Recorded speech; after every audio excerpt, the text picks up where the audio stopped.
Yeah, I needed something similar to Old School Ilona, because the title screen is not bad. It's just very, very soft and kind of repetitive.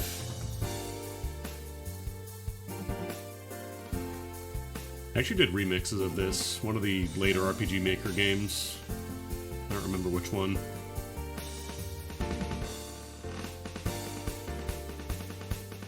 But yeah, they have a lot of RPG Maker RTP default MIDI rules.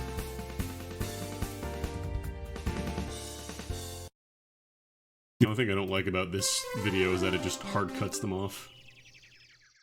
Let's put on Battle 3. And now it's just playing the funny thing happened. Where's that at? Battle. No. There we go.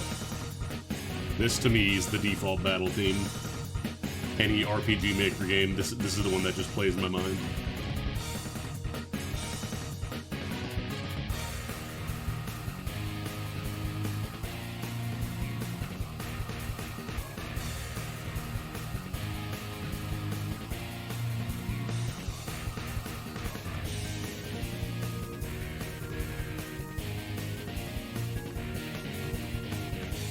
Although by default, this game technically isn't a roguelike unless you play on the roguelike mode.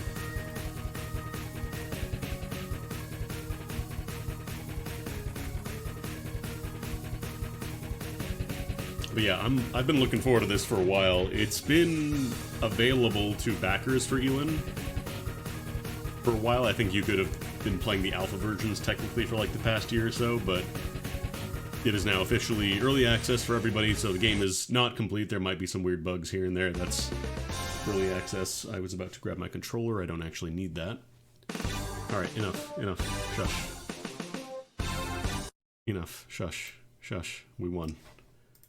But yeah, Ilona, if you're not familiar, or I guess I should say Elin, is the sequel to Ilona, which is a Japanese freeware game released back in like 2007, 2008, somewhere around there.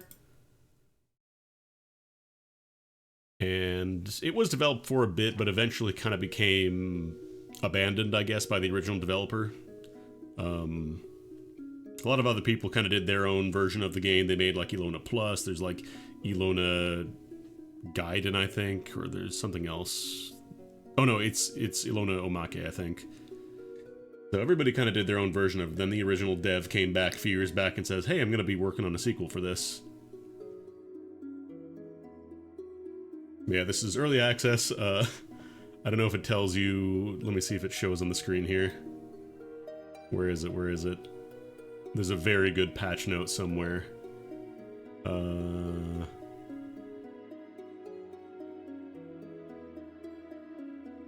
Fixed an issue that had made the maps terrible. Actually, let me turn on my cursor capture because I'm going to be pointing at a lot of things. This game is a lot more mouse focused than the original game.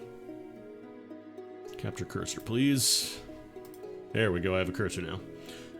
So this is one of my favorite patch notes. And I think it also says something about submitting a bug report. It might be at the very bottom. Where is it? It might not be shown here. Basically, there's a status effect in the game called hallucination where everything looks fucked up, like all the sprites don't match what they actually are. And so you can't actually submit bug reports when you are hallucinating, which I think is hilarious. But yeah, this is the actual sequel. This is the official sequel to Ilona, finally. Elin, Eileen, I don't know. I was playing a little bit on my on another character just to test things out, make sure everything was gravy, but apparently it also has mods available, which is kind of interesting. I'm not going to be messing around with mods though, we're just going to be going vanilla. So, first thing you do is you create a character. Ilona. There's a bunch of different character types. Your background is randomly generated. So, for example, You'll see this a lot, little girl. This is just a species of character. Your father can absolutely be a little girl, why not? But you can re-roll this a bunch, so whatever you feel like. Your dad can be a stupid thief, you can be born in some plaza. I think one of these is a toilet. Yeah, there we go. Some toilet in a forbidden place. Dangerous healer. Despaired widow. And then you pick an alias, which unfortunately I think it still has the same list as the last game, so there might be some slurs in here.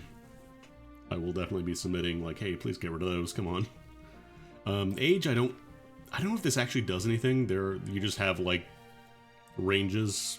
I don't know if this affects anything.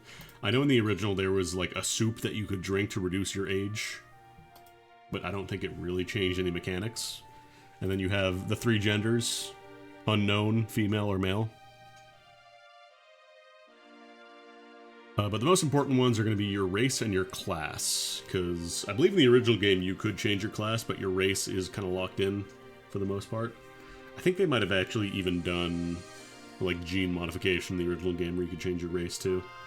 You also have your character portrait, so you can pick, there's a bunch of pre-made ones, and then you can do your own customs as well.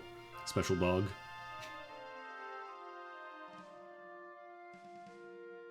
The nice thing is this actually tells you what stats do now.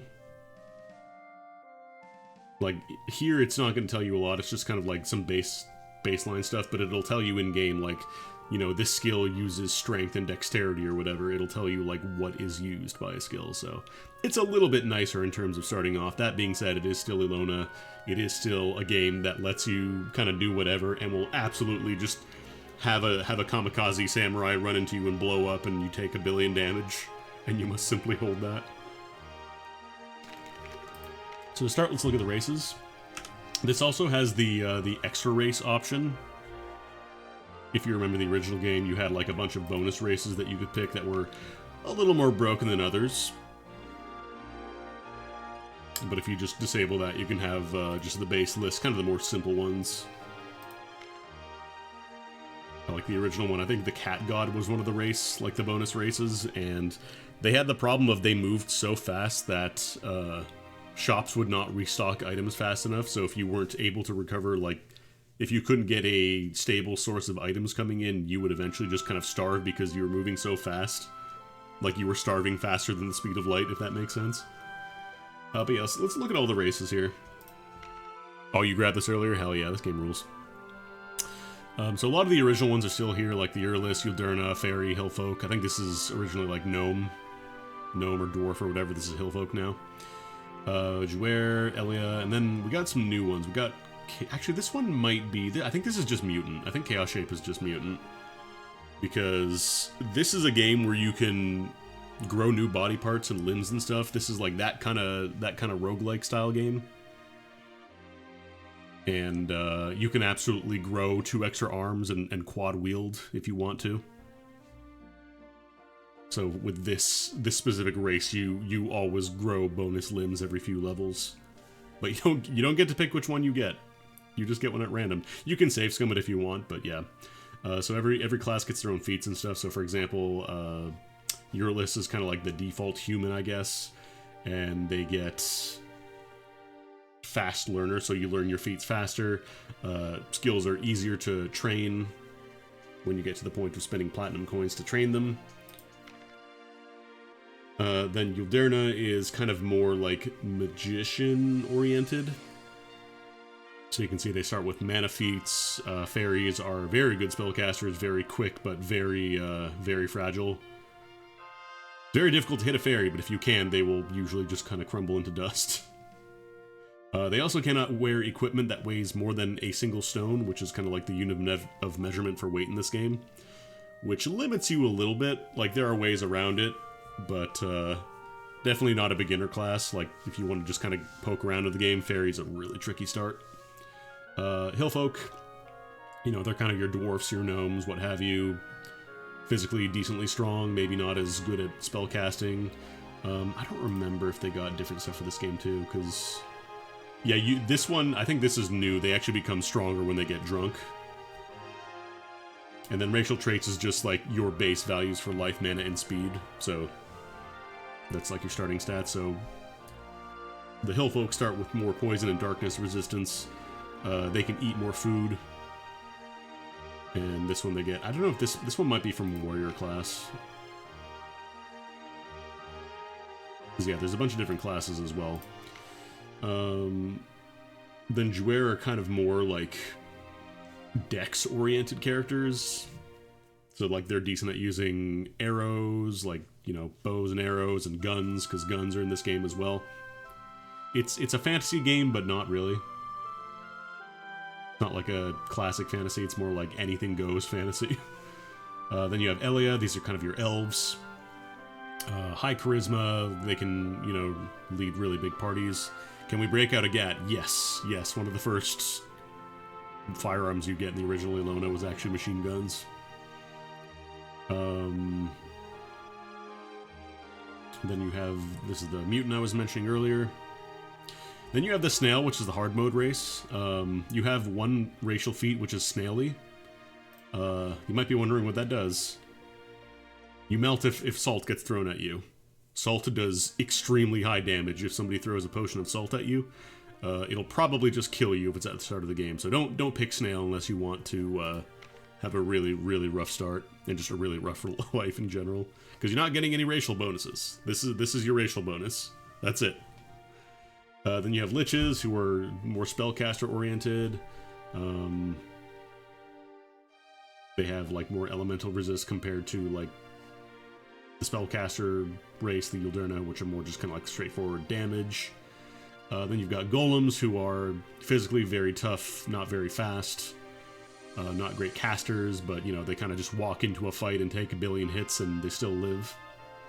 They also start with a lot of resistances. They get, like, damn near immunity to poison and cutting damage, which is quite nice early on. But yeah, that speed is a bit of a problem. Speed's pretty important in these games. Then we have... These ones are new. These are, like, fox people. So you have the male Mifu, and then the female Nefu. they got titties. They got big titties. Yeah, I don't know what this one is. Your tail moves and decrease speed when equipping waist gear. Blessings protect allies, hexes weaken enemies. Pretty squishy though, they have pretty low life. It's almost kind of like the cat gods. And then Old Fox, so the Nefu is more like spellcasters specifically, like you learn spells better. Then Succubi. High charisma and magic. Good for enthralling people, forcing them to join you, and just getting big parties. Able to prey on sleeping creatures, grow through pleasurable experiences. That means sex. Don't worry, it's not like graphical sex scenes or anything like that. It's basically just you get drunk and it's like, hey, you wanna catch some tail tonight? Then you got demigods who kind of just average across the board, but pretty solid stats. What is Sacred Twilight? What does that do? Increases all attributes when faithless. So I guess if you don't worship a god, that's kind of a better option. Yeah, the thing is, all these races, like, you know, you don't have to stick with the gender. You can be a male succubus or a genderless succubus or whatever. I think the original game let you do custom genders completely. Like, you could just say, my gender is now, you know, whatever. My gender is now Fey folk, so you can kind of do whatever you want. I don't know who we want to roll with here.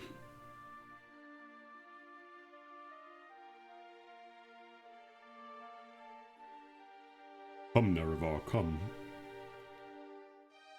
We don't have to go too far into the skills right now, because there's a lot of them in this game. What a fast learn again? That one's just learn feats faster, platinum coin discount. Oop. Oh, that's a name. Giznert. I don't think this is a Giznert. Because Fairy is really fun if you go for Spellcaster. You just stay away and just blast everything before it can even get close to you. And I remember Magic being really good eventually in Ilona 1. It just took a while to get there. Also in Ilona Plus, I think the base game Magic was just kind of really rough to use.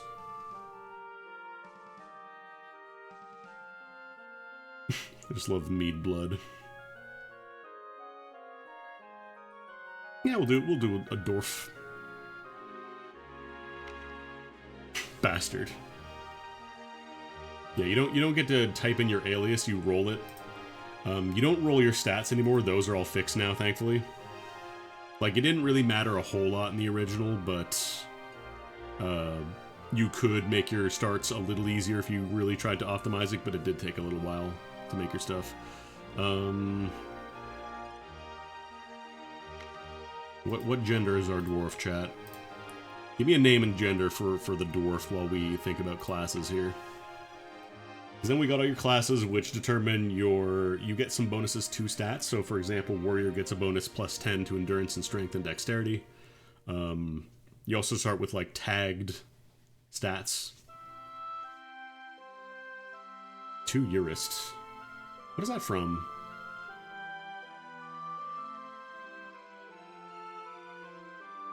Is that Berserk? I don't think that's Dungeon Meshi. Oh, the default name in Dwarf Fortress. That explains a lot, because I've never really played a lot of Dwarf Fortress. So we could, you know, try and play into the dwarf strength. Go for like a more physical based class. Or you could just be a you could be a witch if you want to, it doesn't matter. This one, I don't think... Yeah, so I think they do have plans eventually to have more skills and stuff. It's just we're still early access, so some of them might not be fully implemented. So I'm gonna try to avoid classes that have skills that just don't work.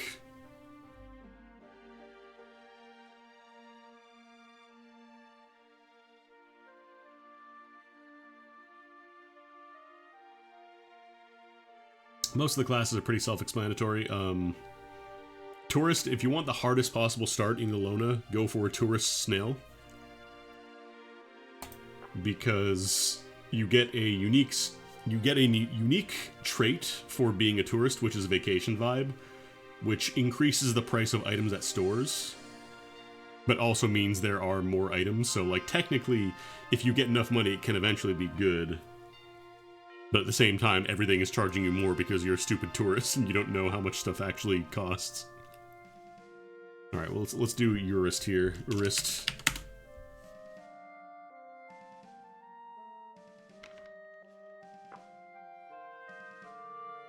Also, you can modify your sprite if you want to.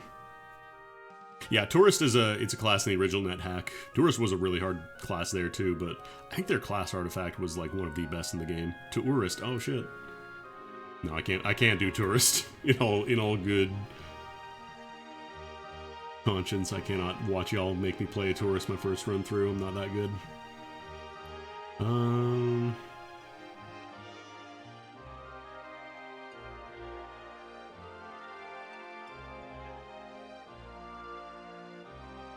Yeah, we do Paladin. Although we want to start worshipping a god immediately in that case, because you get bonuses from Faith. And Faith is a skill in this game, which I don't know if you start with Faith. I think you might. Oh, this one specifically you have to worship Jur to get Lay on Hands.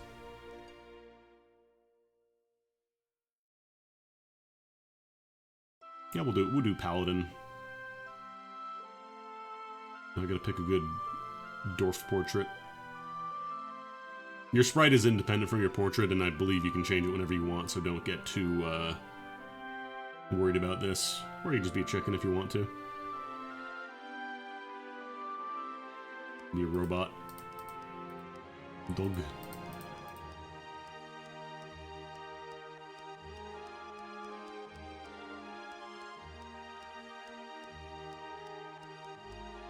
I'm not sure how you do custom portraits. I think it might be in here. I'm pretty sure you can do, like, custom portraits. That was, like, one of the big things about the original.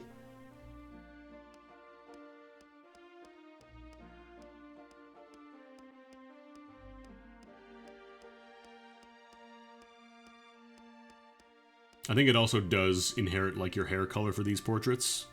So if you go to, like, if I go to edit here and I change hair to, like... Oh, no, that's not the color. There we go.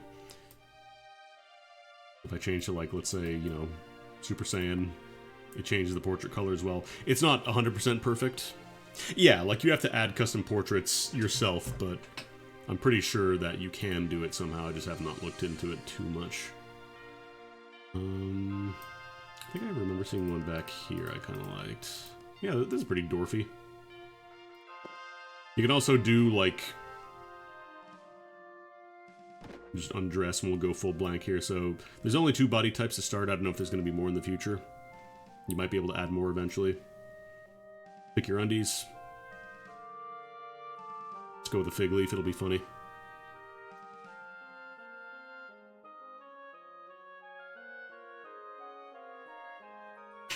I love the receding hairline. It's an option for your character. I think there's also, yeah, here we go, you can rotate them. Let's try and match the portrait, I guess.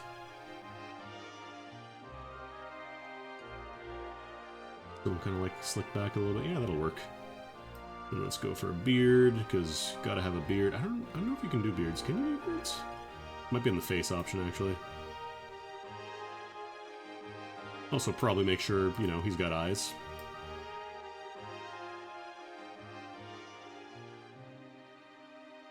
Let's do this one. Got the tired face, like I'm so sick of the shit. Let's see. Oh, I'm going too far through these. I'm skipping a bunch. That's probably why. Is beard in sub hair? It might be in. It might be somewhere else. See if we can get the eye patch. There we go.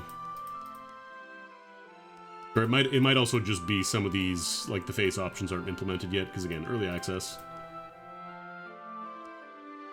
Yeah, I might not be able to do a beard just yet.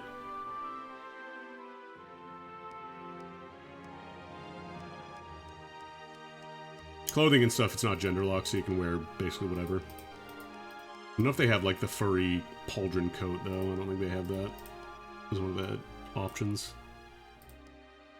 I don't remember if the original Ilona came out before or after Aoni.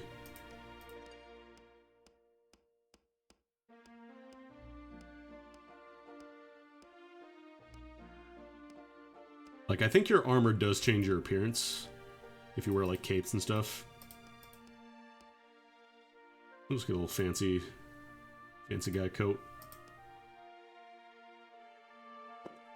Make it more bluish like the portrait.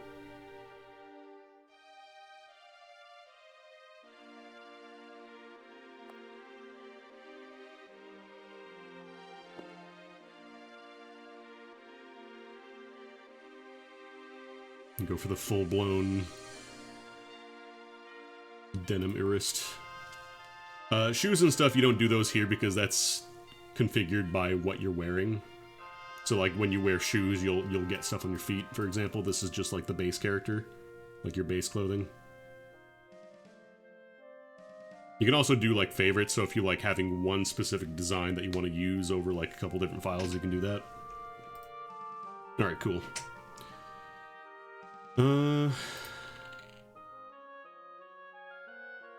Yeah, sure. I feel like being born in a workshop is very dwarf-like.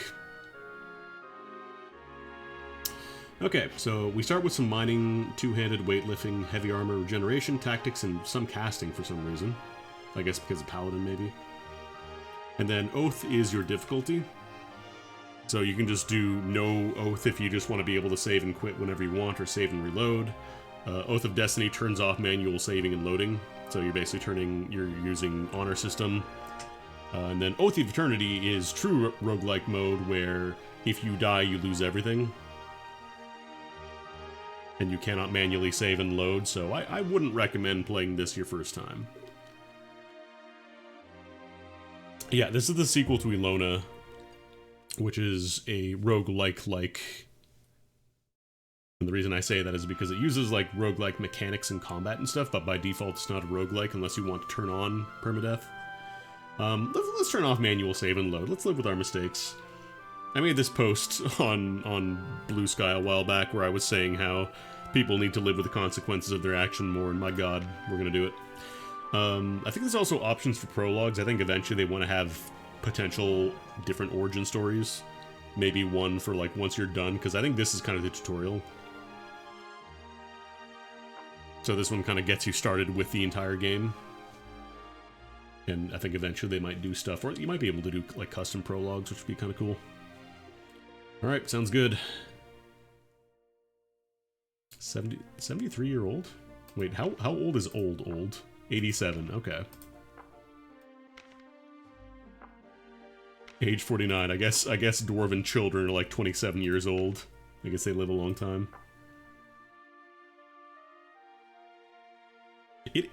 It's like a dungeon crawler in the sense that you explore dungeons and stuff. It's just not like it's not a blobber. Alright. Really start my journey. I'm doing it. The story doesn't matter too much if you're not familiar with the original game. Because it's a very free-form, open-world style of game. Like, you're kind of just meant to... You have the base storyline that you can follow, but then you're also kind of just doing whatever you feel like.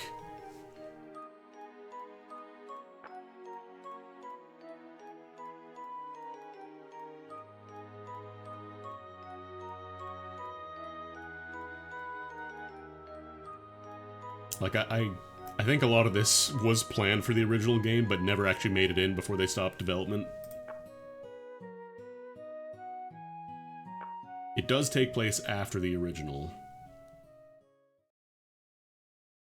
But again, it doesn't matter too much. So the first big change, it's isometric now.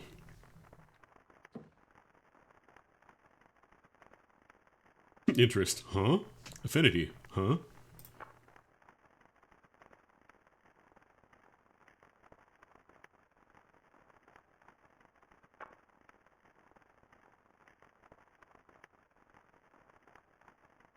The localization is still, like, it feels a little rough. I feel like some of it might have been auto-translated, but the original game also just straight up had untranslated stuff in a lot of places, so.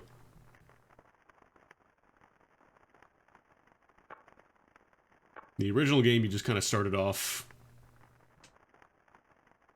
stowing away on a ship. You got dumped off in a cave, and these two assholes, killed a beggar who lived in that cave and force-fed him to you.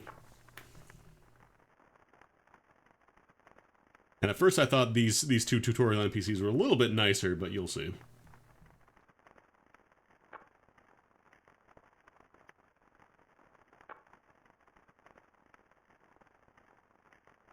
There was also an option in the original to just make your background completely hidden. And I'm not sure how that works for when it comes to revealing your background. There might have been like a way to do that in the game, but...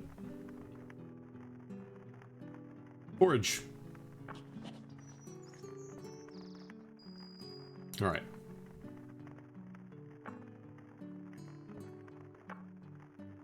So this is kind of your tutorial. You get some of these in the original, but they're still...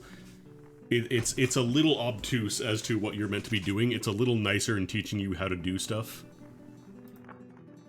So she'll pop up whenever it's time to learn something, basically. I want to turn on these off, first of all. Okay, cool.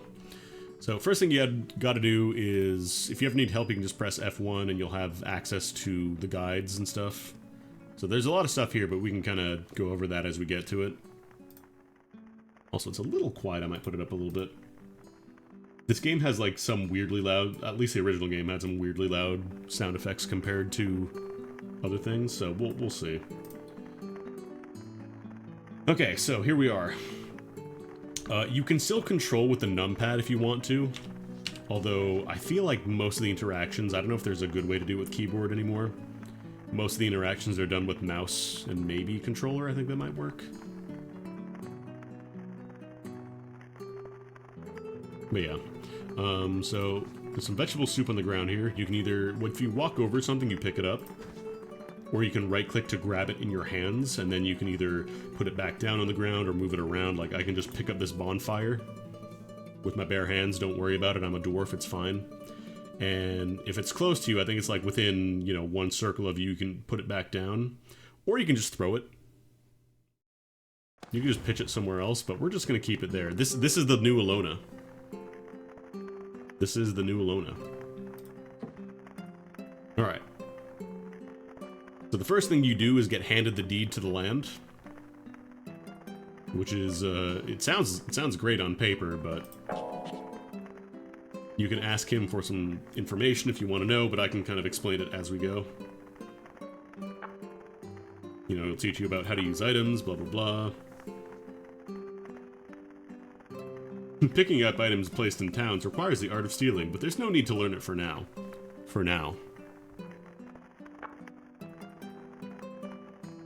Middle click is now pretty important, because that lets you do multiple actions rather than just, you know, use or consume or whatever.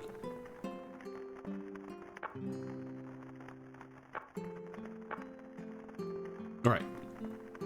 So for now, we have, if you open up your inventory, first of all, there's a lot more real estate on the screen now, and you can actually keep your inventory like open when you move around.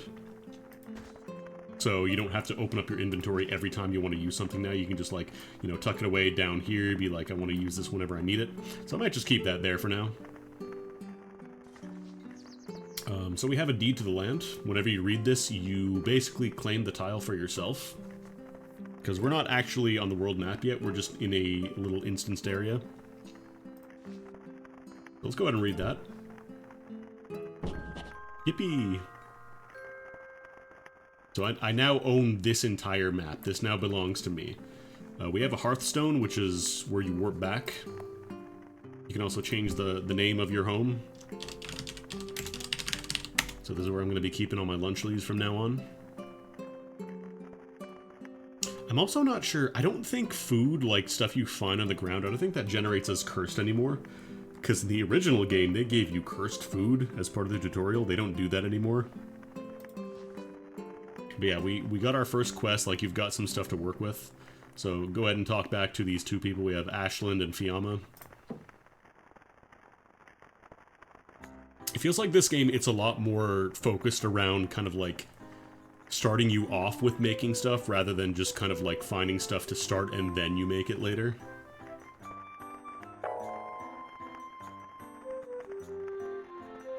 So it gives us 10 gold bars, pretty good deal. And now that he has posted some quests on the bulletin board, we can go take that and get some quests now.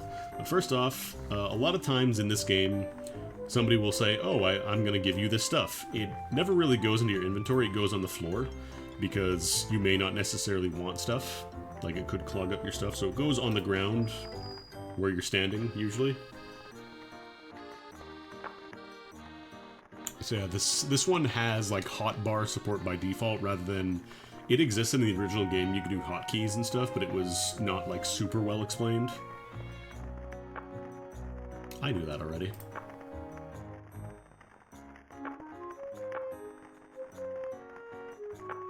So, unlike the original game, it's not like you don't use the skills directly on stuff anymore, you have your, like, tools for them now.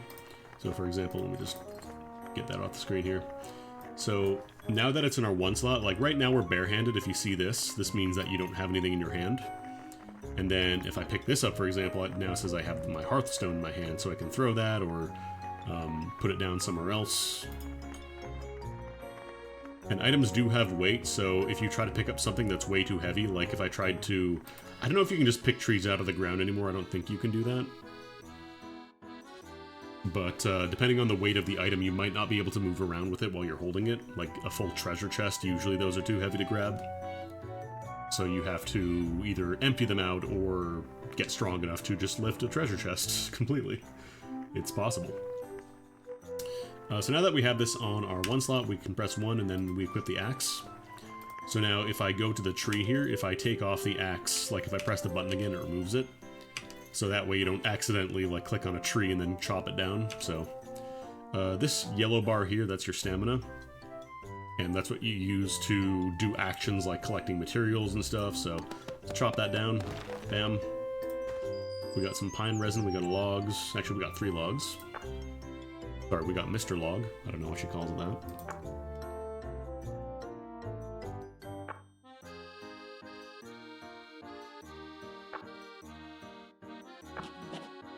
So we can't process this right now because we don't have the tools for it. I don't know that I want to read this.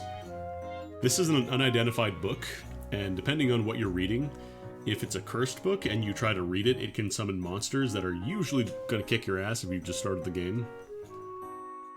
So it's very, like, old school. You have to identify stuff first before you can say... Like, you can still try it. It might work, but it's not advised, especially if you're starting out. So yeah, let's go ahead and... Okay, you get your first companion here. So your options are dog, cat, bear, or little girl. I think the original game, the little girl was considered the best because she could wield weapons and stuff, but it's a new era. Let's go for bear. A dwarf and his bear.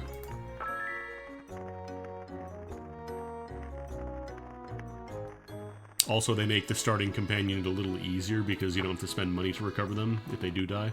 Tell me the story of the ugly beast. This is backstory. We don't have to worry about this too much. We got a bear. So if you middle click, you can get all the interactions with a NPC or object or whatever. So if you really want to go rogue, you can just start killing your companion right off the bat if you want to. Kicking, I think, just pisses them off. I don't think it counts as starting combat. Talk to the bear. What?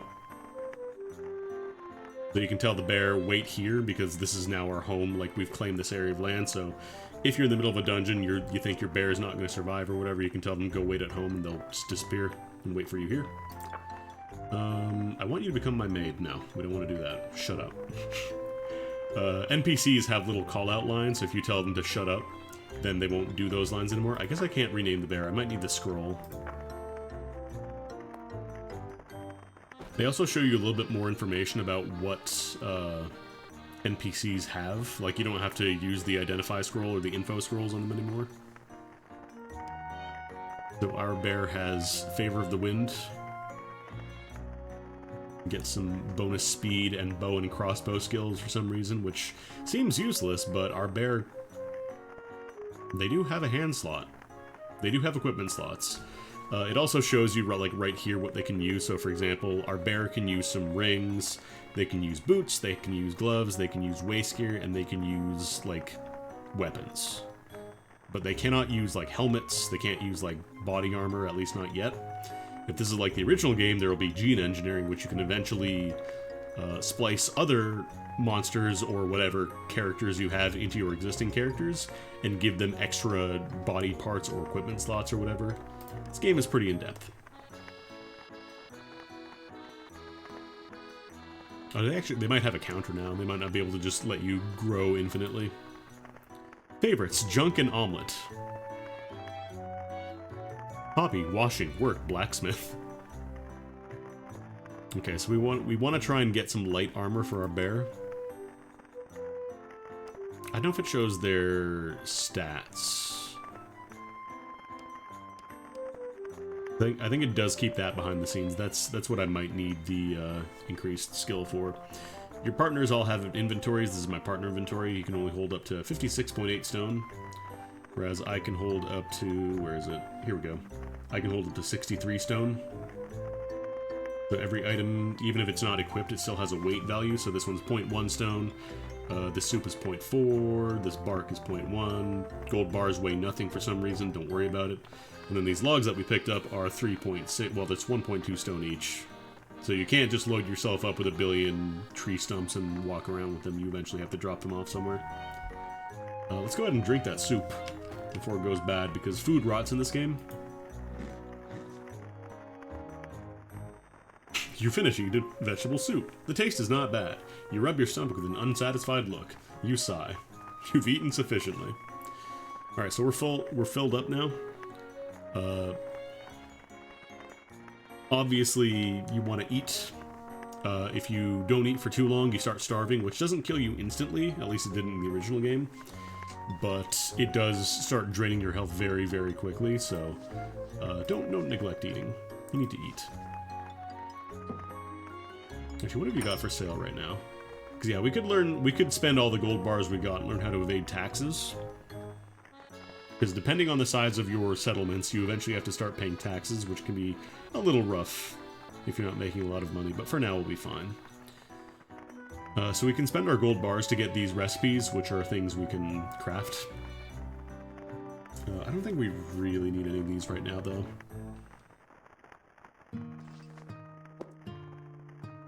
So you start with some beginner quests here. You can also recruit people to come... I don't know if they actually join your party or if they just come to live here. Thank you for the follow. You can basically, you know, look at the recruitment list. This will change over time, so if you don't like what you have here, you can just move on, wait a bit. So for example, like it shows their class. This is a tourist. You have to spend 5 gold bars to hire a tourist. Maybe not the best plan.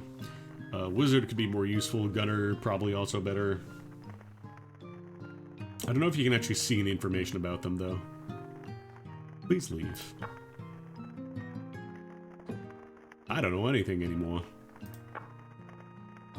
You can also, there's like a new currency, I guess, called Influence, where you can re-roll certain things like the quests in towns as you complete quests. So rather than having to just wait for something to refresh, if you have enough influence, you can just be like, give me some new stuff. I kind of want to get a gunner. I just don't know if they join your party. Let's do it. Let's find out. Funk joins you. And I believe in this game you can either tell them to... Like, you can actually have the people work at your bases, too. Like, you can have them do stuff for you, kind of like Dwarf Fortress. So I believe there are, like, entire... Like, you can set up divisions for, like, you know, this area. Let's say I want to have somebody on this base collect trees, like, chop down trees for me. You can do that. Join me. Oh, I don't have enough charisma. Damn, I don't have enough Riz.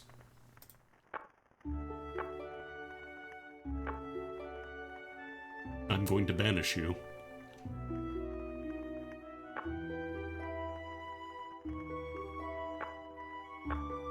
Alright, okay, we can tell them to wait here.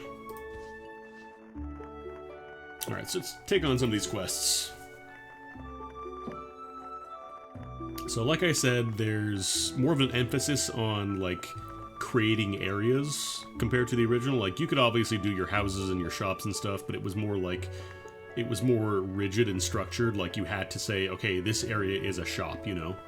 Whereas here it's a little more free-form, like you can... I think the idea is that you can eventually just start building entire towns if you want to. So here, for example, like you can set permissions on containers, and your residents will just kind of do stuff based on the permissions. So for example, if they're hungry, they'll look for food in any containers they have permission to access. And if there's, like, materials for work, they'll take it out of there, etc., etc. So, we get a free box here. Pick it up. How much does this weigh? 4.5 stone. So... You can either open stuff directly for your inventory, but this weighs 4.5 stone, so it'll eventually start filling up with all the stuff we hold. Not very reasonable to do that, so we want to grab it if you middle-click on the item. That's what puts it back in your hand, and you can move around while you're doing this. So we can slam down the sturdy box there, and now we can access it from the ground. Permissions show up beside the container, so for example here we can configure it. And we can do... where is it? Here we go. So now it's on shared permission. Any current residents of this tile can now access this. I don't believe random people, because I think people will join your tiles randomly. They might show up as visitors. I don't believe they can access shared chests. Like, I think they have to specifically be marked as staying on the tile. But yeah, it's a lot easier to manage, like, people just staying here now. You don't have to physically give everything to everyone. And there's a lot of options, too. Like, you can... There's, like, an auto-distribute feature now. So, like, let's say I'm going to split the stack up. So let's say I put these logs in the chest, and now I'm just passing by it, and it's like, okay, well, I wanna get rid of these logs, and I know this is where my materials usually go. There's now an auto dump option where you just press it, and that log is now gone. You finish dumping, ha ha ha, and it just goes here. So I don't think anything like that was in the original, so it's a lot easier to manage your inventory for just dropping stuff off at your bases. Easy build. I'm kind of curious about how, like, the priority stuff works. I haven't gotten super far into it, but... Alright, so that's one of the little tutorials done. Tax liability. I hate to tell you, but... Let's learn how to fight. I have a passing punk tied up behind the bulletin board. A creature can't move when restrained, so just keep your distance and wait for your life to regain while you're in danger. Now don't be shy, go beat up those punks to your heart's content. And he just materializes a gallows out of nowhere and beat the shit out of this dude who's calling you a chicken shit. And to be fair, he's not wrong. Your equipment is over here. So right now, all we have is a shirt made out of wood for some reason. So right now, we're hitting this guy. It's going to be barehanded attacks, so we don't really have the best odds to hit. Barehanded attacks use your martial arts skill, of which we currently have. Combat skills. We didn't even have... Oh no, here it is. So our martial arts skill is at 4. And this goes off of the strength attribute. Depending on the skill, for example, you know, bow uses dexterity, crossbow uses perception. So if you're going to use something, like if you're going to use an axe, don't try and be like, oh, but I'm a dex character, so I can hit more often. No, you want to build your strength if you can. Everything is useful, you'll be building it up eventually. But right now it seems like, you know, two-handed swords are going to be our best bet here. And then your light armor and heavy armor skills, I believe this affects like how well you move with this gear equipped. You start with some very, very basic carpentry and crafting skills. We also start with weightlifting, which lets you build up your carrying capacity over time, so eventually we can start getting more than 63.3 stone if you train your weightlifting enough. Lumberjacking, obviously, gathering, pretty self-explanatory. Faith is your skill with gods. You can worship a god and get bonuses from doing so. Mining, I mean, I'm a dwarf, I've got to be good at mining. Gradually healing wounds over time. You learn more skills. This is just like what you start with, so ideally we're going to be working towards long swords, heavy armor, two-handed long swords, I should say, not so much shields. But this is just the baseline that you start with. You can... There's no real cap on skills if it's anything like the first game. So eventually you can kind of... You can full pivot and become a wizard if you really want to. It's fine if you put in the work.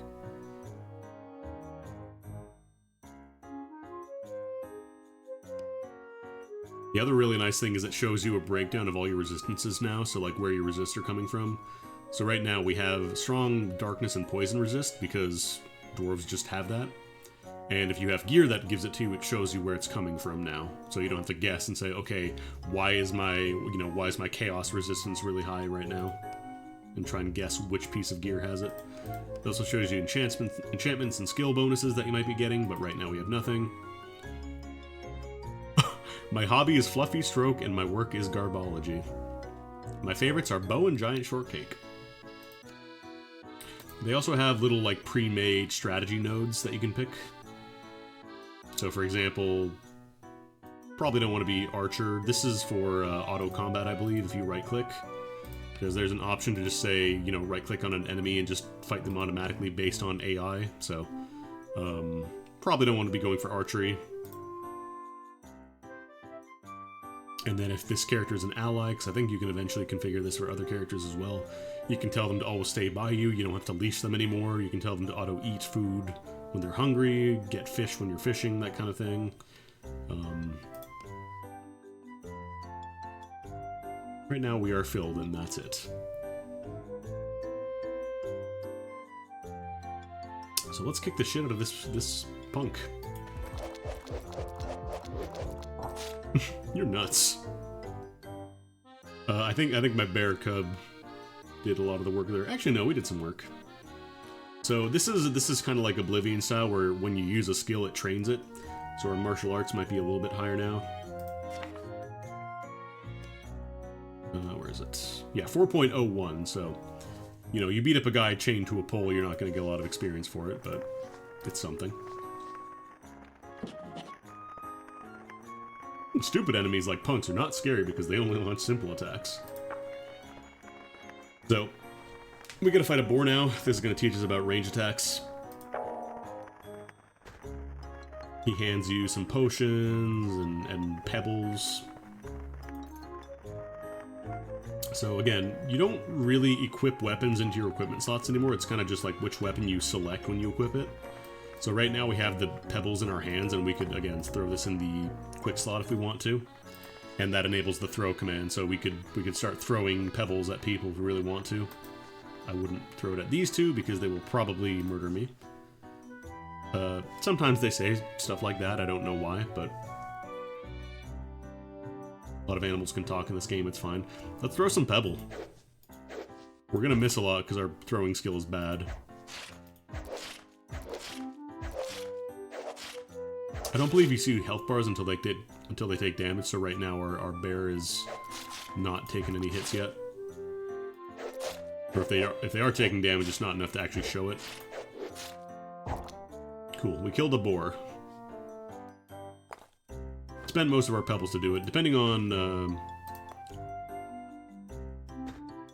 like we got some pebbles there. You can regain some throwing ammo and bullets and stuff, but generally it's you're not going to be getting a ton back.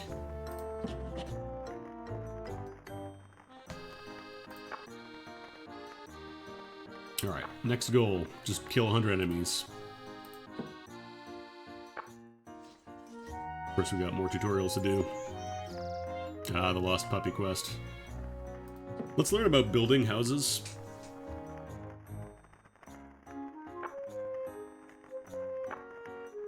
Because building in general is a lot more in depth, like I said. So I don't remember, I don't think he gives you, yeah, no. Because we have a skill, like a quick skill listing, if I can figure out where it is. There it is. So you can assign these here hotkeys as well. I don't think this does anything, because I don't think we're actually worshipping a god yet.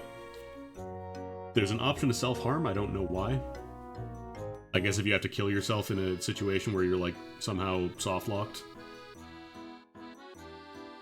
Meditation is just like a passive increased regen state. And then Quick Craft is just building stuff by hand. So right now we can make a workbench, another bonfire, and some bait.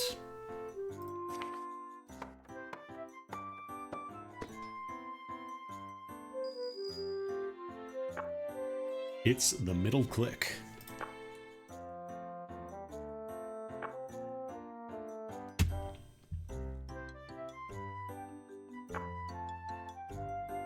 Yeah, middle click is just multifunction.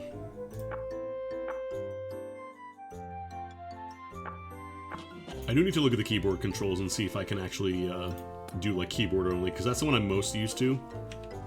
I'm just not sure how well that would work in this game. Apparently I made a Madam's favorite workbench. That sounds very silly, but it's based on the quality of the item. So apparently I built a pretty decent workbench. Alright, so we have all the stuff that we can make, except we need materials. So right now the only thing we know how to make is grass, grass walls and floors and stuff. And we need to get some grass and some leaves for that. The one really nice thing is that this game has a recipe lookup. If you go here in the corner, you can either press F2 or just click this button, and you can look up recipes. So if I want to learn how to make, like, I don't know, plank, you can see what it requires. So for example here, if I want to make a plank wall, I need a plank. You know, if you want to make a wooden box, you need a plank and a nail, that sort of thing. But right now we just got to collect some grass. So axe is a gathering tool. So for example, if I unequip my axe here, it becomes a lot harder to gather because I can't chop this stuff basically. Like it's based on the thing you're trying to gather.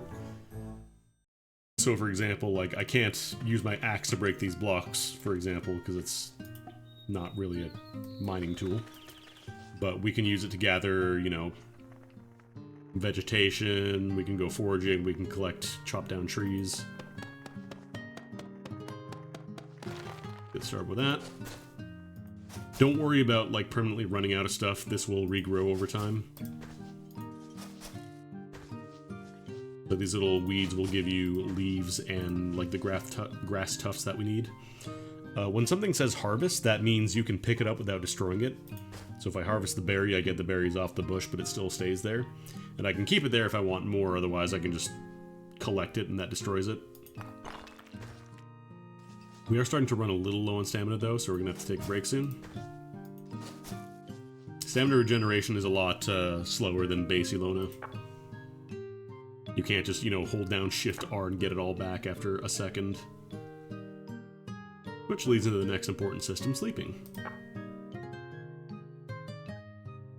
Meditation also lets you sleep, but you don't get any bed bonuses, so...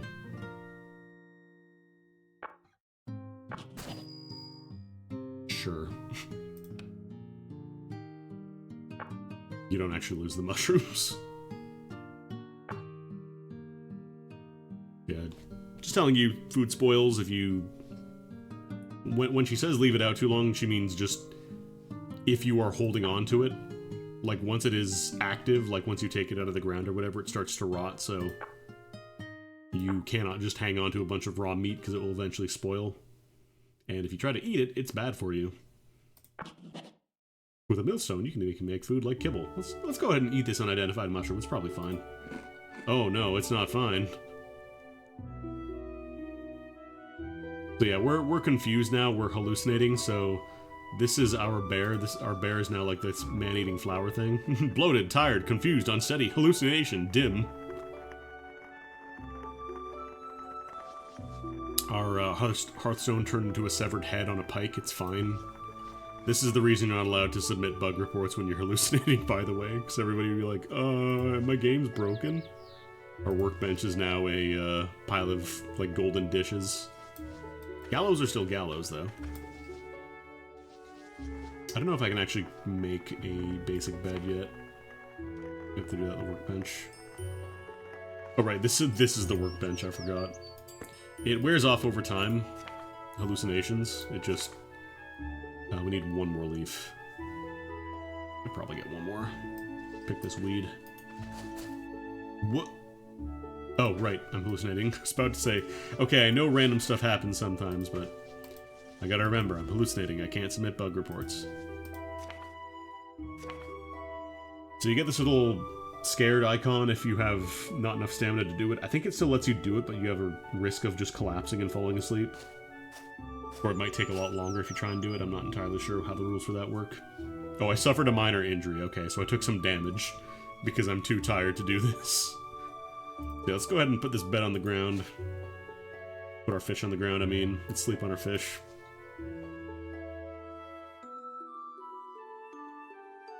Hallucinations and all that recover over time. Like, now that we got a good night's sleep, all that wore off. It's pretty... There are some, like, semi-permanent status effects, but usually nothing is permanent in these games. And during our dream, we learned how to make a swinging door, and we learned how to use Firebolt. Good for us. They can also eat certain things, like flowers and stuff. Not very nutritious, but you can if you are absolutely starving for anything, any kind of food. Yeah, let's go ahead and grab some goodies. Just start harvesting some stuff. Because the stamina's almost fully refilled now, and this maximum builds up over time. You're not gonna have to take a break every, like, 30 stamina or whatever, you can get more.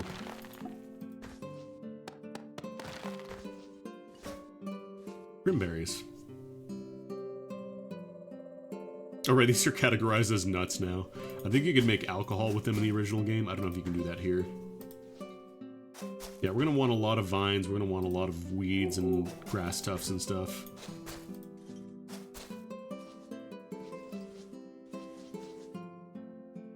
There are also, like, little backpacks as well. Like, right now we have a little purse, so all your money stays in here by default. I think you can take it out. Yeah, you're no longer locked to money just existing in a void that you can no longer take out if you want.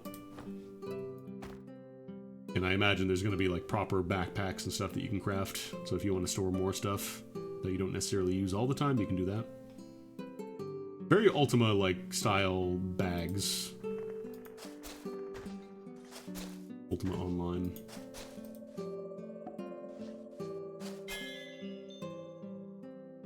Ah, I learned how to make a road. Nice. So now we could probably start looking into getting a very, very basic house going.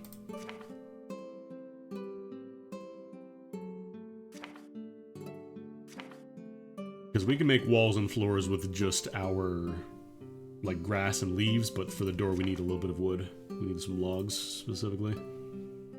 Could probably get rid of those little gallows, but we'll keep them for now. This also boosts your stats, like, passively, so, like, the more you do it, the better you get at it.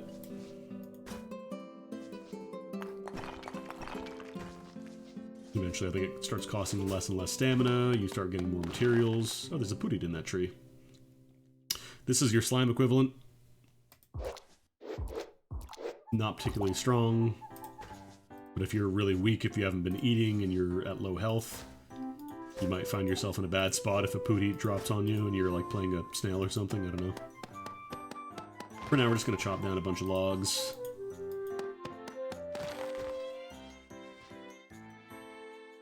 Actually, we need a bunch of vines, too. Let's get some vines. It's a little hard to tell, because right now it's nighttime, but we can eventually make a torch that'll light things up around us. For now, I just want to get some vines, get some berries. You can also cook the berries for a little bit more nutrition. I don't think they... Yeah, I was saying earlier, I don't think they have, like, cursed random berries anymore, because that was a thing in the original. Like, you could just eat stuff you found on the ground, but it came with the risk of being cursed if you didn't identify it, so eating food, like even if it was just like a, you know, blueberry or something, it had a bit of a risk. So every material now, like every item now has its own, like, traits, I guess. And I think there's ways to improve these. So for example, blueberries inherently are eye-catching, glossy, and slightly sweet. So each one of these stats will boost those. Like if we eat a blueberry, we get a little bit of charisma, we get a little bit of magic training. That should give some to my bear here. Huh? Does it actually put it in their inventory, or is it just... Okay, it does. So yeah, now when the bear gets hungry, it'll eat some blueberries. You just gotta pay attention, you might hear the munch sound. And I need to go sleep again because I'm very low on stamina.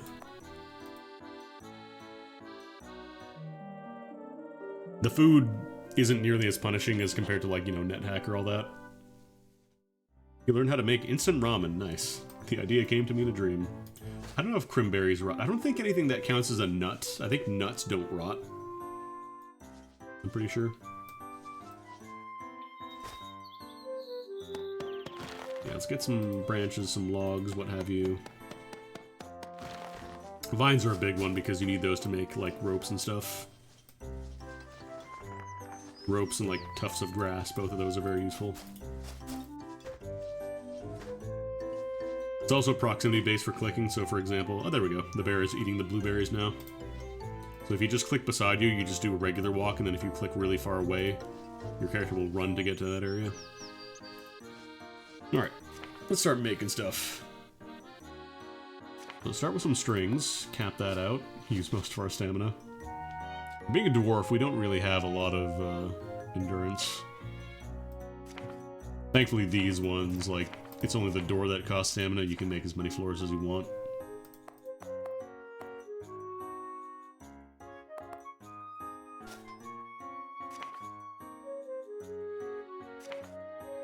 Let's save one piece of grass for our door.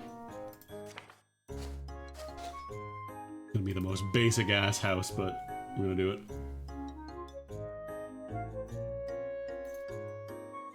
It's like other items, you kind of right click to put it in your hand and then you can place it on the ground wherever.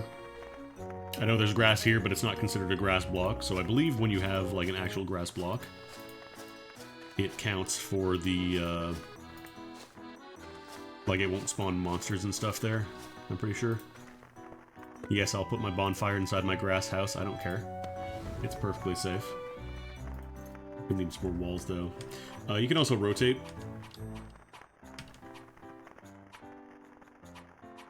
I don't know if they're ever going to do like a proper full rotation, because right now it's kind of like, if you need to do, if I want to do the top left area of this block, for example, I have to rotate it and put it down here instead, so we'll see how that works out, but for now let's just start building some walls. You kick a bear cub out of the way. I think it might not actually make them mad at you, I think it's just for displacing them if they're in the way.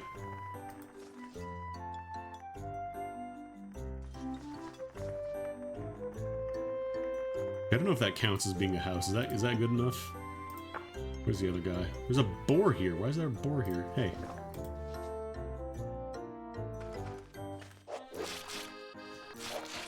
Hey, come kill this. Fine, I'll help.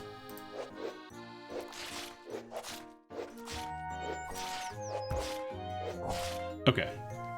Thankfully, if anything does wander onto your, you know, unoccupied lot, these two will help you if they're close enough. Our bear is not looking great, but you recover health passively over time, so...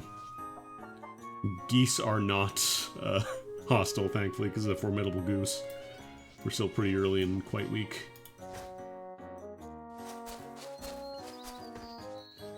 Where is the other guy? Where did he go? You can also click on the map here in the corner if you want to move around. Oh god, they're already dropping garbage. There's a goblin on my house. There you are.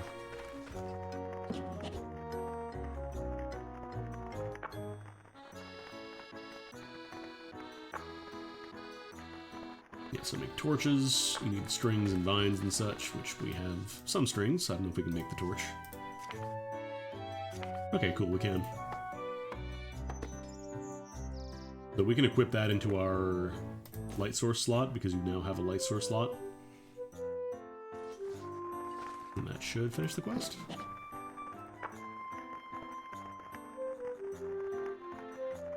Oh no, this one is you have to actually build like a full, proper house. So this one we need to collect some more materials.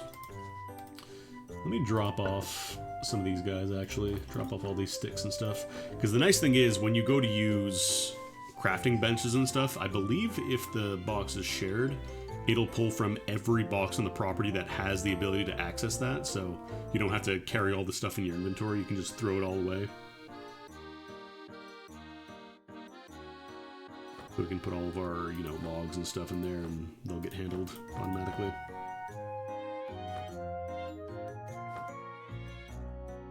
Could actually sell these, because the idea was that we were supposed to throw these at the boar. You can also drink them yourself if you really want to, but it's not a great idea. Oh yeah, actually, I can plant another oak tree. Sometimes when you break stuff down, you'll get seeds, which you can use to grow new ones. For now, I'm just gonna cook some more. I love weed stew. You just make a bunch of grass, and then you can throw in some herbs that you find.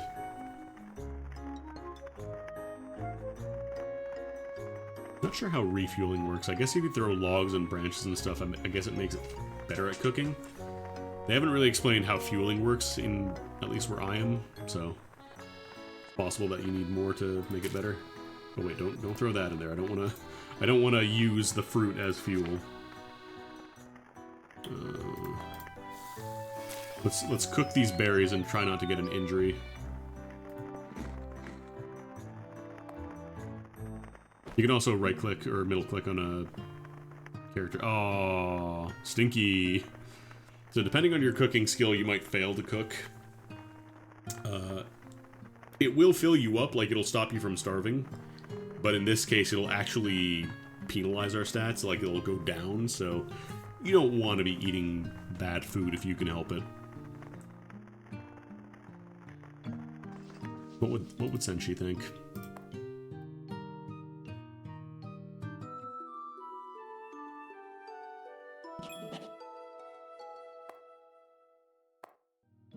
Wait, did the punk just claim it? That's mine. Disclaim, that's mine. That's Urist's bed. There we go. Because I was noticing it said makeshift bed for punk. It's like, huh, that's weird. You're not supposed to be able to do that. So I guess they use that to sleep. Also, garbage gets dropped off on your... Like, if there are people living on your land, people will drop garbage there, which kind of sucks, but you can... Eventually, I think you can have them clean it up completely, and you can set up, like, garbage dump areas for it. But for now, we can actually get around that with a little trick I can show off later. What is that? Oh, I think that's when I was still hallucinating and it showed up as, like, a corpse.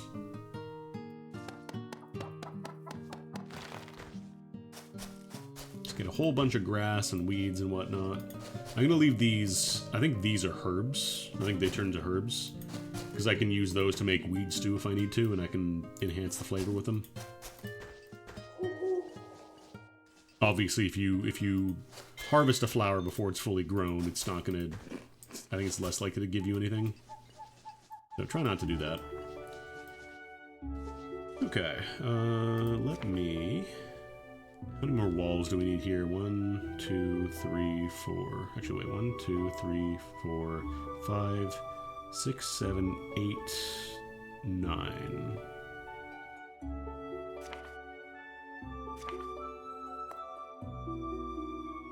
I need more regular leaves.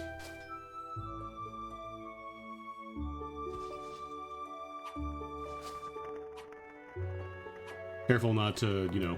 Nope, don't recall. Careful not to trap yourself in your house, because otherwise you're going to have to break it apart.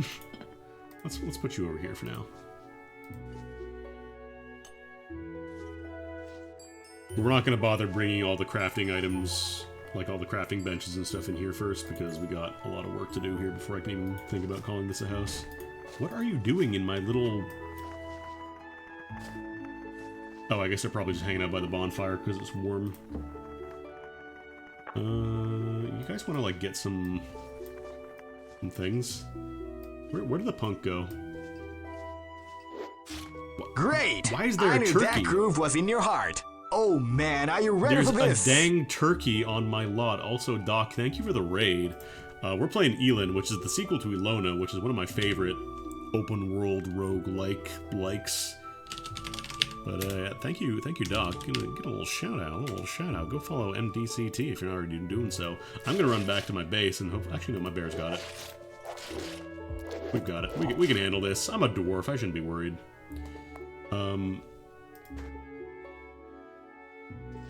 But yeah, this is the sequel to Ilona. Oh, I can cook these. Bursting with juice! This is a juicy giant squirrel. Where can I even get this? Yeah, it's one of the new things for this game where, like, different items can have different properties, whereas before you had to, you had to kind of infuse them yourself. I think now that just kind of naturally spawns with them. Ilona, the thing is, the original game was kind of really rough in terms of balance because it was kind of abandoned after a few years. So it was kind of taken over by a bunch of different people who all took their own routes with the game. But this is the one, this is actually by, like, the original dev, I believe, so... Hopefully we will not see any of the other choices. Did I successfully cook those? Yes, I did. We got a turkey and a giant squirrel on the bone. Bursting with juice. Yum. I'm gonna eat this giant squirrel on the bone, actually. Get some strength training. Yum. Gee, what a good taste. And fine, I guess I can give you the turkey on the bone since your food inventory is empty. Fine, I guess. Yeah, let's get some more grass and such. Yeah, I'm hoping, I think they do still have some slurs, unfortunately. I'm hoping that's just a remnant from the old game. Definitely gotta, if there's like a feedback channel, I'm just gonna be like, hey, could you take those out, please? It's not 2008 anymore. Not that it was okay back then, but...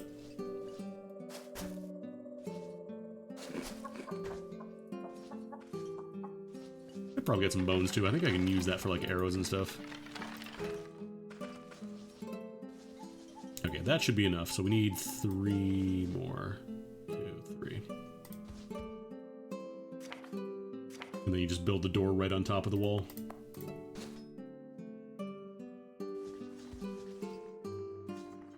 Perfectly safe to put a... Oh, I guess if you kick somebody to displace them and they're not, like, aligned with you, it might actually lower your karma. Oops. Technically, no, we still got some karma. I think this is the karma listing. I didn't realize that kicking people would lower your karma. Who could have believed in that? Also, I love this line. By the way, the most serious crime in this world is tax evasion. He's not kidding. If you don't pay your taxes, they will try and come and kill you. Alright. Slam down a door. Technically, this is a house now. You are not the one I have to talk to. Your house is finished.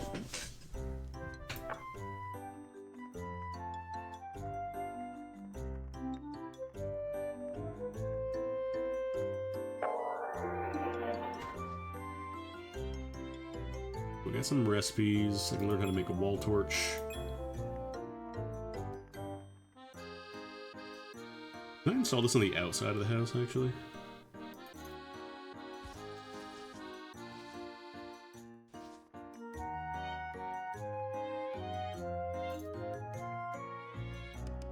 The other new thing for this one is that you can change the altitude of stuff since it's all isometric now.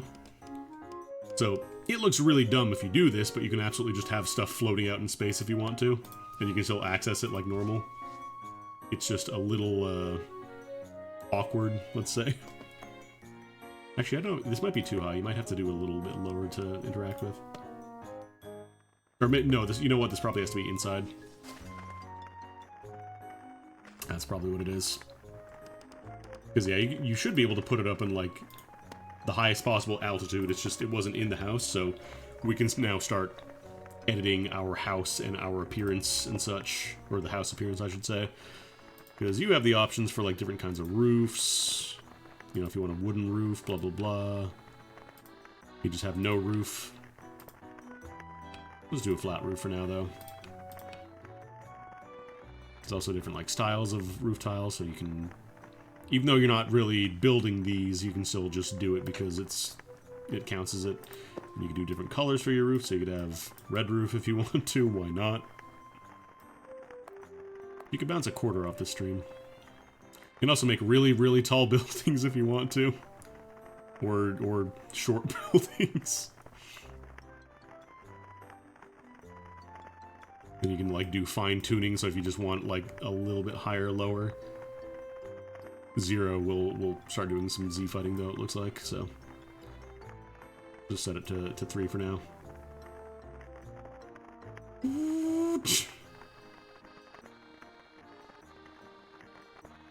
Oh cool, you can do like little foundations too, that's neat. Spikes. Oh, you can have like multiple layers.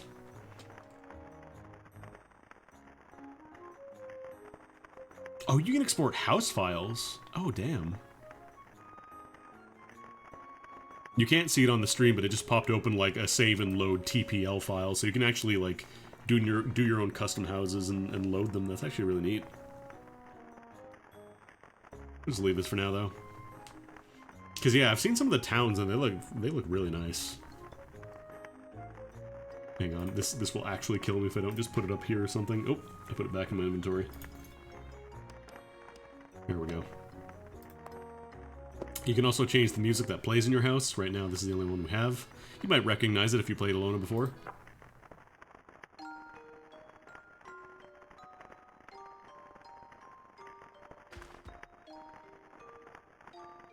Probably put the volume up a tiny bit. Tiny bit. Tiny, tiny, tiny. Oh, you don't have any more quests, do you? No. But it's specifically only in your house, so as soon as you leave, it goes back to the area music. Oh, there you are. Can you pick up garbage for me? You can move now. Oh, they just stay there. Because I'm not rizzed enough, so I can't actually have them join me. Can you become my maid? Okay, that was easy. Cool. You work for the government now.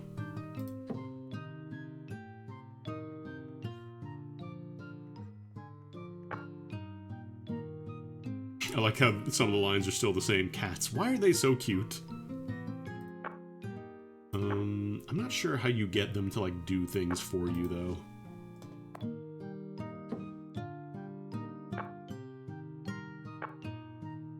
You can move now.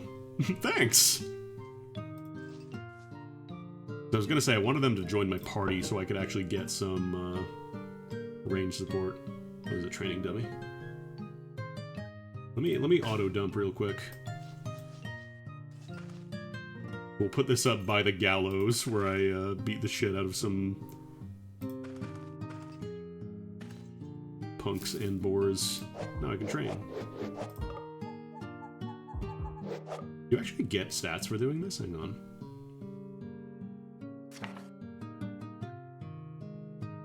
I tag martial arts. Yeah, it should. You can do this in this game as well, where you tag stats.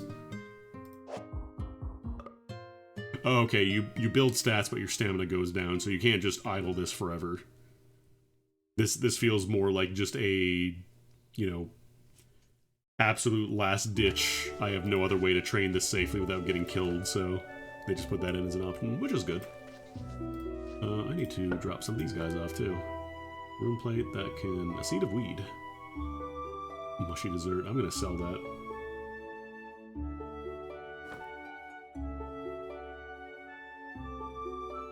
Because these, I should be able to just eat them as is, because they're nuts. Or they're classified as nut.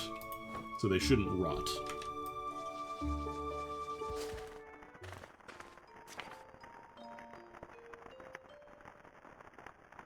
Yeah, let's cook some of this fruit down before it starts rotting, because cooking food makes it rot less. Like, it takes a lot longer to rot if you do that. I think blueberries might always succeed, because... or maybe it's, if you do it as a stack, it does it all in, like, a single roll. The only problem is everybody is now taking up all the space in the house, but it's fine. Let's see.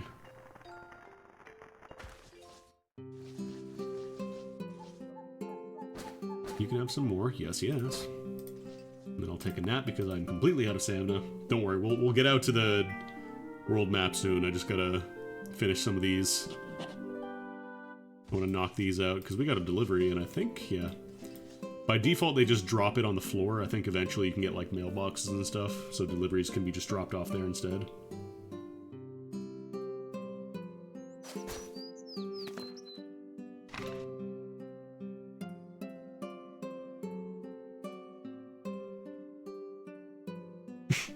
I was struck by the round, innocent eyes of Michan, the gluttonous seal. In them I saw a small glimpse of hope for a paradise.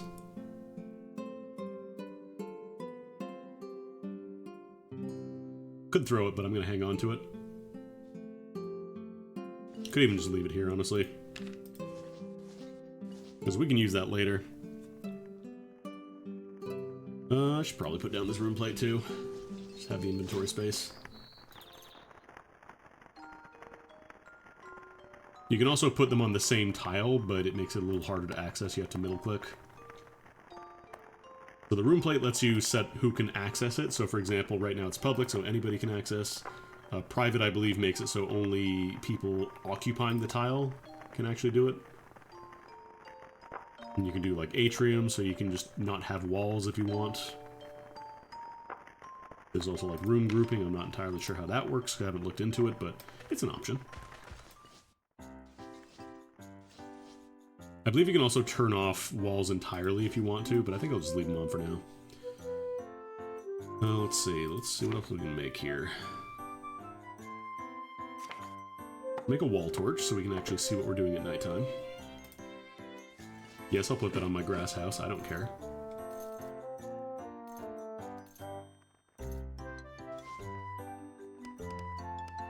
Right there. I don't actually have any fuel. Yeah, I should probably chop down some more trees.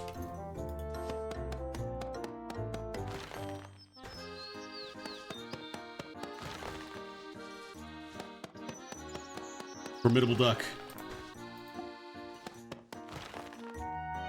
In a hurry to die, are you? They are yelling at the Pootie who just spawned out of the tree.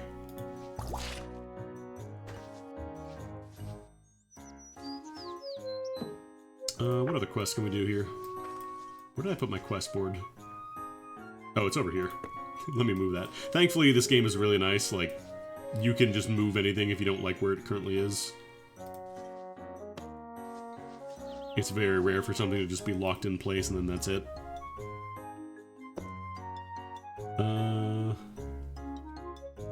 This is also new for this game.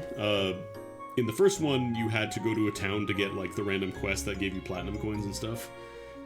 Here, if you have like settlements built, anybody occupying it can also give you a quest. So for here, for example, I can get our punk friend a ledger for some money. Let's learn about taxes. And be warned, those who fall behind on their taxes face a grim fate. I like how this quest is just wait until you get taxed. Wait for the bill to come. Actually, I don't know if there's a way to hide these from showing up in the journal. Is there a way to hide these? Oh, cool, you can get rid of these, because yeah, we don't need to be shown these on our tracker here. And then if you want to, you can just turn back on the thing. But these are all just like, you know, go forward and do stuff for now, so we don't really need those. Turn off the martial arts tracking, I don't need that right now.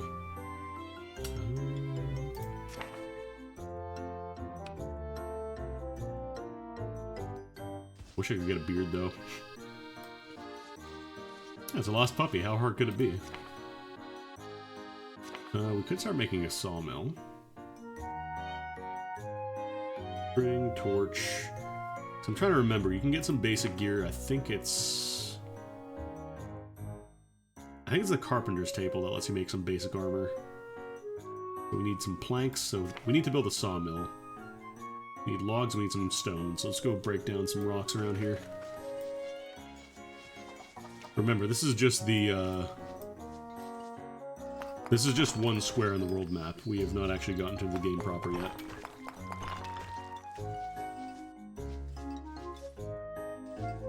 Also, these ones, the red ones, these are copper.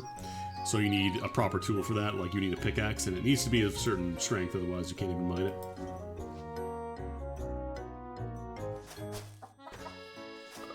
I don't want to break my berry bushes just yet. Rocks. Collect a bone. Easy.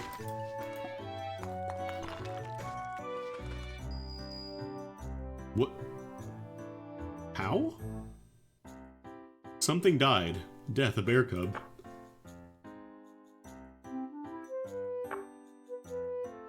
Dying is very impermanent in this game, unless you turn on permadeath mode. I think this one, it just lets you wait a week for them to respawn, or you can just talk to the bartenders like you could before, and pay money to respawn them, and then your first starter follower, you can just talk to the lady here and she'll revive whoever.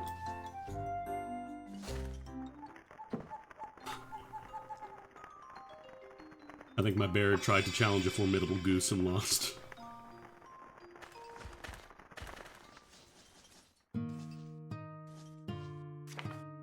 Alright, let's make a sawmill.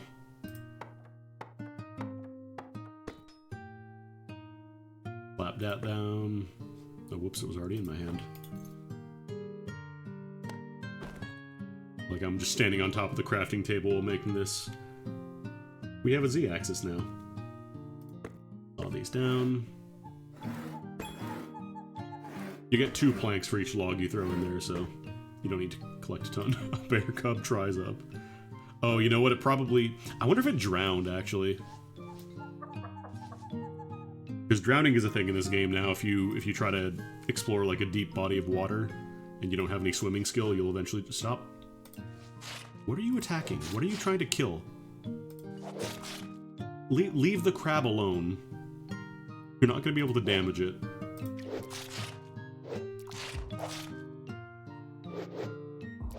Fighting these guys is kind of annoying because they have a lot of defense early on. It's hard to break through it. Like, I'm just setting on auto target, like auto fight.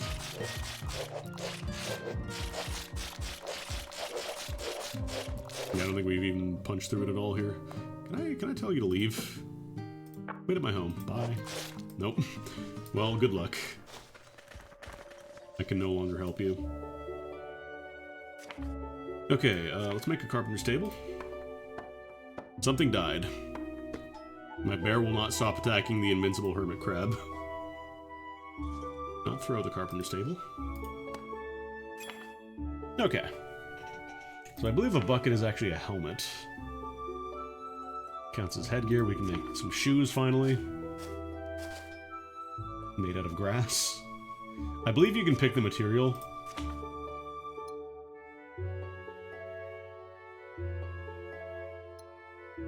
You have like multiple types of material, you can pick which one you make. I just don't really have a lot right now. Does it even give me anything? Are there any stats on this? I don't think these have any stats. I think these are just like the baseline.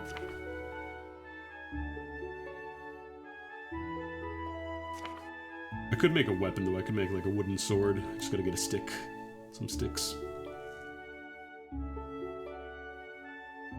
Actually, we have sticks, don't we? Oh right, you have to break down the branches into sticks. I should be paying more attention to the materials. So cedar, fir. This one at least gives healing, so maybe I'll make them out of fir branches. Or fir sticks, I should say.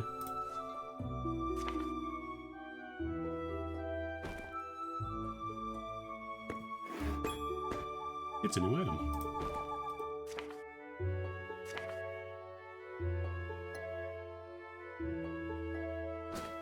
Yeah, we'll do birch logs and then fir sticks. And then if you have magic stones and stuff, you can throw them in there as well. I might take a little bit of damage for crafting this, but it'll be fine. You crafted a birch longsword. You suffer a minor injury. Ouch, owie. Cool, we have a weapon now. So we're going to two-hand it. Much better hit rate than just martial arts. I think that's at 62%, yeah. Because we actually started with some points, if you remember, in our two-handed skill. And our longsword as well. We have two-handed longsword, so we can actually do some damage with that, I think. But for now, I gotta use my bed. I'm running out of energy. Call my bear back again. And actually, I think... I don't know if you have to throw this in your quick slot to use it. I think it's... No, I think, like, long swords and stuff, weapons, those get equipped here, but stuff like ranged weapons, I think those just kind of go here.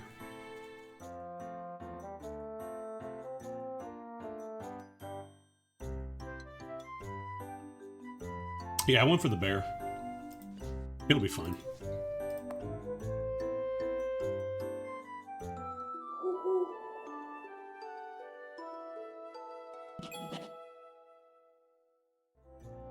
Ah, I learned how to make a window. Now I can actually have windows in my house. Goose. Where did my bear go? Did it die again? My bear might have died again. Let me chow down on these blueberries while I think about what to do. No, it's fine. Oh, you know what? I told it to go to home. That's right.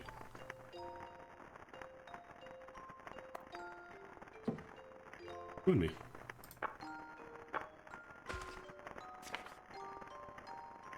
Weeds, too. Struggle meals. Alright, I wonder if I can actually handle the... What's it called now? The hermit crab. Now that I actually have a sword. It also doesn't show your weapons. Like, there's an option to show them out of combat if you want to.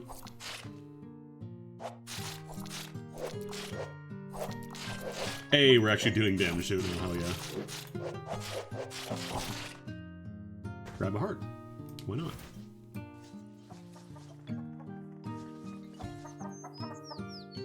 I don't remember if you can cook these straight out or you have to get more skills. Ah, I'm wet. Okay, no, you do need cooking to, or you do need something else to use these. You can just eat it.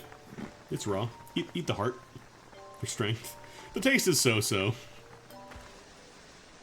If it's either like meat or if it's made out of a raw material, like equipment can be made out of food, basically. You can eat it. It might kill you, but you can eat it.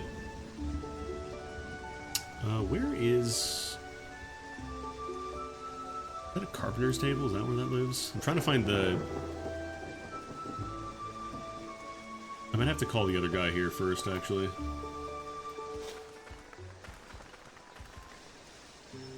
I thought it said you eat a grass door for a second, like I'm not that hungry yet.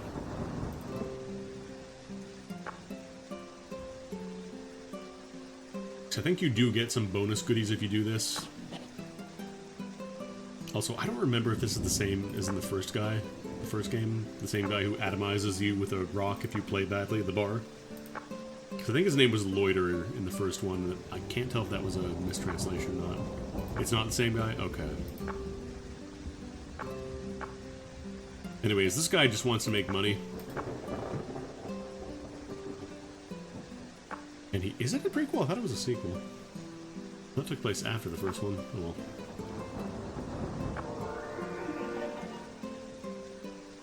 Alright, cool. We got a little bit of karma.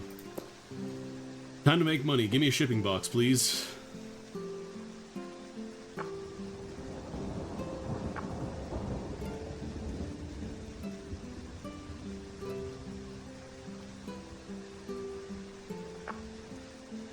If you've never heard of a shipping box before, you're playing a video game. You're playing an early access Japanese roguelike. I know you've played Harvest Moon. I know you know how that shit works. Okay, cool. It just gives you the resources. Remember to use the Palulu wood I gave you.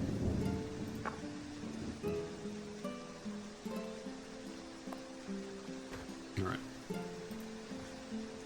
Frontier Inspector Loital is wet. Not the wooden box, it is the shipping box.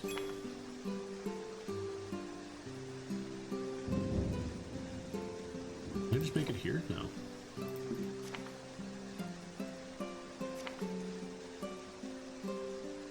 Not the compost box, not the waste box.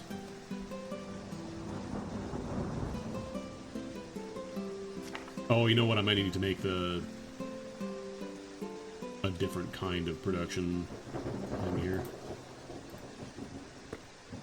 Nope, I keep accidentally picking stuff up. Because the quest journal says what? Oh, it just says the same thing. I don't think it's wooden box. I'm pretty sure it is specifically...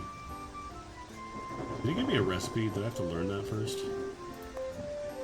No.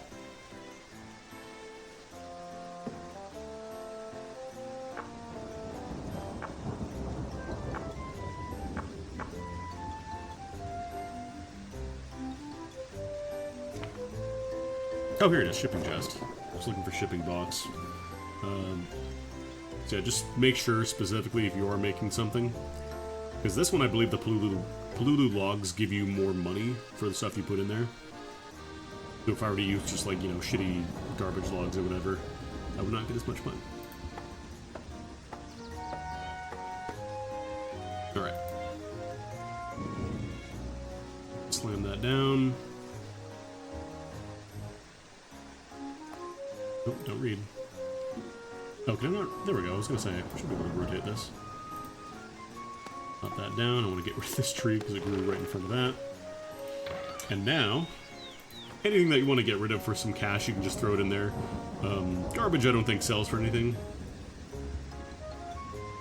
But it's a nice way to just kind of get rid of stuff without necessarily having to go out to a random map tile and drop it off there and then leave. If you ever play the original, we could sell some of this meat we found. Have a bone too, why not?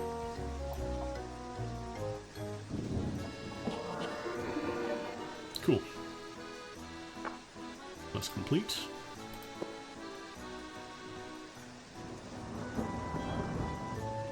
Okay.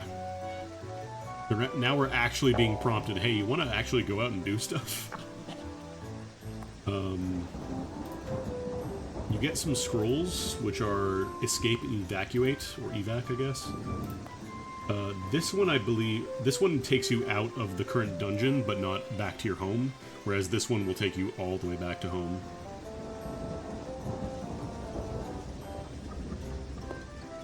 Come here. Craft recipes that might be useful in your future endeavors. Thank you.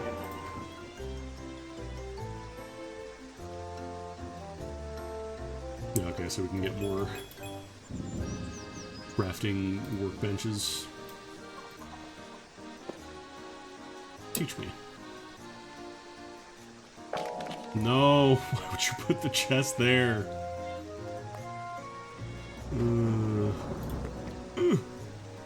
Because yeah, like I'm trying to move this with this chest in my hands and it weighs too much.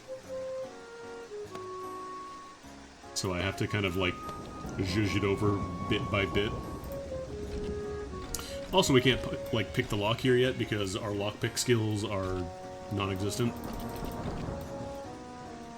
So don't even bother trying at the beginning if you'll just fail. Then you go back to her and she's like, yeah, because I locked it, dumbass. You don't know how to lockpick, I just gave you some lockpicks. And then... I want you to look for a puppy. The puppy cave, we could probably peek around in there a little bit, I think. Might be a little scary. We'll be fine. Let me do a little quick dump.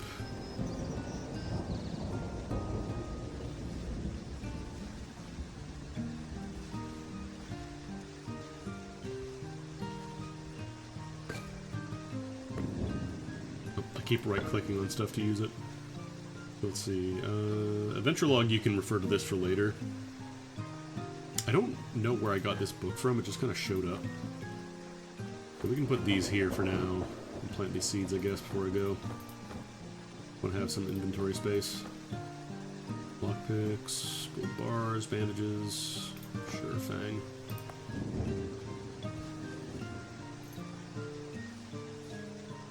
Now, there is like a proper farming mechanic, but you can also just drop down seeds, and they will eventually start growing.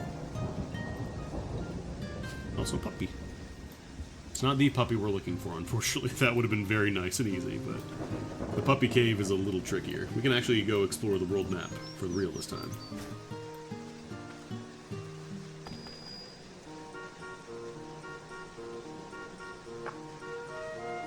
So it's mostly the same as the first game, like the map. There are some new things, but for the most part it's very similar, so you have an advantage if you play the original one. We know that up here, in this direction here, that's where Yoan is.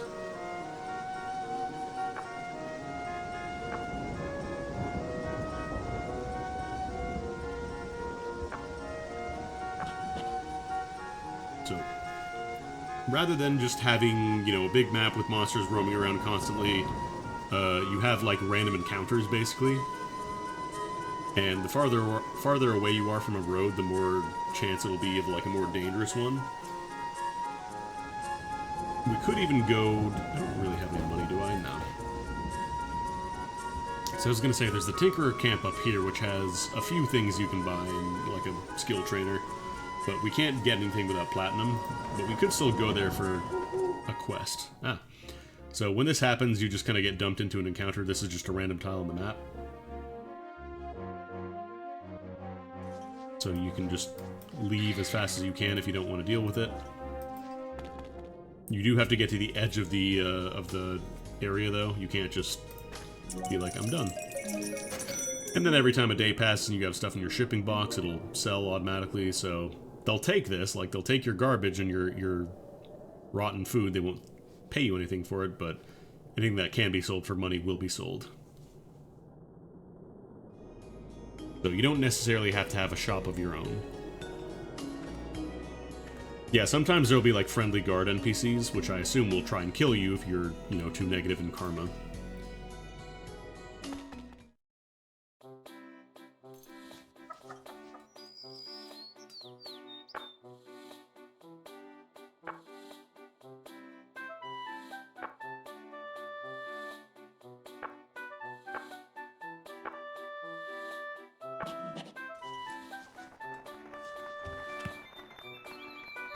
I don't know if that's a costume.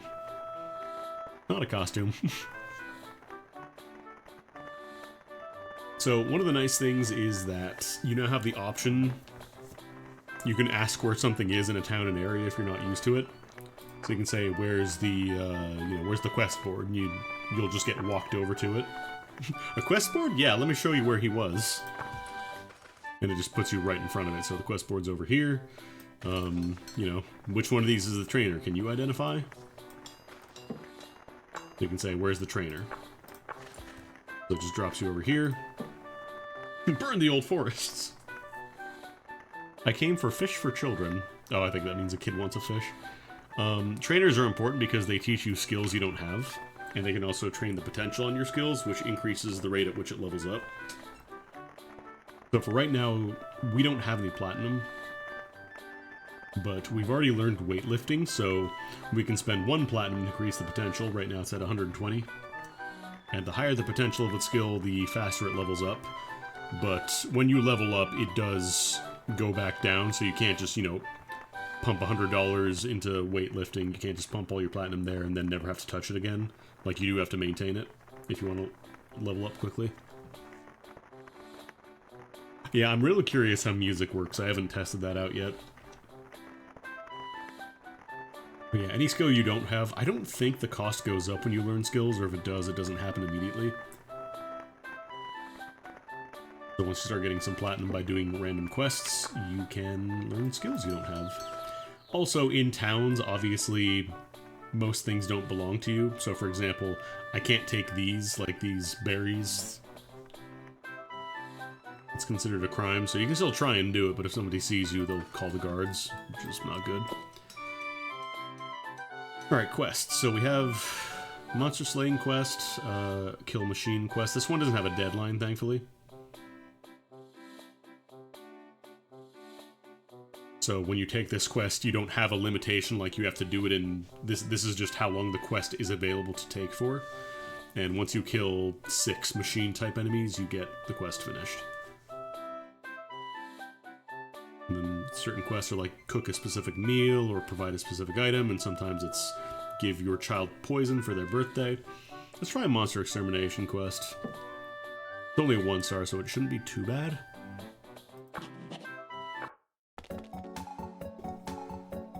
So in these maps, everything except for your NPCs will be hostile to you.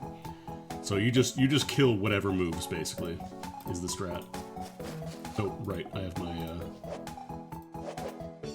I'll equip my swords. Duck. Yeah, the sword does good damage when we actually hit with it. Thankfully my bear is fairly tanky. Just the hermit crabs are kind of a pain in the ass.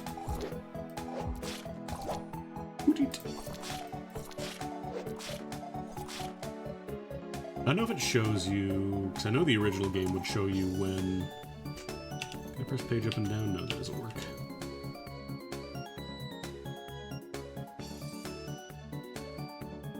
I wonder if there's a way to see how many enemies are left on the map. Oh no, here it is, 5 of 7.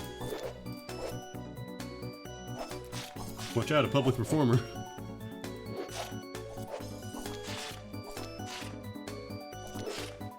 Okay, crab is down. Ooh, I'm taking some damage actually. Get him. I believe dying here doesn't actually count as a proper death. There we go.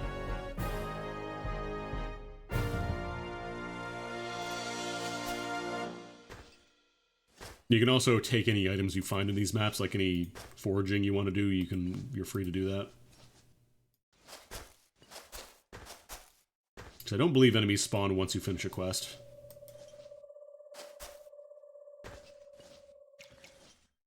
Just be aware of your stamina and whatnot. I want to try meditating, actually. How fast does that recover?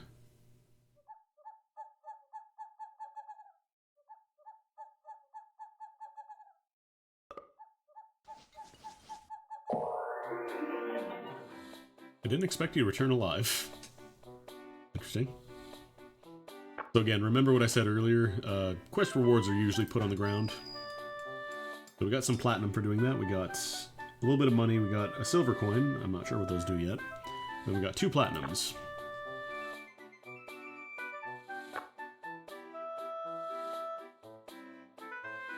So yeah, this is a nice way to kind of get around the original game's problem of like being good enough to handle all the stuff in a town, and time is the only real limiting factor, so now you can just spend your influence to do that.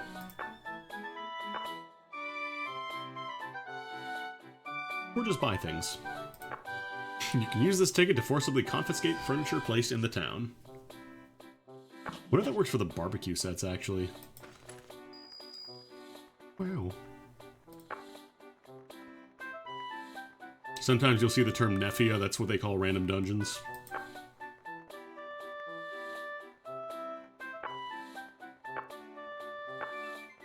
But then the higher your fame is, it also makes encounters and quests more difficult as well. So you can voluntarily lower your fame by selling it, basically.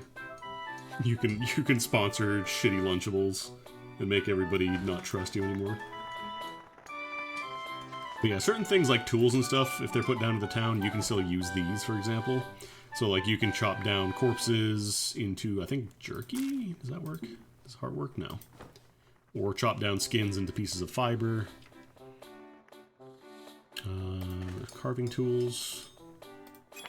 Don't really have a lot of recipes though, so I can't make too much. Yeah, I don't think I have any alchemy points right now.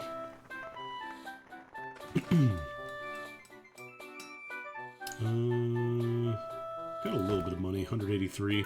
What if I could buy equipment that has any kind of protection whatsoever here? That would be nice. Where is the merchant?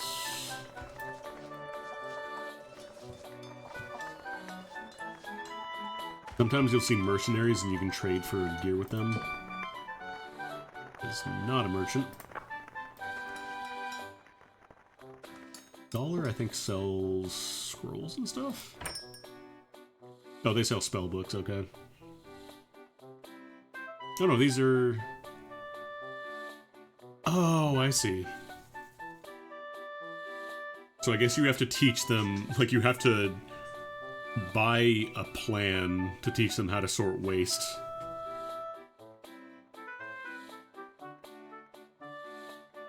Or teach them how to summon demons, I guess. You can have just a demon summoning circle. Just buy a place on the map. They're fine with it as long as you place that as you pay your taxes. Premium store. Raise the price of furniture. Increase the appraisal value of the item ranked #1 in the heirloom rankings. Discount when purchasing products at home. Increases tourism value of exhibits, but cannot be used. Oh, this is probably for museums and stuff. Oh, here we go, blacksmith. What do you got? You have arrows made out of sand. Cotton cloak, cursed paper cloak. Don't want that.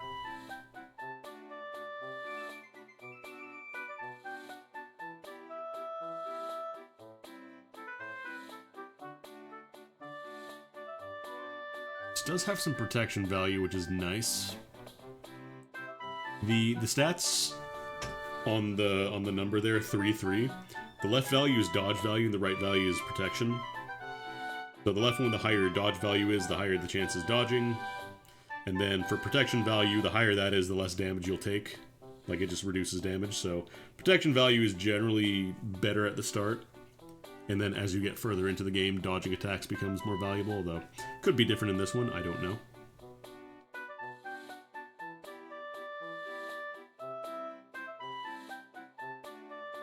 The material of the equipment also matters too. Like this one, for example, this one's made out of paper, which means that it is absolutely not fireproof and will probably burn the second you get hit with a fire attack. But it also means it weighs very little. So the primo strat in the original game was to make barbecue sets out of paper, to convert them into paper, and then they could still cook fine, but they would weigh nothing, so you could just walk around with a barbecue set and never have to go back to like a base to use your static area anymore. I don't think we can do any of these. Like, we could take this request, but there is a limit. You can't just take everything, to prevent you from just taking all the quests that have no expiration date.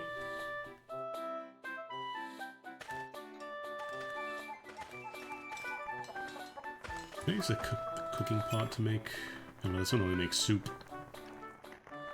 But I guess they have different types of cooking tools now. It's not all just like everything gets made on a barbecue anymore. Actually, wait a minute, is that... Okay, no, that is a camp pot. So I was gonna say, I wonder if the bonfire counts as something separate. Alpaca. And here's where you can get items identified guaranteed. You can also read identify scrolls and try to identify them yourself, but a lot of them are not going to be identified when you first find them. So, if you ever played old roguelikes, you know how dangerous that can be. I want that berry. Actually, let me eat these ones, because these are... Alright, let's try the puppy cave. I don't know if this count... Like, if you have the axe out, does it change your stats? I unequip that. 93%. Okay, no, it seems like it's the same. Come here, come here, come here. Come here, come here, come here.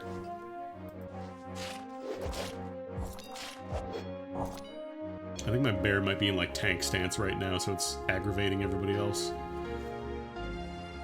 These, I believe you can harvest these to get food for pets and stuff, and for cows eventually, once you start doing ranches. Let's see if we can do the puppy cave. It's only danger level 2. I think it's also a lot smaller than the original game. I think it was just like a couple floors, whereas the original was like 5 or 6. Take a look at yourself. I got a shirt. I got shoes made out of grass. That's fine. You know, I definitely want more protection if I can help it. So the puppy cave is randomly generated every time you come in.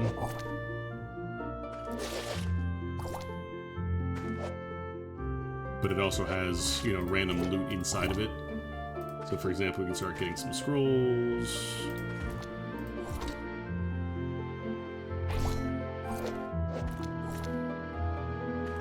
Just remember, they're not identified. If it just says, like, old scroll or whatever, they have a question mark icon, that means that you don't know what it does, and the name has no bearing on what it does. So it could be a scroll of summoned monsters, and it could be a cursed scroll of summoned monsters, in which case, you now have to deal with everything that's trying to kill you.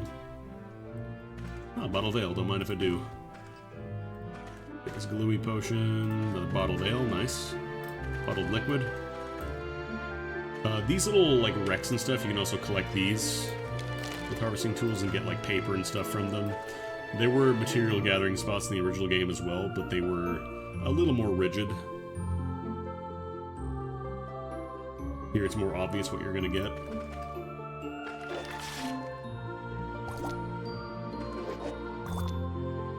These, though, we need like a pickaxe to properly take these out of the ground, the mica crystals. Oh, a pack of soybeans, yum. It's a natto. Could also just eat it, but it's classified as seasoning, so I guess I can combine it with something. Also, if we had a pickaxe, we could mine these walls out. Because remember, we have the mining skill due to being dwarf. Mining, you can find gems and stuff inside of the walls, and you can also train your strength by doing it, so it's pretty useful. A nice way to train strength if you're not necessarily ready to fight tough enemies yet. Oh, strategy. Is that like tactics from the original game? Because I know some of the names change, but I think they're basically the same. No, strategy is different. Strategy is just enhances the effectiveness of your strategy. I'm not sure what that means, though. Yeah, this is Minecraft. I am Steve. I am Arist.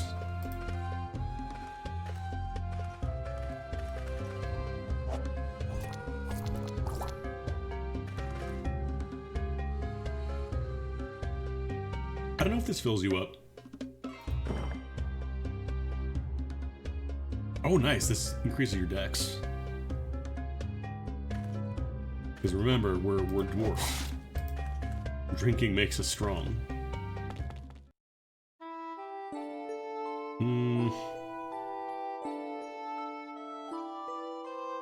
What is that? Can of catechin. Let me swing a couple times, see how much... It's not too bad. My bear is handling it. We're fine. Bullshit. Ultra failed attack. I believe that in this game, you can't stair dance to refresh the floors. Oh, spear trap.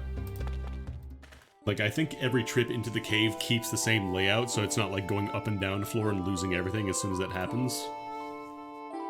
Just want to meditate, get some health back here.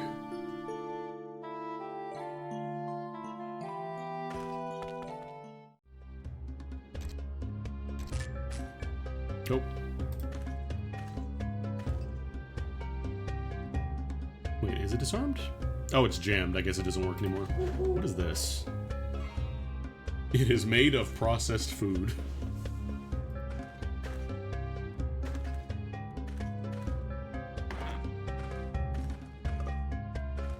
Have a nice little sip of Pospy. A bin of sauce! You better believe I'm gonna grab that.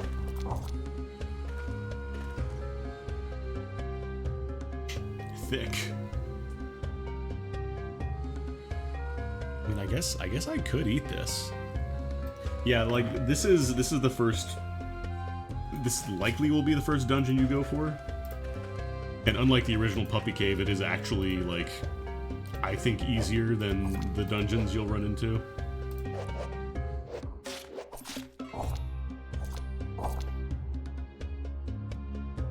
I think you have to specifically... Like, you have to use a cooking tool for it. You can't just put food on top of other food in inventory. Like, you can just eat it straight up if you want to, but it's not going to do very much for you. Maybe I can get that puppy. I want that puffy. I want that cooler bin. I want that chili box.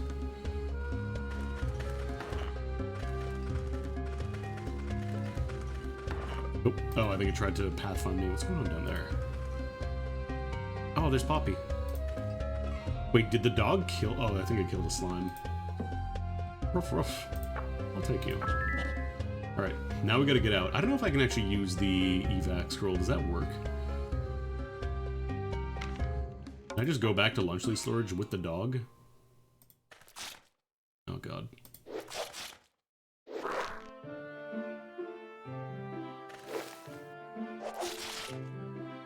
The problem with the return scrolls is that it takes a moment to kick in.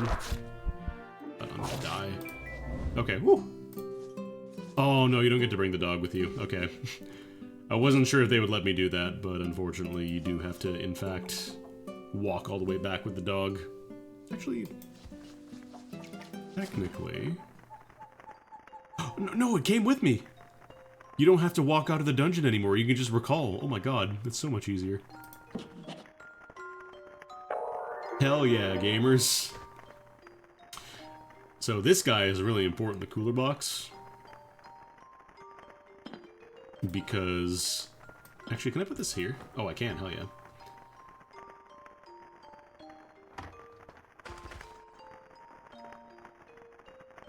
Yeah, I was gonna say, I should be able to move this around. So anything you put in the cooler box does not spoil. So any food that you cook, you don't have to worry about it rotting if you just leave it in here. Or anything that will not rot if you put it in here. And the original game, it was very difficult at the very beginning of the game to actually save the dog because the dog had zero self-preservation instinct and you couldn't just recall out of the cave like I just did there. You had to walk all the way back out, so... The dungeon was also a lot bigger. It was like 5 or 6 floors instead of just, what was that, 2, 3? I can't believe it. They actually made Elin easy. What the fuck? Poot it! What are you doing there? Alright, my bed's... my bed's outside. My house is getting a little crowded. Oh, I can't actually sleep. I'm not sleepy yet. My Poot suddenly decided to visit my home. Come here a minute. You come here a minute.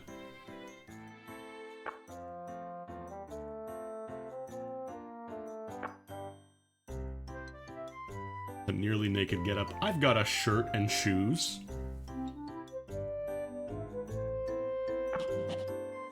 Yeah, this is where we start getting farming tools and stuff going. I should probably make another box so I can drop off, like, scrolls and things. Let me meditate. Some health back here.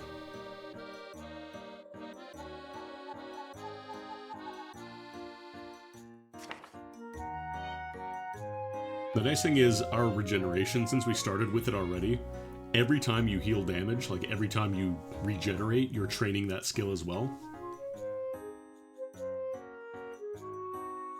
So just by regenerating your stats, you're regenerating your abilities as well, and you're getting stronger.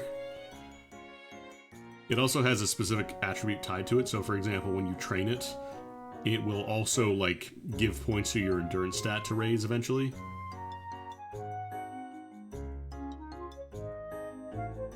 So certain skills which are really easy to train, you'll find yourself getting a lot of them. Faith is based off of will, which we have a decent amount of, because we want to try and probably find a god to worship. There was an altar in the puppy cave, but I wanted to get out of there as fast as I could, because that spider was probably going to kill me.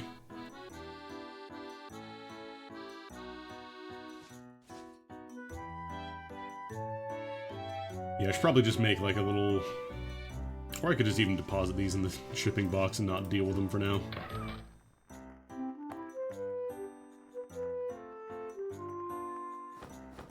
Get a little bit of cash for it. I'll hang on to the ale, because I can actually use that. Oh yeah, I haven't been using my bandages. They're made out of oak. Don't worry, it's like medicinal oak or something. You can also sell unidentified items, although usually you don't get a lot for them.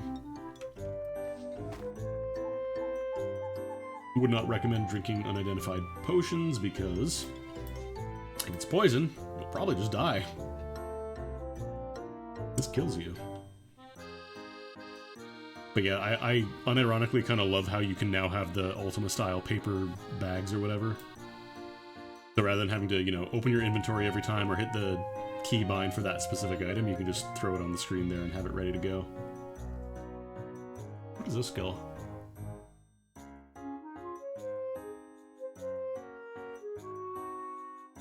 Oh, that's right. Whenever I sleep, I can learn spells.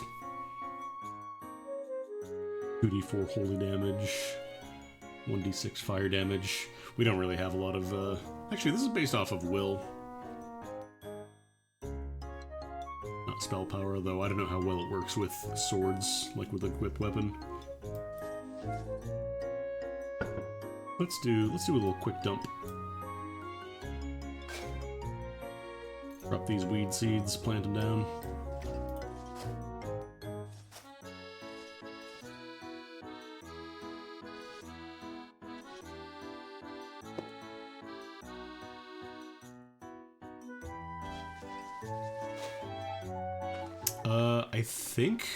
I don't know if allies will drink potions in their inventory.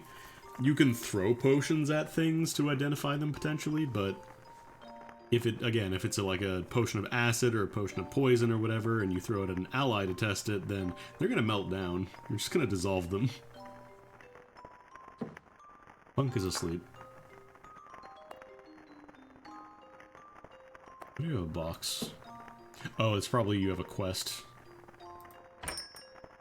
What else can I buy from you? Grass block, grass fence, old lantern, practice chest, watchfire. I should probably just make like a crate or something and just make things. Additional storage.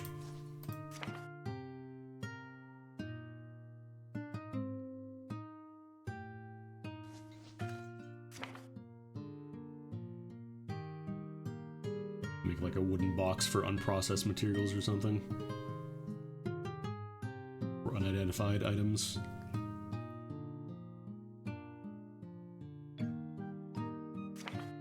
Oh, I need nails. How do I make nails? What is a nail?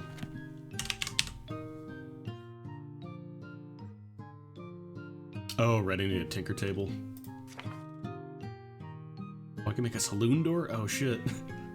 I can make my house out of grass and have a saloon door, and it'll be the coolest place on the planet. Okay, tinker table needs any table, any chair, and bones. So where do I make tables and chairs? Is that the carpenter's? That feels like a carpenter's table thing. Okay, yeah, these count. Chair.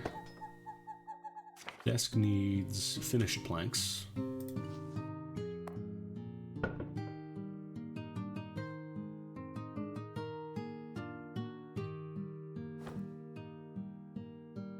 Oh, right, it's in my hand.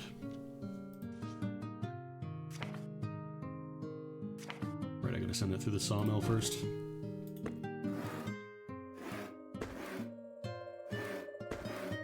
I think you can adjust, like, the auto turn speed.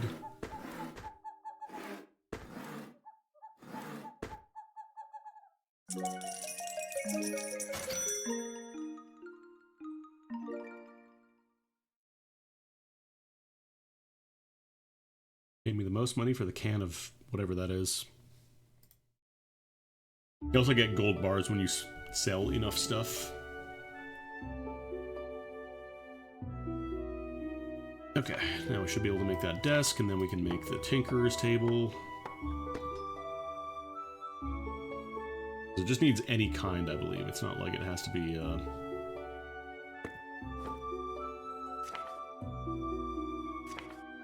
yeah, just in the category, so that works. Tinker table. Oh, I'm very, very dangerous to be crafting now.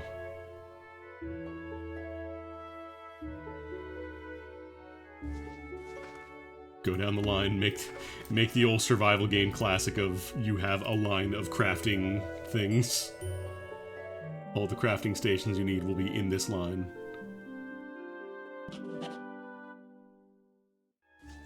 Alright, then tinker's table I can make. Axe, oh, I can make all the other gathering tools here.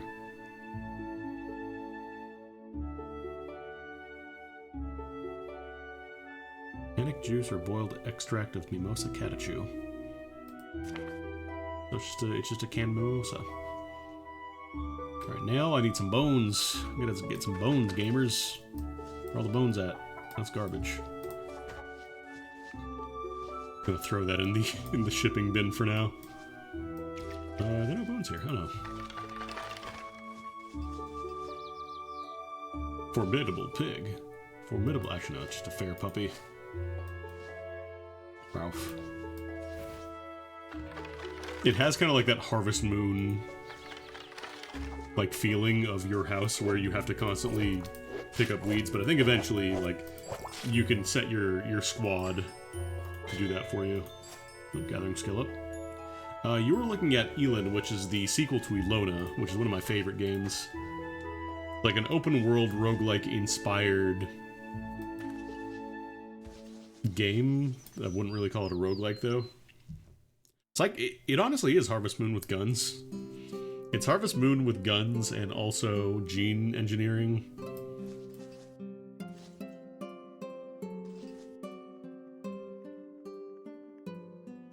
You just got one nail for a bone. One bone equals one nail. Holy shit, these take a lot of effort to make. Yeah, one nail per bone. I mean, it can be isometric Minecraft. Like, there's a lot of freedom to build bases in this game compared to the original. The original was just, like, top-down tile base, so, like, you could set, you know, draw a square and be like, this is a house, and your mind had to fill in a lot of the blanks. But now there's actually, like, visual heights. You can change materials for things, so you can go as hard or as little as you like. Alright, now we got some nails, so... I believe you can also level up crafting recipes, so like the more you use it, the less stamina it takes to use to make something. Oh, I can make a lute. I can start playing awful music that'll get me killed.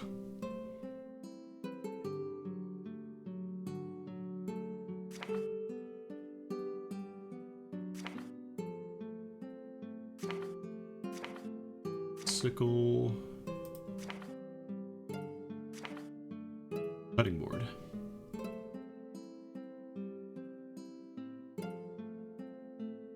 Oh, maybe I can use this to process, like, corpses into jerky and stuff. Or meat strips. Okay, stick. Said he wanted specifically a shovel and a hoe, so we need granite stone, sticks, strings. Yeah, just need lots of stones and sticks. All the S's. Probably just do a run of gathering stuff, honestly. Just pick all this crap up.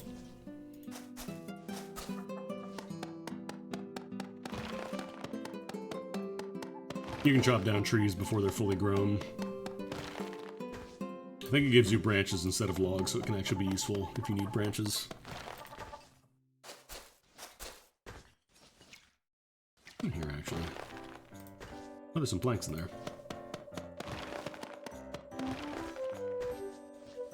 Every time I see the birds, I always freak out because I'm not used to, like, real-time things happening in Ilona.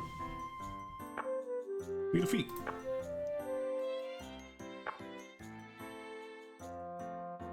I don't know if this game tracks level anymore.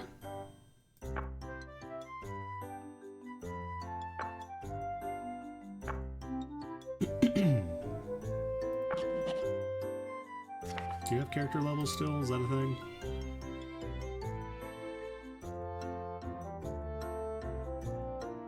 Conditions, buffs and debuffs. Wet.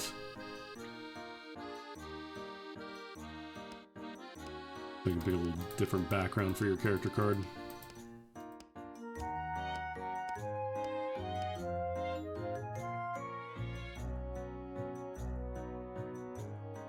Like the little jingly chains.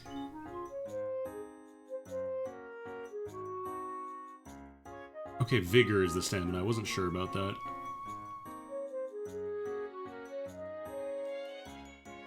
I mean, the original game was kind of the same, like you could roam around and do whatever you wanted.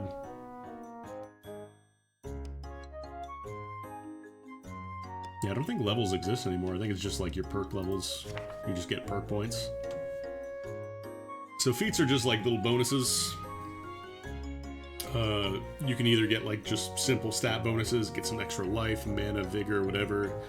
You know, get a little bit of extra perfection value. Yeah, the original game you could make nuclear bombs.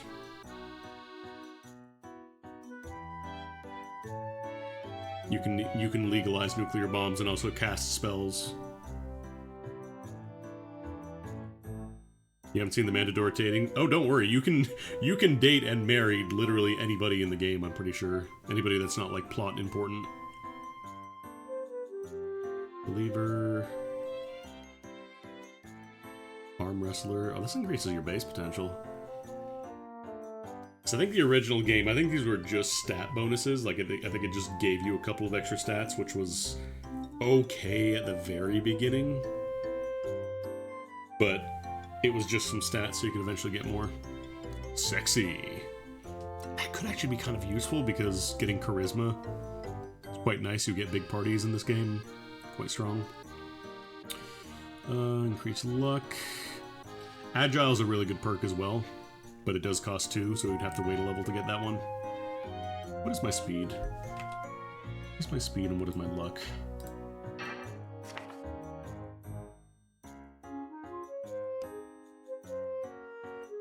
Speed's 100. Oh, maybe it doesn't even show your luck. Tax reduction has been moved to... I believe you can enact policies for your house, for your like your settlements. I don't remember where I do that though. Yeah, if I talk to her, where is she? There you are. She sells you the plan of tax evasion.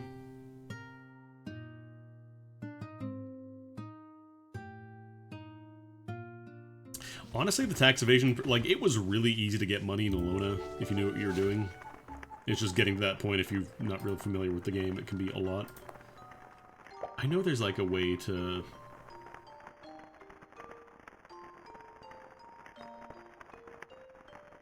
Your journal?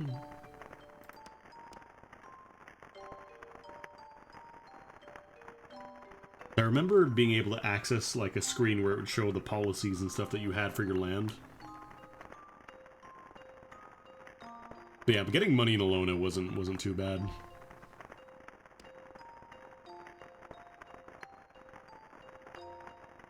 They have a merchant's guild now. That's new. See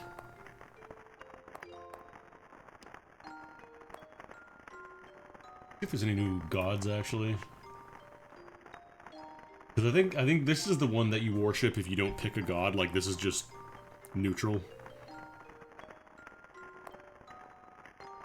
Lulwe used to be really strong at, like, original release because she boosted speed, which was very powerful.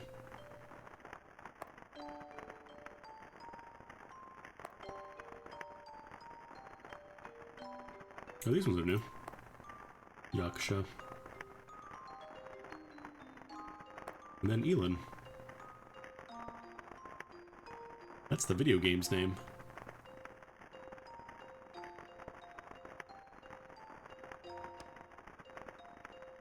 Cards? Like, I know there were the droppable cards in the original that you could put on your museums and stuff, but I don't remember where the, like, the management... Is it in... It might be the Hearthstone? Welcome backy. Or it might be the quest board, maybe? Oh, I think I might have to buy the info boards.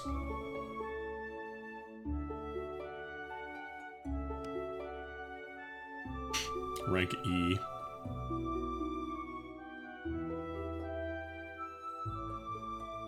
Pure gay.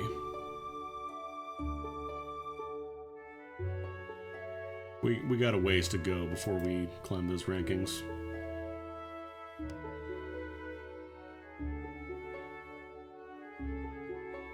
Yeah, there's a lot of weird jobs. I think one of the random NPCs on my other file that I was just testing stuff out on, their hobby was gacha games. Yeah, I think I have to buy the boards. I think they're only 1 gold bar each, so I might as well just grab those now. The resident board and the home boards. You can also just buy the kitty bank straight up, although I think there is actually a banking system now, I'm pretty sure. Oh god, my house is so fucking Minecraft right now.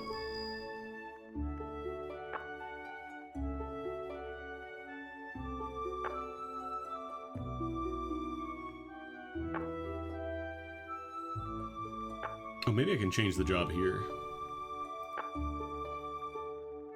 Also, probably should make some beds for them.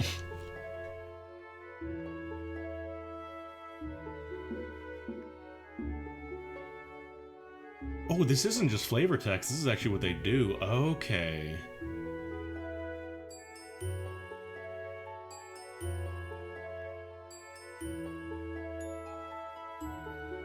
So yeah, if we leave them alone, they'll start, like, gardening and farming if they have the facilities for them. Okay. And then the dog just lives here and just generates power naturally for the entire area, because there's also, like, an electricity system now. Treasure hunt, auto-collect treasure... Yeah, I should probably get you guys a bed or something, or an actual house to live on.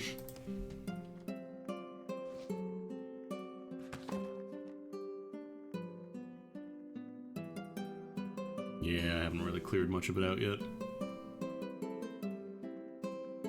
0 megawatts. Danger of 3.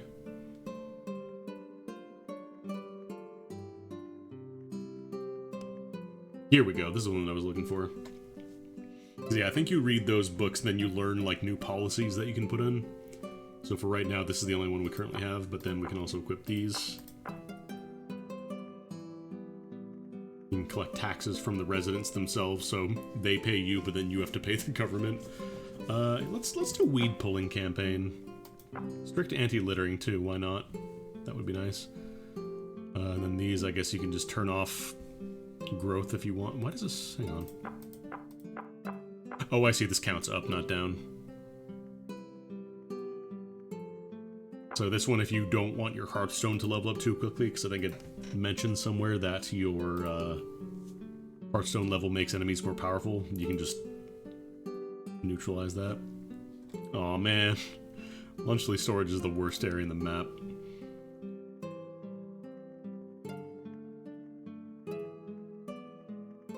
Oh cool, the free build stuff is here. You just have to level up for it. It makes sense, because the original game, like, building an area was mostly just ornamental. Whereas here, you actually do need proper housing and stuff if you want to have, like, people doing things for you. That's cool.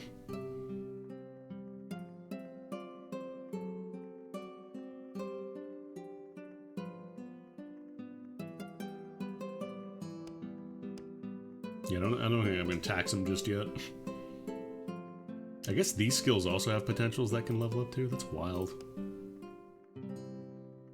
Okay.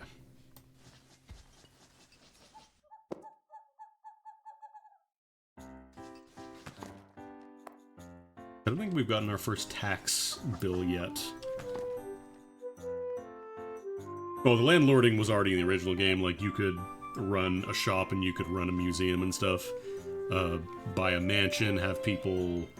You know, you could just have shopkeepers operating out of your mansion, but it wasn't nearly as in-depth.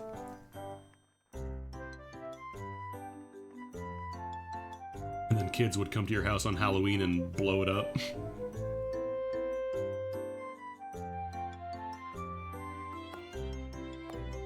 Yes, these ones are just kind of do whatever.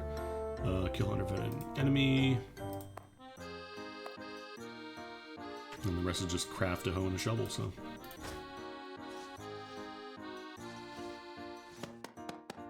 I should probably go into the world and get some bones, because I think we're mostly cleared out of this area now for bones. Anything with a white name is neutral. So, like, ducks will not attack you, but you can attack them if you want to. And it doesn't count as, like, attacking a friendly character, whereas here, this guy's got a blue name, so if you attack him, like, any friendly NPCs will try and kill you. Favorites, drug and crepe. Why did the screen just shake? I'm concerned.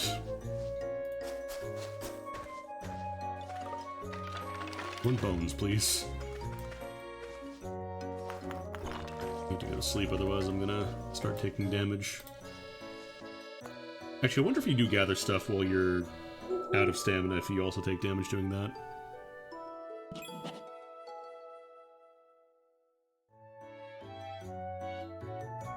You come up with a recipe in your dream, you learn how to make breastplate. Cool. Can I make that yet, or is that on, probably on a different production table? Quick dump, quick dump. Oh, the quick dump is so nice.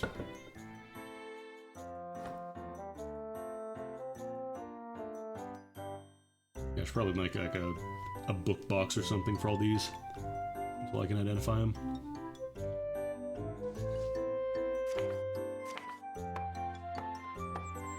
Damn. You can go right there. And then this is just like a general reference guide.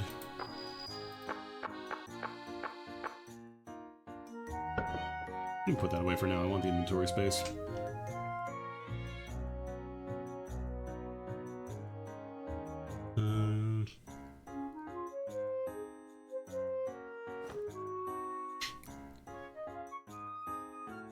Yeah, sure. I'll hang on to the ale, because I can use that. Garbage can go back in the shipping chest, that's their problem. I don't know if I can use paper yet.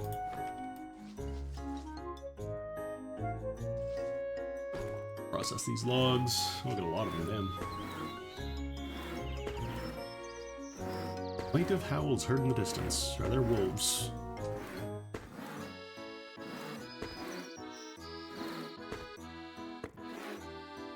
I do kind of wish you got a little more stamina to start with. Like, I know it builds up over time, we're already at 40. I think we started at like 36, but I wouldn't mind a little bit more just to start. You put the nails in there. I think any kind of like building materials I can put in here. Trade these out. That's rotten, that can go.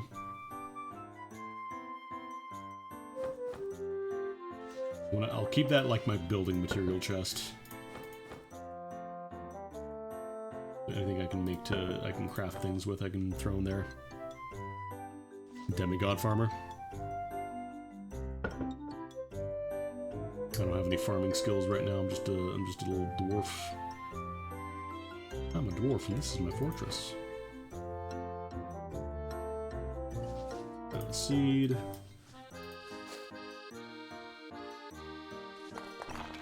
I need stones, I need bones. Is that the pig that was howling at me? I never picked up these logs. I can just pick up the fish. That's funny.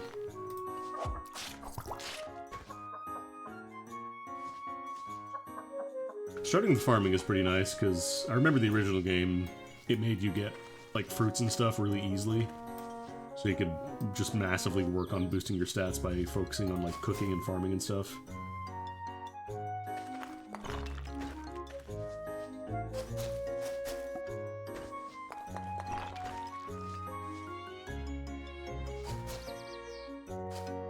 Also, just cleaning these out is good. Oh.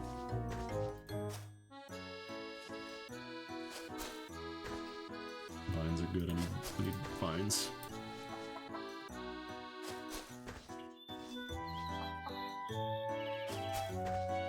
Because I think it was specifically, I don't know if that changed for this one, but I believe worshipping Kumiromi, the farming god, would increase your stamina regen as well. Okay, let's just finish out the stamina, we'll go to bed, and then we can start looking around a little bit. Just want to start moving out.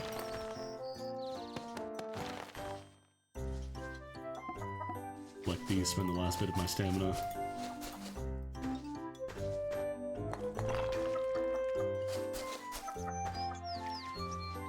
Although I did start telling my residents to clear weeds, so maybe they'll do that now. Nope, we got a new quest. Let's sleep and then see what that is.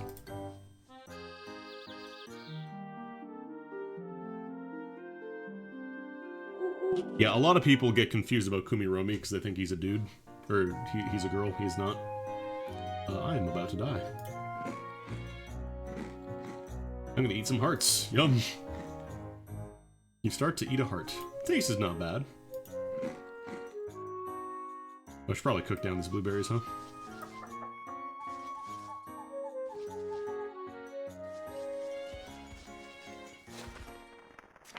It does feel like it's a lot easier to get started with cooking now. I knew that groove was in your heart. Oh, Ryudo. Oh man, are you ready for this? Streamer Ryudo, welcome. Welcome everybody coming in from Ryudo stream. We're playing Elin, which is the sequel to Ilona, which is one of my favorite games. We're currently working on our little settlement here. We've just built a house out of grass. We put a torch on the side. Don't worry about it. It's fine. I just cooked up some blueberries because I fell asleep and didn't realize I was starving, so I'm gonna sell off the mushy dessert that didn't cook very well. I'm gonna put that in my shipping box so it can be sold off later. And we're gonna go see what this quest is. But yeah, this is the sequel to one of my favorite games. Ilona, which is one of the funniest games you can possibly play. Just takes some learning to get into. Let's see.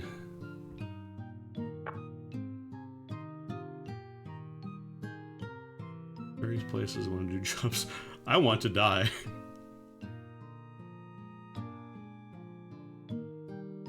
No, this came out of early access, or started early access, I should say, on the 1st of November, I think. And it was available previously to backers. Like, if you backed the sequel on Kickstarter, they gave you an early access key for it. And now you can just, like, everybody has the option to buy into it now. So it's still an early access game. It's not finished, but the original was one of my favorite. I played so much of it, so I figure, yeah, you know what, I'll support the dev. I want to see more what they're cooking. Let's do Explore Nefia.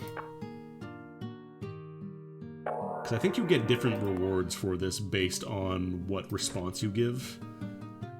Ooh, plus 10 PV? Absolutely. So this one ring is now giving me more defense than any of my other gear. Chaos resistance. I don't think anything in the original Ilona at least didn't really have chaos for the most part at the start. It's one of those skills that becomes much more useful later. Because, yeah, let's see. Where does it show? Does it show, like, your current total PV? I can't actually tell because, like, none of my gear actually protects me. It is just ornamental. Like, this just takes up space. I think in Ilona Plus they might have added Chaos-type elemental weapons, or abilities, I should say. But yeah, I've been playing a little bit of this over the past few days, and it's fantastic. It's some of the funniest bits, like, emergent gameplay you'll ever see in these games. Both Ilona and Elin.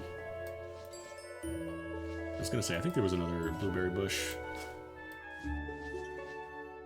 Your iron woodcutter's axe is too shriveled to be of any use. What? Oh, does the hardness go down over time? Oh, damn. Yeah, this is one of those games where it's like, you have those emergent gameplay stories that you get in, like, Dwarf Fortress. Oh, I can't actually gather that.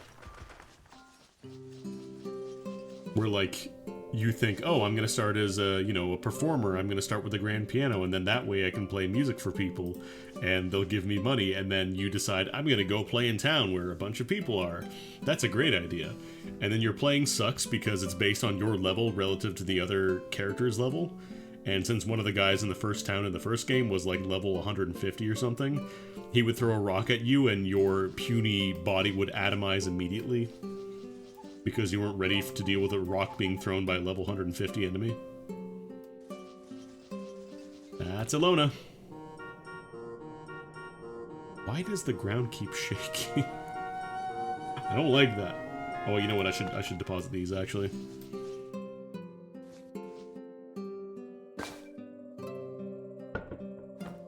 Logs away for later too. Bone, sure, why not? Actually, I got my crim berries. I got my crim nuts, technically. You finished dumping.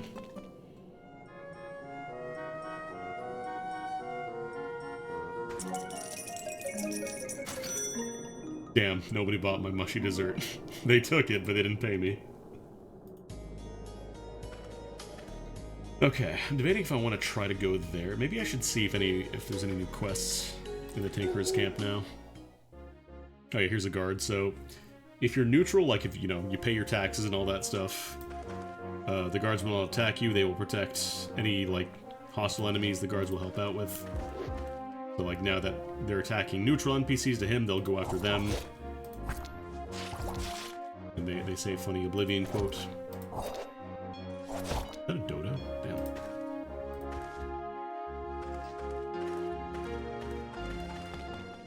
But yeah, these are, like, random encounters, so... You do still have to escape them as normal. Alright, let's see if I can do any quests here. Pig. Oh, this could be worth taking. I don't think pigs are too hard to kill. It's simple. Just kill about 18 monsters you come across. Sure.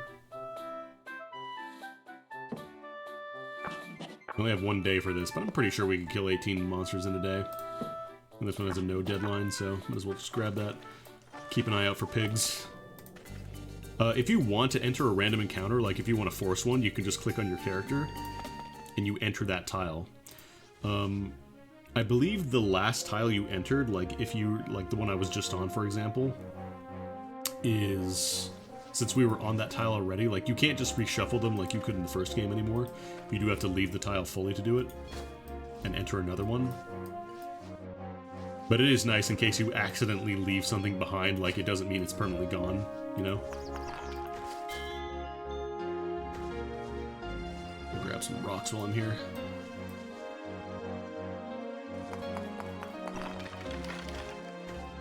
I think it specifically has to be, yeah, it has to be hostile, so... So now if I go down to this tile, it's a different area and it's been refreshed. There's a hostile creature.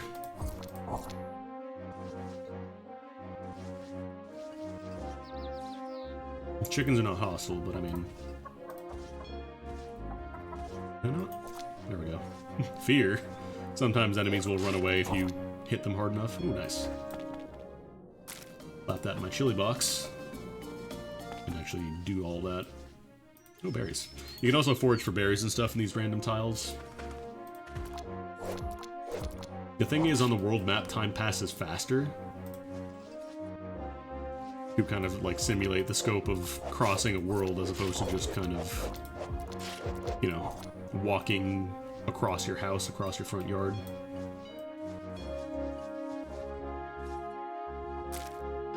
I need to be remembering I have the chili box now.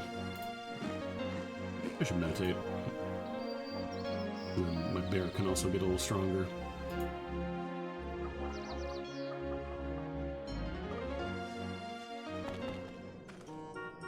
Remember, you have to move a tile to generate a new one. Eyeball.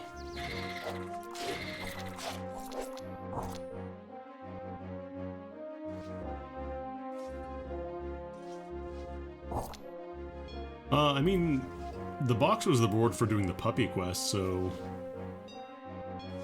No, this is holy damage. I think the one you're thinking of is lay hands, and I need to worship a specific god for that one. A fair duck. Because yeah, I'm just trying to get these before the day expires, otherwise I don't get the rewards for that quest. I want to say quest rewards are also auto-given to you now. Like, you don't have to return to the town to get them. I might be wrong. But yeah, you just do the puppy cave and you get the chili box. Oh no, a snail. The most unfortunate creature on the planet. Well, I gotta remember, I can give my bear equipment too. Doesn't have as many equipment slots as the girl has, but still you can get some stuff there. And actually no, maybe these are all like fixed seeds, and then when the earthquake happens, maybe that's what randomizes it. That could be it, actually. Still not the greatest damage though, because we're just kind of starting off.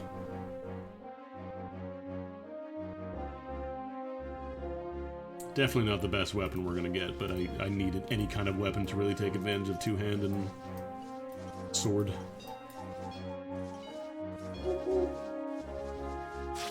Oh no. Actually, I have a weapon now. Let me try this. Well, I guess this bypasses their...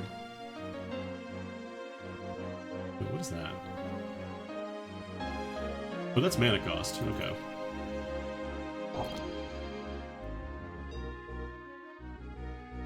Martial arts were really, really strong in the original, if I remember correctly. Like, they took a long time to get online, but once they were online, you could hit like 40 times in a single round of combat. It got ridiculous. I think they did eventually nerf it, at least in Ilona Plus.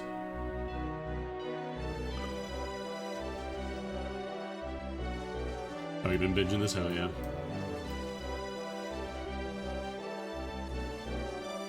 Ilona Plus, it nerfed some things and buffed others.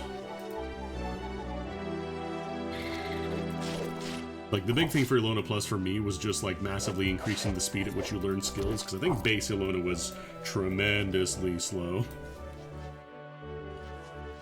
And it was not particularly fun to be technically able to do something, it's just that I had to sit down on, you know, a weightlifting machine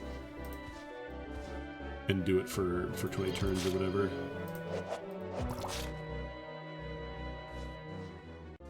Archie, is this...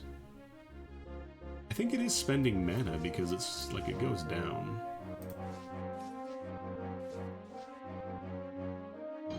Oh no, it does cost mana, okay.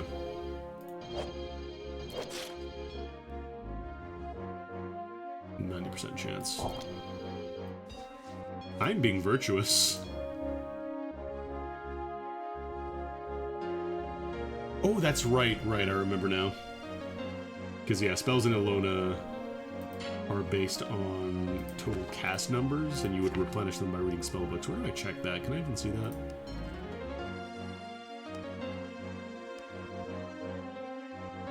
Yeah, Go went to heaven. I was just helping it along. I was just sending it to heaven. That's all. Oh, a rat.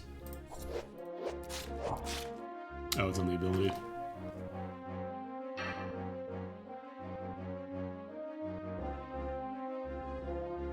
Oh, that's the cat. Okay, I thought that was the cost of the ability. Because, yeah, you don't just get... You know, you don't just learn a spell and then you have it forever in Ilona. You have to kind of read books to replenish your stock of it, and it also costs MP, but... Once you train your spell casting a bit, it becomes a lot easier to just maintain your stocks and worry about MP more often. Yeah, it just gives you the goodie, so you don't actually have to go back to the camp to get it now. It just gets remote delivered over to you. Which is very funny, but at the same time, I'm not complaining. How much platinum do I have? I have 3.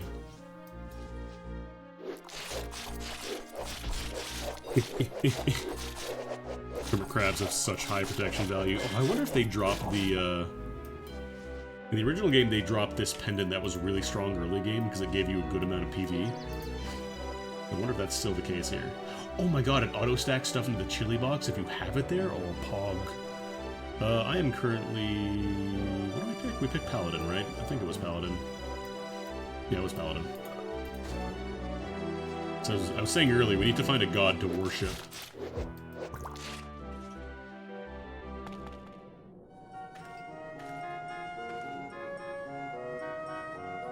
Oh, I already got the ring. I got the obsidian ring.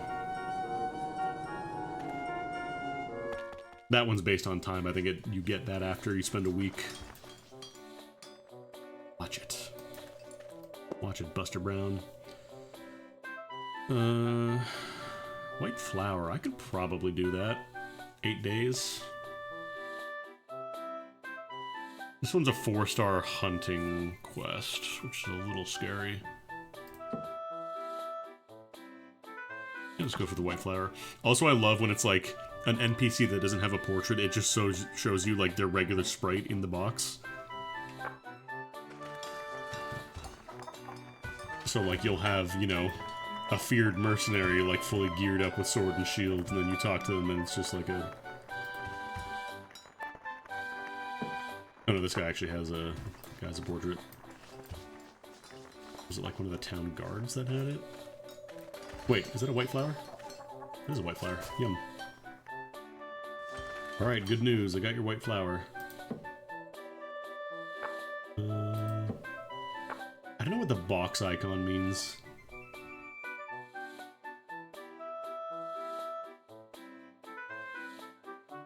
It's not like you can deliver something to them. It's maybe it just means they have a quest you can take on. But that was the exclamation mark. That was different. Oh, I think it was the fairy that had it. Yeah. I have the stuff.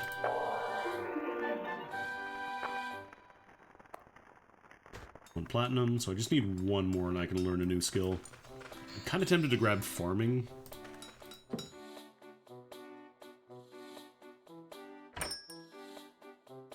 I'm not sure why you have an exclamation mark. Oh no, that's the one that I took on. Okay. I thought that was the machine race hunting thing. Sadly, I cannot hunt these pigs. Actually, can I? Neutral. Or streams. Sorry. Trying to fix it. Oh no, the pig's got hands. The pig's got hands. Abort. Something was drawn to chaotic vortex. The pigs are casting chaos magic. Get out of there.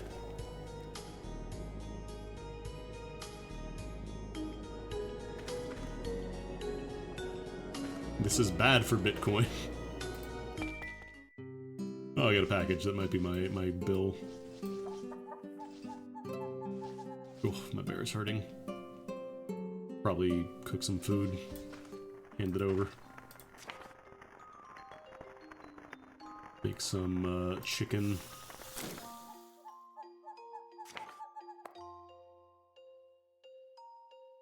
What? Did not craft them? Oh, the fire went out. I spent all the fuel. No problem. I mean, I guess you could also just do that, yeah, like have NPCs farm for you, right? Oh, that's a pig. That's a formidable pig. You want a chicken on the bone? I think my bear needs a little bit of health before we try that. I think I can use branches for fuel as well.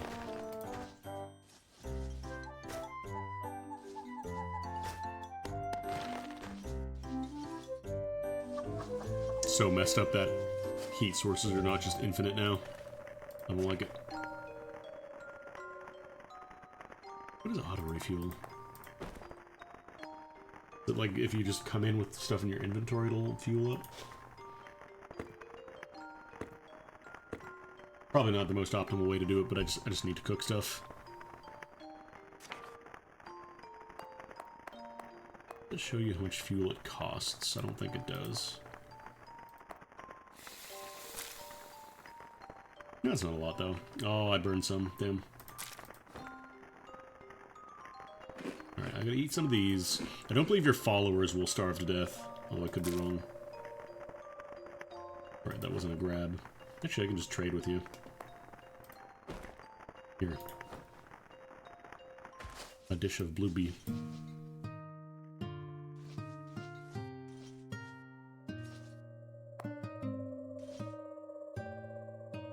Sleepy, tired, asleep.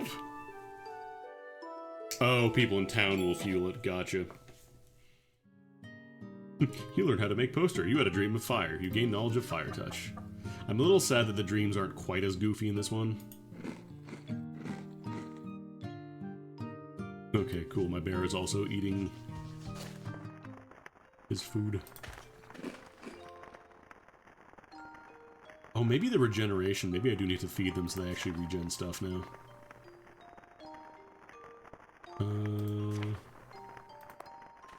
Okay, cool. So it pulls from the chili box as well. That's nice. Big proponent of food being pulled automatically from chili box rather than have to access every single time. Here we go. Here we go. Huh?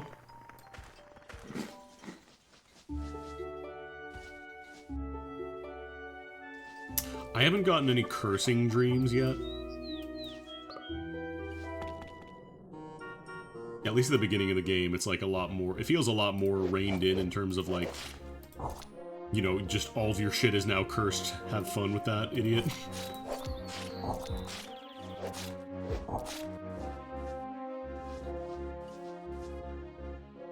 You better run.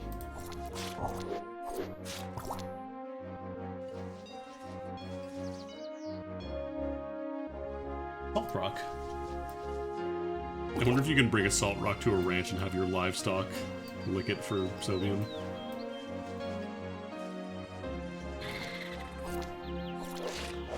Oh, chest. That's not even locked. A free gun? Recovers ammo and firing. Interesting. So we can start using a gun now. Recipe of door, gold bars, nice. Unfortunately, I don't think I have any ranged abilities, so this might be not great. Yeah, the fact that it pulls from all your storage now is so nice.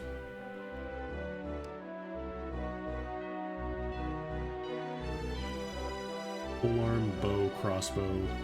Yeah, we do not have any firearm skill.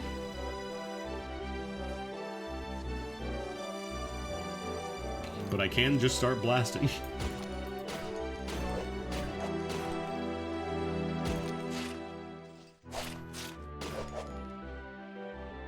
How does the regen work, actually?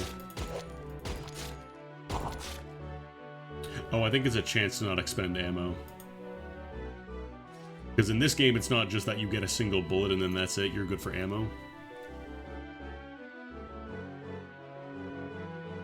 You actually need to, like, properly make a full stock of ammunition now. It's not just you get one bullet and your guns just use that one bullet over and over and over again. Alright, let's... I don't know if I should try going to the dungeon. Danger level 4. Let's poke our head in there real quick. Who just threw shit at me?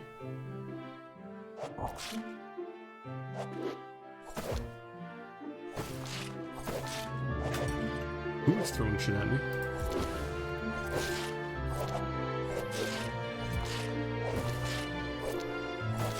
I want to kill this crab so I can... Okay, let's hop out here. We'll meditate. Do a little bit of meditation, you know.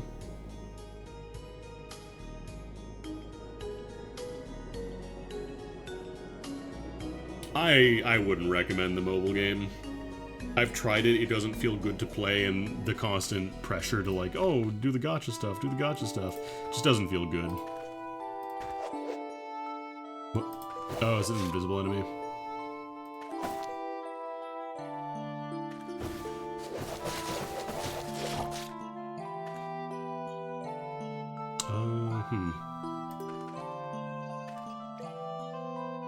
Oh. The bear stood in the confusion potion explosion.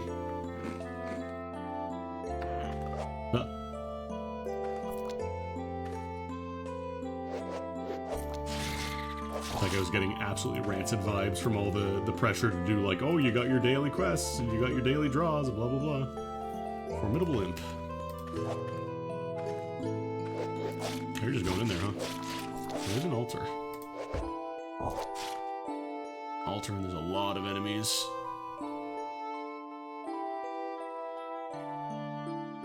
The problem is the hermit crab. I don't know if the regular crab has much defense, but I will get killed. Yeah, we're getting out. We're gonna get our bear back. Apparently got a pig kill though. Yeah, I don't want to tangle with that wasp, especially with only like this obsidian ring as my only source of protection. Like the hermit crabs aren't too scary for the most part. It's just that they have so much defense that they take up so much time. Oh.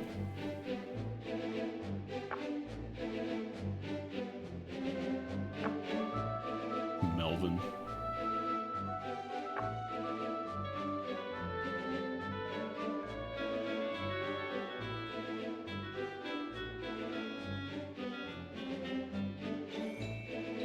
Actually, this being a prequel would kind of explain why some stuff is missing in the other game.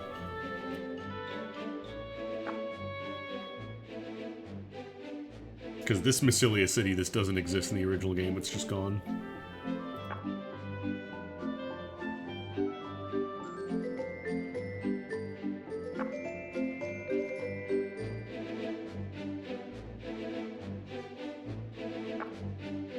I think he meant to write Lyre, but it turned into Lyra.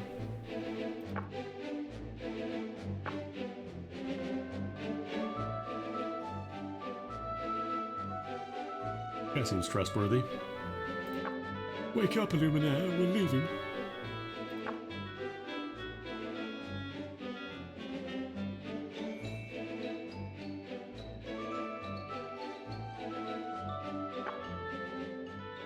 What's going on with this freaking country? What the heck? Oh, the hearts are rotted. I forgot to put them away. Oh. Donk donk. That's the shipping company's problem now.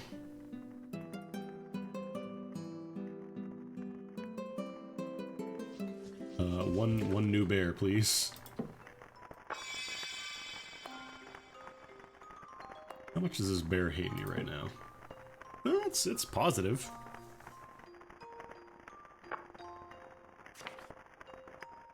Could make some weed stew.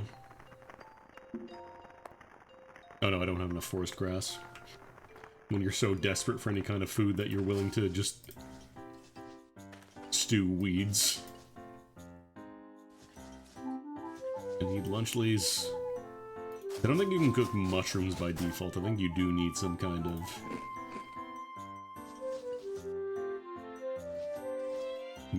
My bear cub has turned into a fox girl of some kind.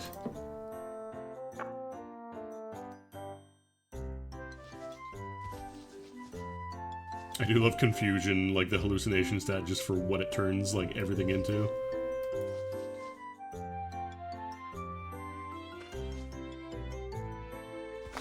Probably should not be eating random mushrooms, though. Just good advice in general. Don't eat random mushrooms.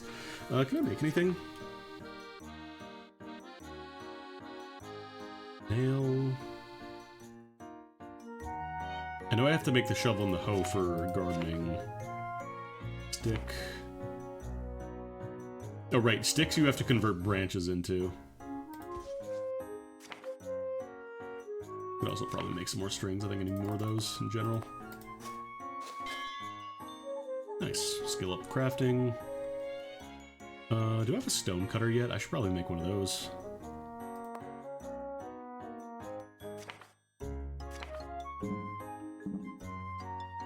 Oh, I need more stones to make the stone cutter, of course.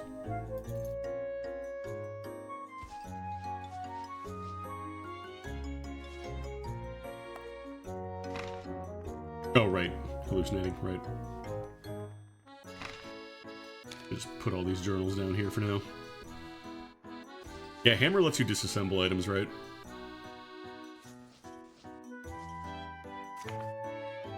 So we need some... Need some stones. Can I switch type? I can just use these ones. I keep forgetting. You don't just have to use one type of material. You can use any kind. But apparently it's a very calming stone cutter. Is that coming from the nails? Cool. Oh, it is the bone nails. Okay, thank you for the follow. I might want to consider removing those gallows at some point. I'll think about it.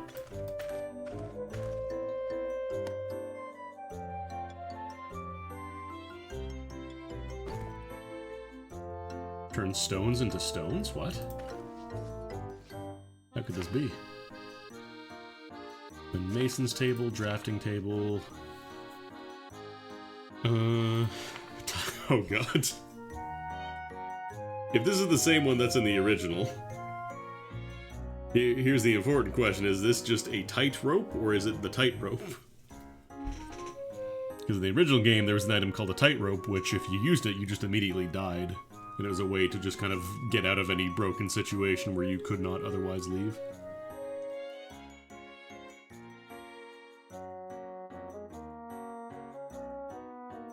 Oh yeah, I should probably make more beds. For all the homies. Yeah, let's make some beds.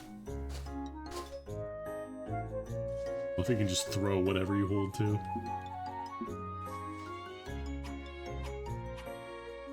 Now, why is this one? Oh, there we go. Is it like trying to align it to a grid or something? Oh no, there we go. Because then I think it just, somebody picks the bed and then it's just there.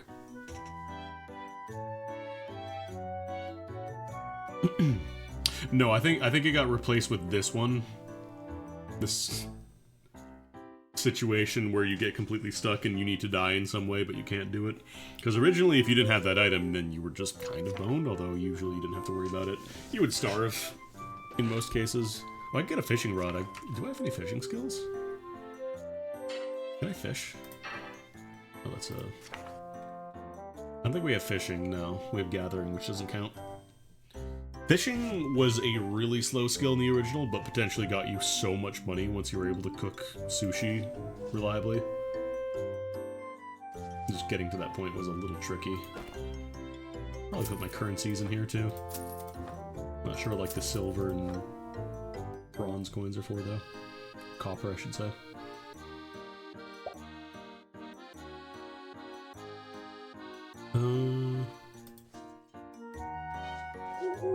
Kumiromi worries, are you okay? Been playing for 3 hours, take a break. No, it's fine. I'm fine. Oh right, I want to get stones. Right, that's what I wanted. Sort these. Granite stones. I don't know if junk stone counts. Performer was strong, and then I think it kind of plateaued. Like, it was a good way to get money beyond the beginning, but it wasn't like an endgame money source. I think the best way was like getting blessed, like cooking blessed food and then selling it in shops, and you got so much money for that. Get like really, really high quality food. Do I not really have any other stones? I don't have a ton.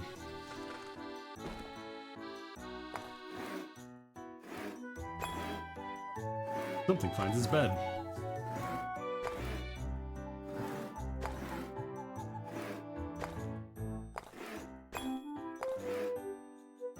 We can craft the rest of these, it'll be fine. This doesn't have to be open though. Oh, that's Puppy's bed.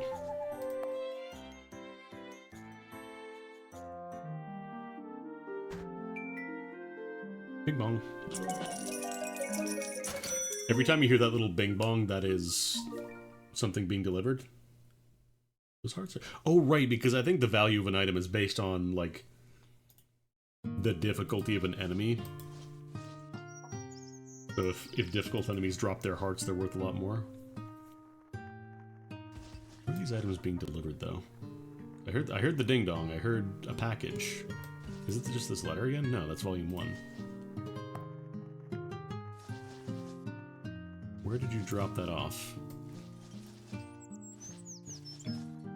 Oh, they're getting dropped off over here.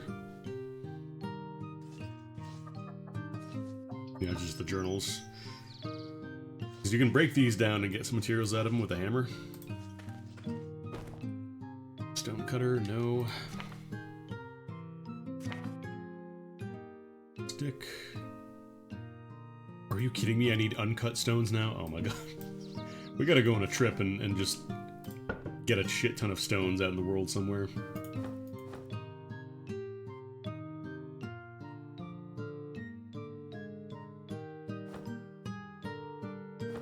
These nuts never rot, I believe. Haha, he said these nuts.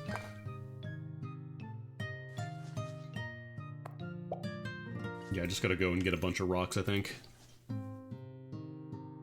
I don't have a pickaxe yet. I can see if I can make one. I think I might need a rock for that too, honestly. Yeah, we need rocks.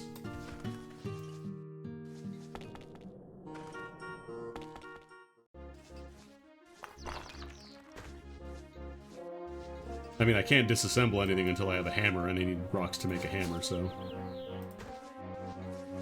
You see the problem. Oh, heart.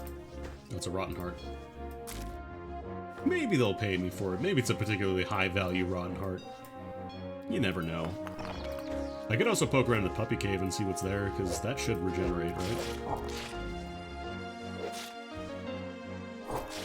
Oh? This snail had a cool fig. Oh, this is one of the statues. Oh, no, I got you, yeah. Because, yeah, pickaxe is also mining training as well. Drop your corpse, I want paralysis resistance.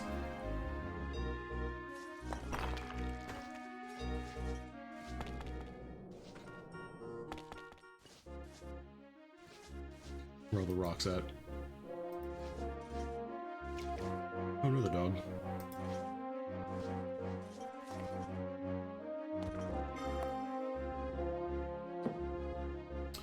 Kumiromi.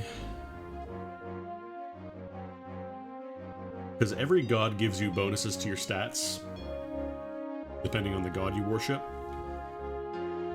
And it's based on, like, it gets multiplied based on your faith stats. So if you have low faith, like, you'll get a little bit of a bonus to these, but not very much. But then if you have high faith, you get much more. Learning, farming, alchemy, weaving, literacy.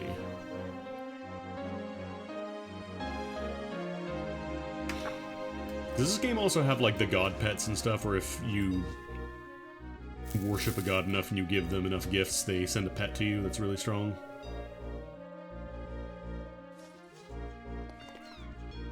These twin tails are neutral and are quite strong, so I wouldn't recommend fighting them. Oh, bird's nest. Give me egg. Give me egg or rock. Herblin. Yeek.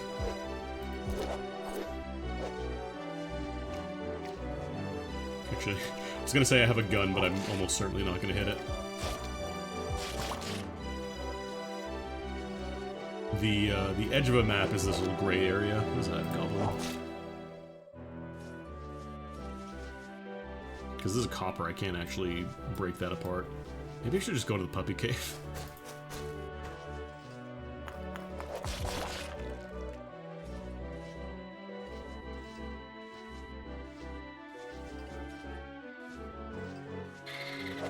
Oh, my bear's fighting an eye.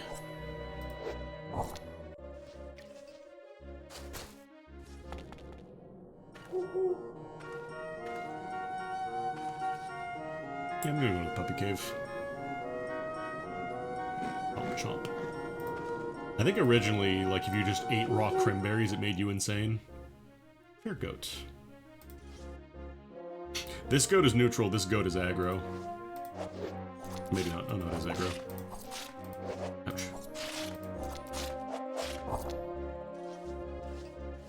The only problem is this is a 2d6, so it's pretty variable. Because I believe that's 2 dice of 6 sides each, so... Could do 2 damage, could do 12 damage. Ah, bats. The absolute worst fucking thing when you're trying to harvest. What if you had an enemy that constantly flew in and poked you one time to interrupt your harvesting and then flew away because it took a single point of damage? It's like, ooh. It was also very evasive, so even bringing guns and stuff wouldn't really work. Magic bolts are probably the best way to deal with them early on, if you could cast. Well, well, well, this isn't Hermit Crab. It isn't the enemy that refuses to take damage. I'm taking your heart.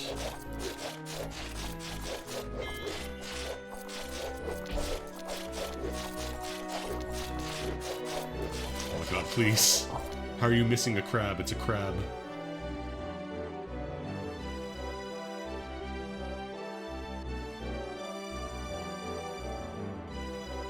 But yeah, for me, I would just end up using Magic Bolt, or Magic Dart, I should say. Plain Jane Magic Dart. That never missed. That was the thing, and nothing really resists magic in, like, the first third of the game. Like, I played a lot of Ilona Plus. And magic resistance starts happening later on in the game, but like in the first chapter in North Tyrus, it's like nothing really survives it. You just build for Magic Dart and you win.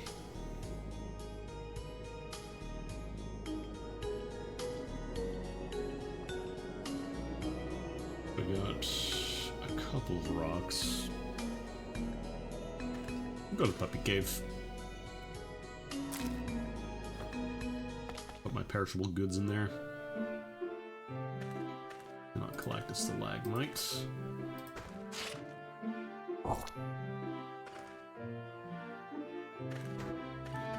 I also want to get the Sensei, like, quality or whatever the skill is called in this one. The one that lets you passively identify items just by holding them, because that'll be really nice. Ah, public performers. Is that a girdle? That's a mica girdle. Oh my god. It's a piece of gear that actually has stats on it. It's not incredible, but it's got luck, it's got dodge value.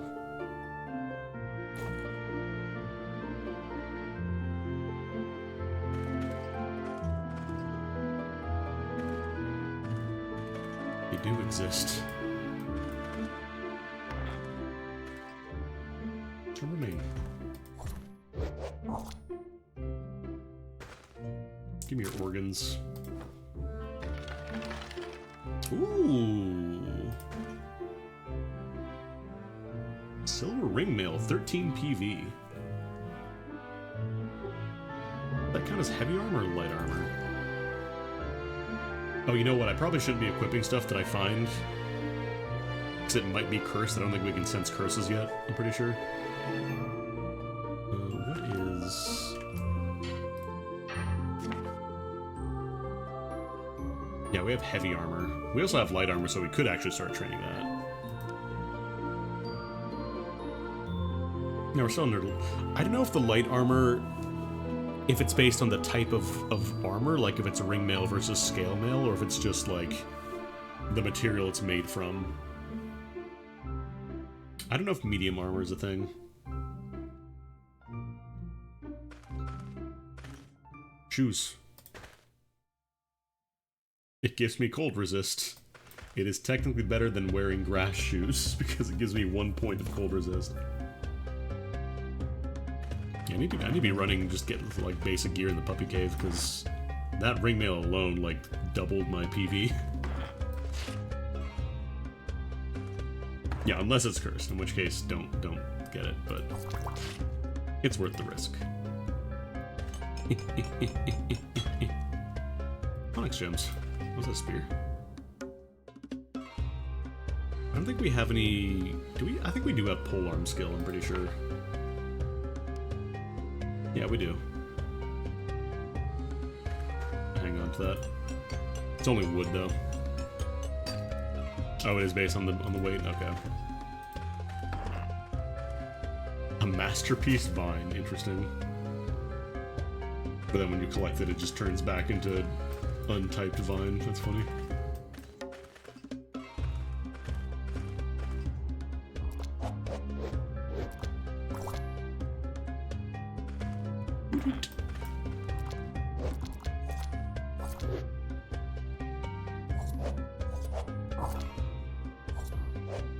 I know I'm doing the cardinal sin of engaging enemies in the doorway. Ooh. That's only 111.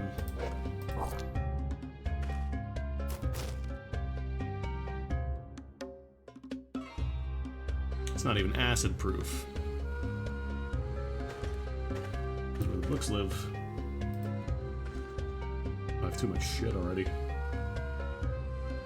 Let's sort this.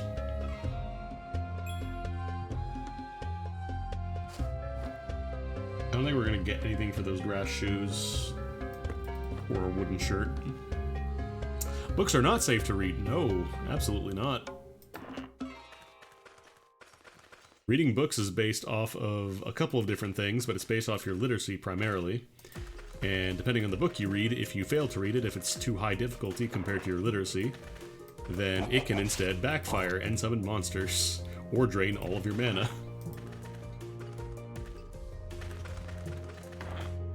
Because remember, I don't have the auto save, or I don't have the free load and save option turned on. I'm playing with Honor today.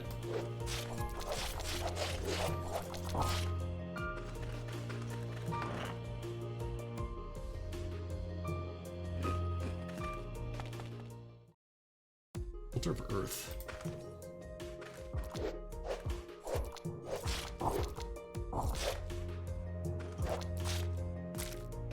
Where was that? My chili box.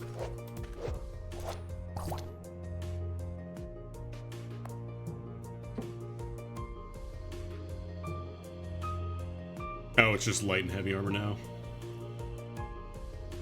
Total armor weight is above or below 30.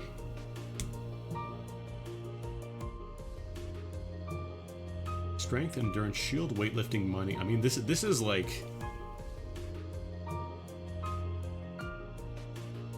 These are the dwarf stats.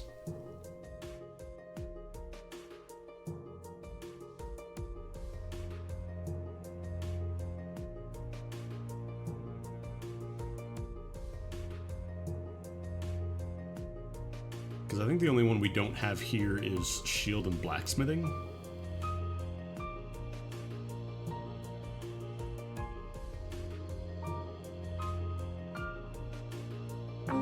Let's do that now, just so we can start working on our faith. I think Opatos... I don't remember if he likes stones, or was it gems? Like gems? Like jazz? No. Corpses, I know those work, but...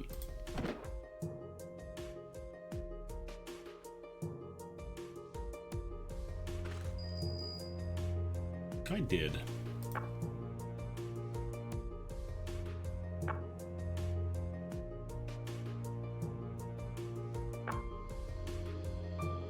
So that's what you're into.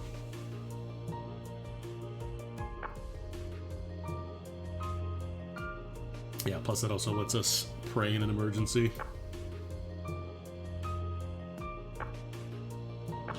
I think there is actually a skill, one of the perk points that you can get with just auto praise once every day.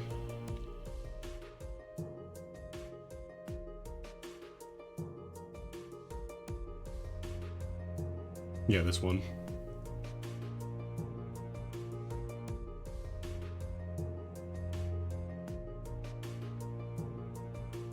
Prevents damage to items.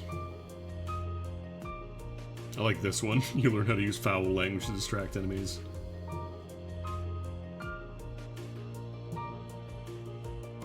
This one I remember being pretty strong if you decided you didn't want to have any kind of allies.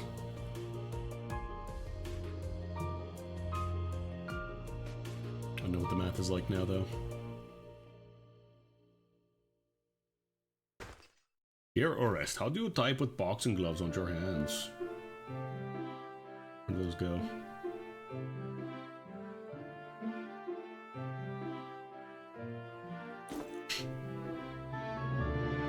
I was gonna say, that'll absolutely tank my hit chance with a longsword.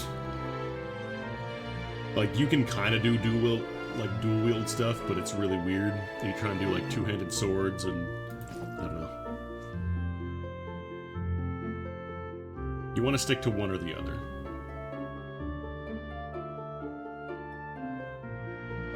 I don't think the original game had anything specifically like weapons for martial arts. I think it was just like you attack barehanded and that's martial arts. Like you don't have any weapons equipped. Yeah.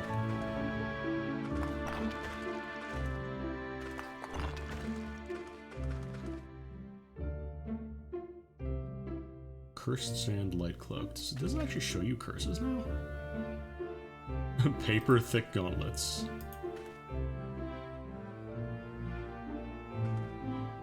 No, grab this, grab it. Oh, I guess it has to be like emptying your backpack too, otherwise you can't do it.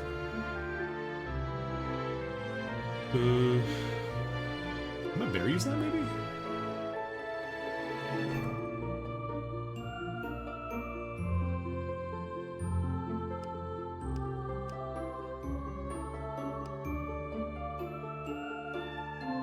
Martial arts is, yeah, that's actually good for my bear. There you go. Like, I have to give it to their inventory and then they equip it, yeah.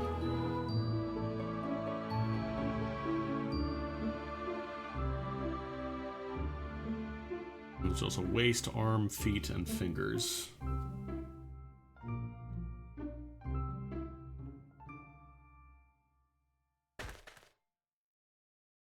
Guess I could give you a pair of thick gauntlets. Oh my god.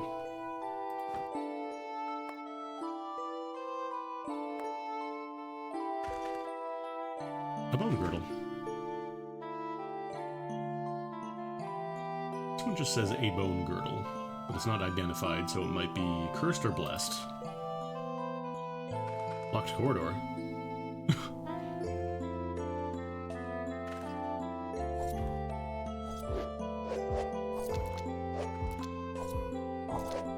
Bullshit. Got gangsters coming out of the puppy cave, call me chicken shit, and then dying. Have a bev. Cheerful. Ooh, Riz up by 6. Oh, I should have saved this for being at home, actually. Grass breastplate? No, that's not good.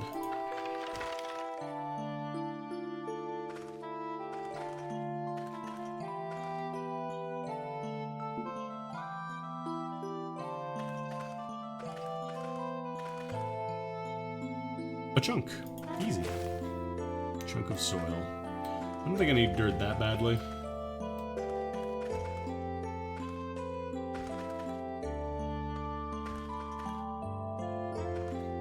Did I get in here? Oh, this is blocking it. Let me break it down with this at least. Granite stones. No, it's a dead end. Because yeah, you can mine for it. Actually, it seems like it shows you where the ores are in the walls now. In the original game, it was just random chance when you broke a wall based on your mining skill. I think you had a higher chance to get stuff. Mercenary. Cool. Yeah. A murderer.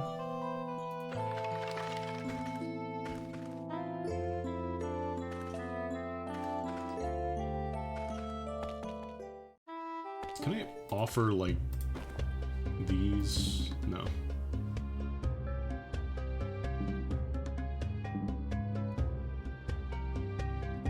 Does it say in the guide here?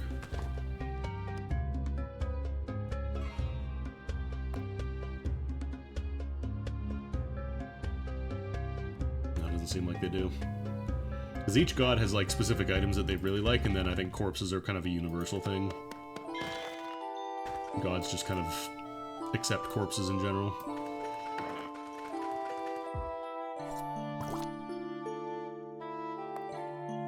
Yeah, I think their regeneration might be based off of whether or not they've been fed, if they've eaten anything. I'm gonna give some nuts. Eat them for vigor, for zest. A limestone stone. Oh, I don't have enough space. That's fine, I should probably drop these off anyways. Oh, new delivery just dropped off. Another Journal of Lutz.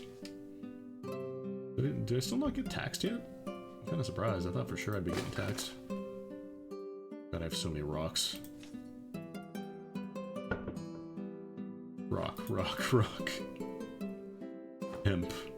Junk. Onyx. Straw. And this is my unidentified stuff box. I'm gonna bring this to town because I kind of want to see what that is. I could sell these flowers off too. I mean, if the first tax bill should be on the 15th, and that's a problem because it's the 30th now. And I still have not seen any tax bills getting dropped off.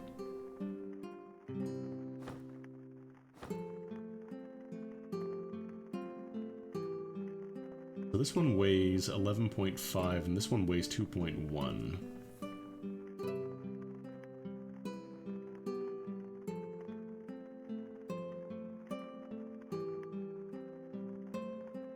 Does weigh a lot more, but at the same time, I kind of want that weight because that lets me start training heavy armor. Actually, yeah, I don't know how many days have passed. Probably only like a week or two. Portable garbage. Can't be. Puppy. How does it say on the board? There's the other board here. Oh, here we go. Next one's in 1 day. Yeah, fire resist is probably good too, but yeah. I think right now, like, I just need as much PV as I can get.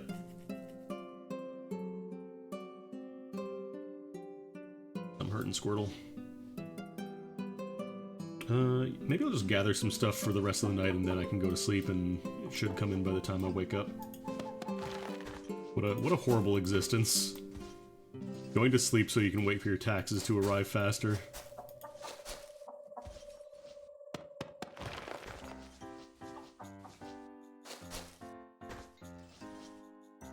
What?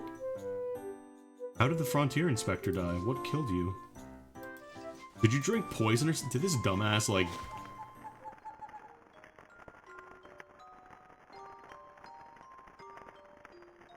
Well... Enemy spot? Wait. Why? No, no, no, no, no, no, no, no, no. I didn't do anything. That wasn't me.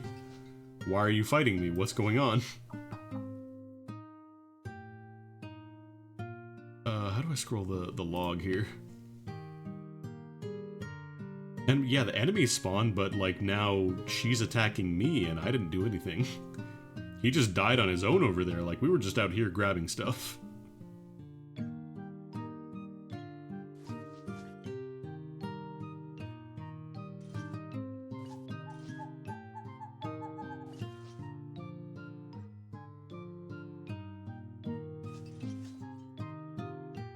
Let me see real quick. Welcome back, yeah. Pick up a rosewood branch, blah blah blah. Harvest stuff, something died, my head hurts. Like, pushing away doesn't count as a hostile action, that's just moving them when you auto-move.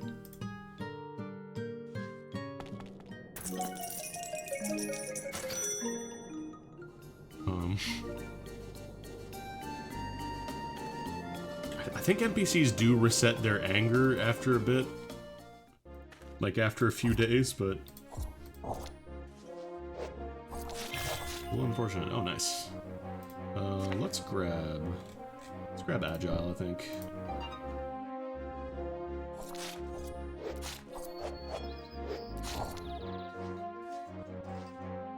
Damn. Oh, I can't even pick that. I don't have enough skills for it.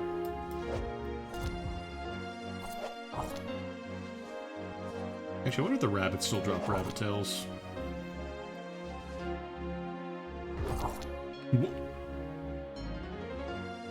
Wait, how did I charge? Do I have a charge skill? Oh, I do have a charge skill. Oh, sick. Oh, but that uses stamina, that's right.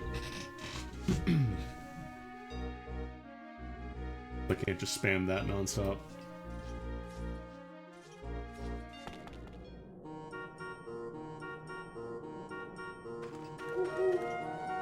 Oh, my tax came in, no.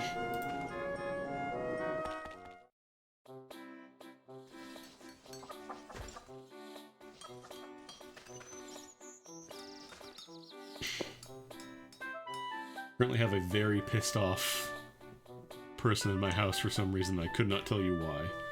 Potion of Blindness. Actually, do I have that on me? I could identify these. Let me see. Are you the identifier? Yes. Oh, a godly bone girdle, huh? But she can't actually identify it because it's too powerful. Damn. Troll blood. I mean, I guess I could wear it because we know it's godly. Like, it's not gonna curse me at the very least. Godly was the super blessed items in the original, so it should be good to slap that on. I just don't know what it's going to do. But godly was usually like the best potential benefits you could get. Anything else I want to identify here?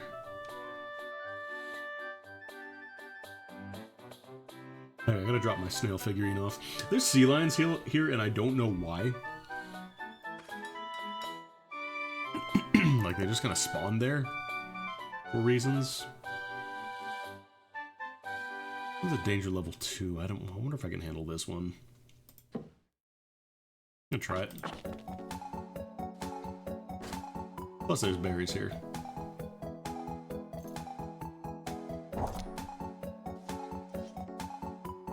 Yeah, that uses some of my stamina, so I can't just spam that. Things are so much easier.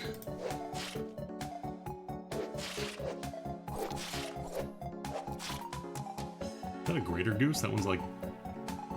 Oh, that's a duck.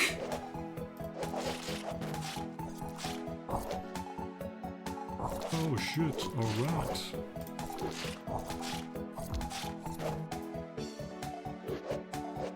No, I'm just teleported. I got real scared. This bat is trying its best, but it can't really hurt me, but then I can't really hit it, so we're kind of at an impasse. Oh, nice.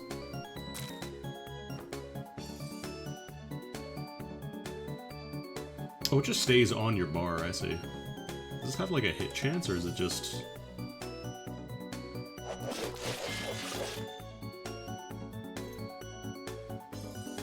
Oh, I guess you can't rush if they're close to you. Wait, a gnome steals a gold bar from me? Hold on. This fucker's gonna die. Give me my gold bar back.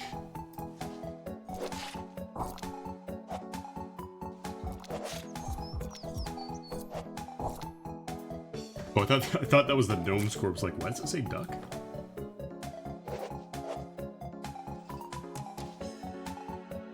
Can I rush you now? Okay. As long as you can hit the bat one time, you're usually good. Just getting to that point is difficult. Oh, that's the last one, it's just the eye. No, do not leave.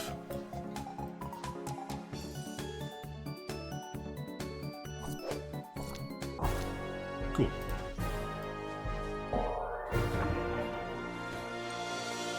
Just a single platinum for that? Come on. Come on. Well, we can learn a skill at least. We got 5 plat now. The question is, do I want to learn any of these?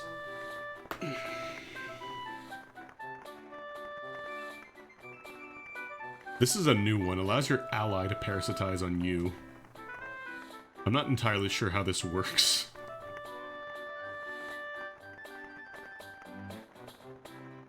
I wonder if it's like reverse... No, I think in the original game you could have riding, like, you could either ride an ally or have an ally ride you. Yeah, Anatomy was really good because it lets you find corpses more easily. I don't know what I would want my first purchase to be. I think Appraising is the one that identifies things for you. Just like passively over time.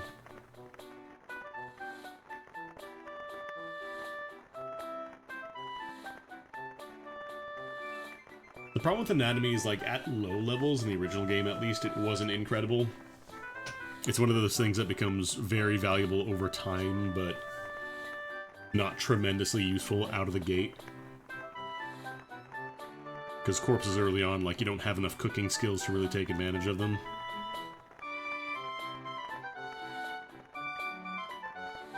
Now, swimming, in base original release Ilona, swimming was, like, actually useless. Because it was moving faster in water, which was, like, super, super limited. I think Ilona Plus changed it so you move faster when you're just wet in general, and it was a lot better. Wonder how it works in this one. The guy's name is Cav Nerd.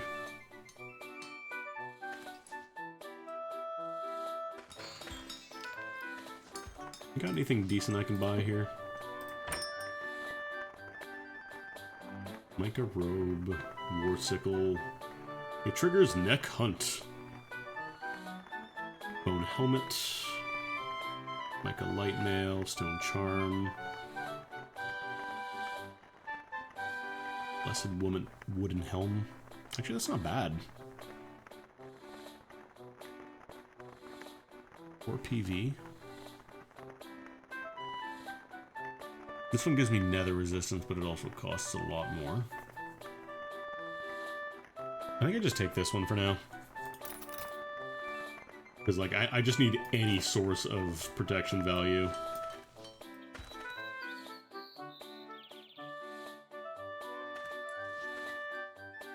Is there anything else I could have done there? I think all the quests were a little too difficult.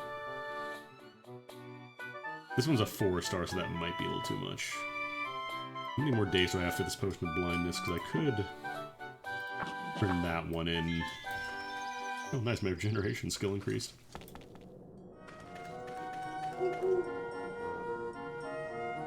Hungry, sleepy, tired. I'm just gonna eat this flower.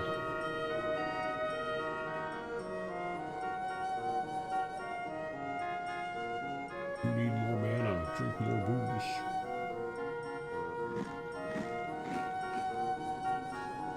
The question is, does she still want to kill me?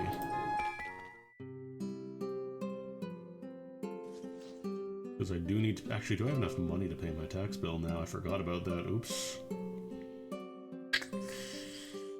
I don't like enough. No, I don't. 397. We gotta make some more money.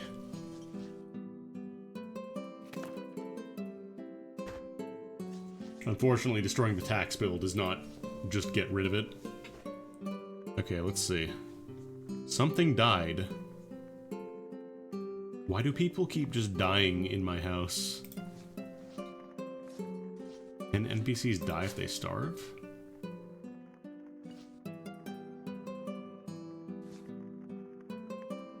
Okay, she has the attack marker on her.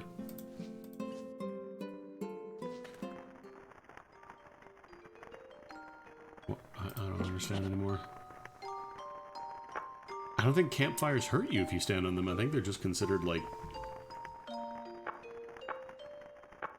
I talk to her? What happens? I didn't have the option to talk to her, but she's not attacking me. I don't know, man.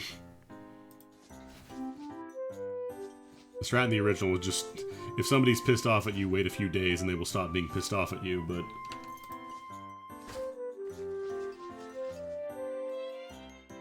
I need to sleep here. I need to get some health back. I need to get some energy back.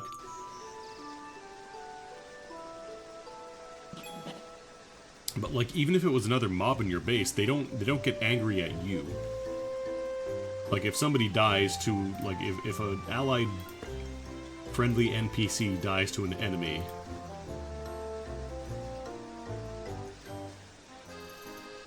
like, it shouldn't cause them to get mad at you unless they're controlled by you, and my bear doesn't attack anything unless I attack it. So what the hell? Did I not put this here? Oh, there we go, it's not my hand.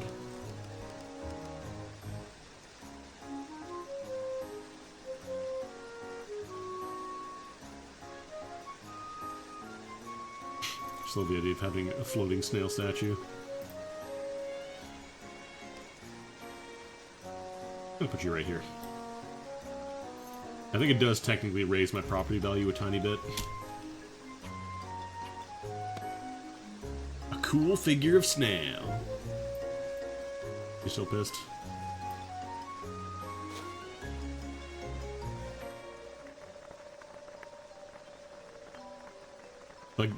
I think he drank something and either puked to death or drank poison. Because, yeah, that was a pretty common thing. People would generate with, like, poison in their inventory, and they'll just drink whatever they have. Because they're not very smart. And then they would die.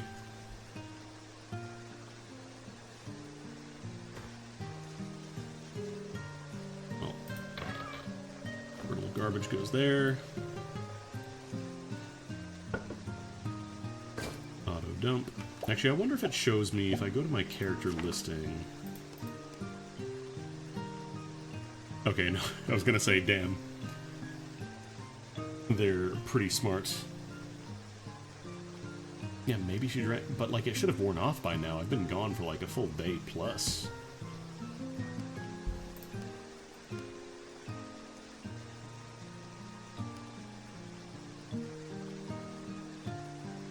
Oh yeah, this is my, it actually shows you the stats now, that's nice. I know Lay on Hands is available technically, but I'm more concerned with just getting my base stats up.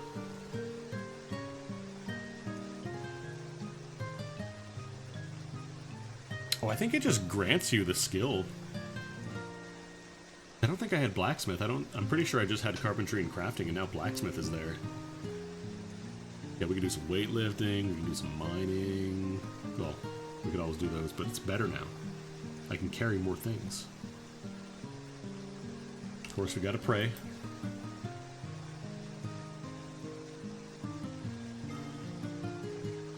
I shall not listen to your troubles. Good talk.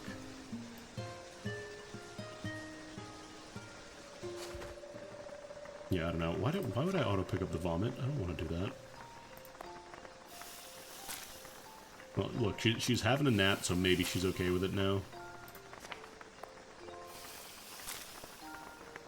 Desperately hurting. Oh, maybe I should learn cooking. That might be the best choice, actually.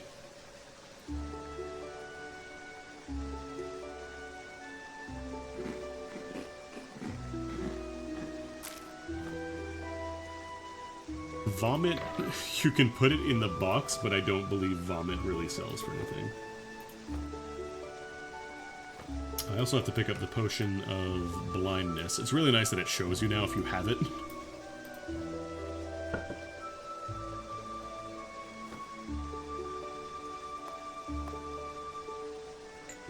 That was not a thing in the original. It was just like, oh, you gotta deliver this. Good luck. I'm just gonna throw these in the box. I'm sure I can use these later with the meat cutter or whatever it's called.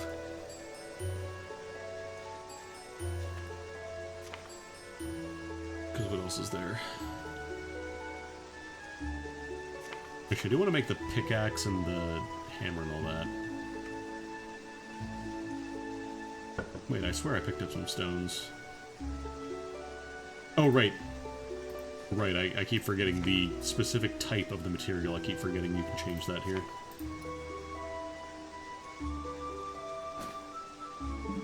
Although we do need some sticks.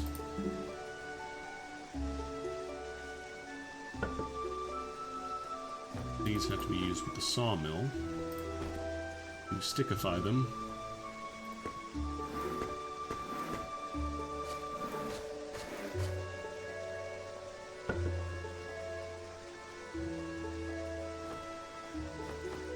I don't want to do all of them because I think I do need the base branches for something. Fairly sure. Boomerang. Oh, throwing weapon. I don't think we have throwing. Can I make waist pad? Oh, I need tight ropes for that.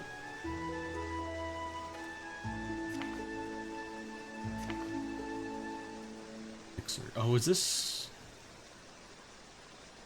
Oh, is this like the alchemy pot? Alright, let me get a little hammer going on here. Come on. Take our pickaxe. I think it shows you like the material type if it gives a bonus.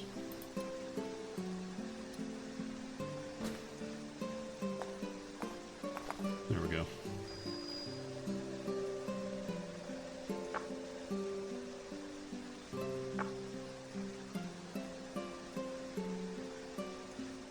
feel like the hardness thing, like the thing for the pickaxe where it says it needs to be a certain amount of hardness, I feel like that's to kind of get around people just making paper tools and using them perfectly.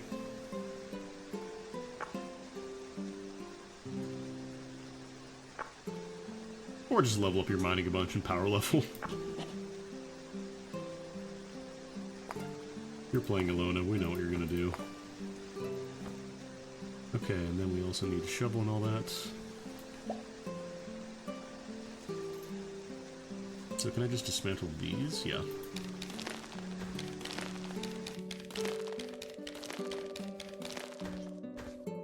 So we can get some papers that I believe we can use later on.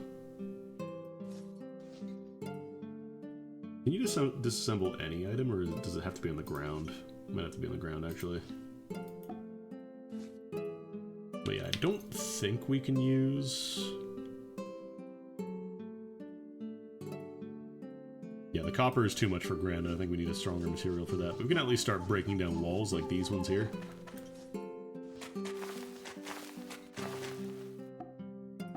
Oh, oh, I clicked off. I learned how to make soil block. Now I can craft my own mines.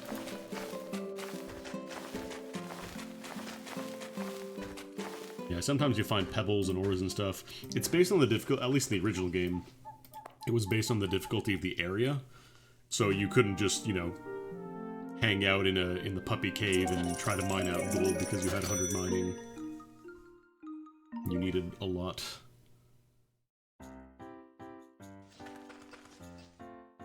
Yeah, we're almost at 50 stamina now. It's building up.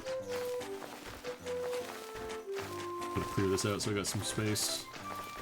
Actually, I just realized I can't even finish the farming quest because the guy who gives it to me is currently dead.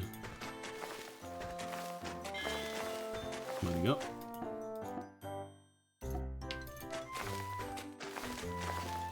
I wish there was a way to like drag over a block of stuff and just mine it out, but that might be a little too much pathfinding.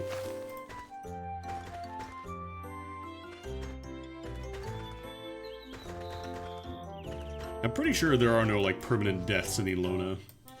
Like, even if you go out and kill the King of Palmia or whatever, he doesn't give a shit, he'll come back. He'll still let you sleep in his bed. Auto dump. Oh, does it even go to the other ones, too? I wonder if you have multiple things, like, it'll just dump them off in whatever box already has them. That's cool. You can just create like a storage area and just have a bunch of boxes. That's nice. Gotta pay it. I gotta pay the taxes. I wonder how much the battery sells for. I don't know that I'm gonna use that soil, but I'll hang on to it just in case. Nope. Because yeah, the shaking in the earlier, in Elona 1, that was kind of like the game regenerating all the dungeons. Don't want to sell those. Actually, why are those in my inventory? Get my chili box.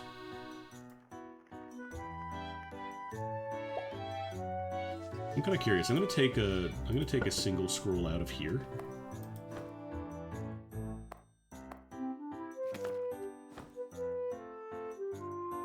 Because then if I do auto dump.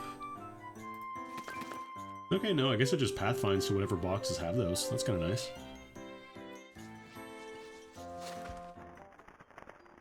You're still a little hangry.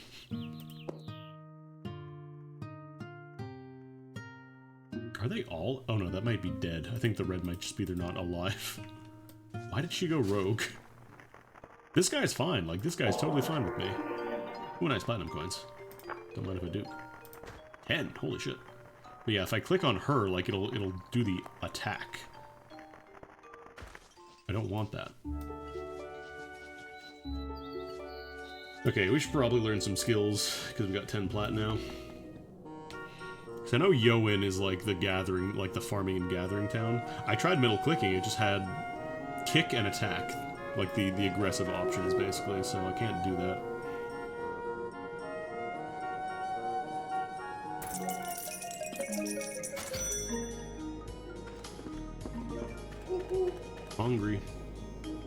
Oh no, Yowen's up there.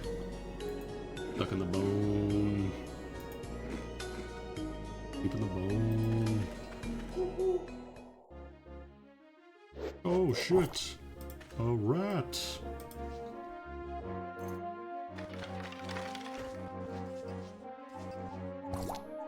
Yeah, without anatomy, I think I might go for that though.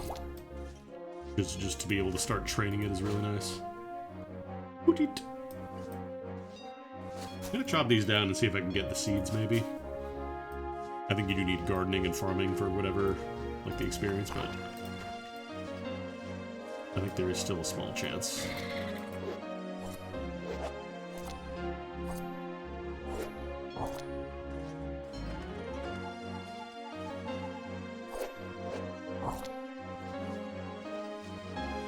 I am happy that I at least have the original game for the knowledge that I can build off. Because trying to jump in with all the base building and stuff, and then on top of just learning how Elona works in general, would be a little rough. I just realized, I'm looking at the map here. I don't know if this is just because it's early access, or they eventually, like, you can eventually get to these areas. Because the base Elona game didn't have, like, the southern continent or anything like that. It was all... like, I think it was planned to be added, but never actually happened. Oh, I never delivered my blindness potion. Oops. I have to go do that.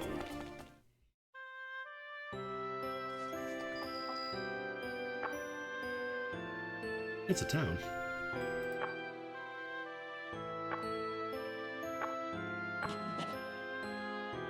So Yowen is kind of like the mining focused town. A lot of the quests here are based around you know, being good at farming and gardening and stuff, so it's like the harvest time quests.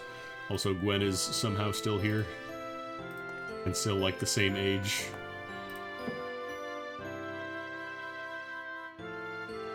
Like, she should be maybe 5, if this is, like, before Elona 1.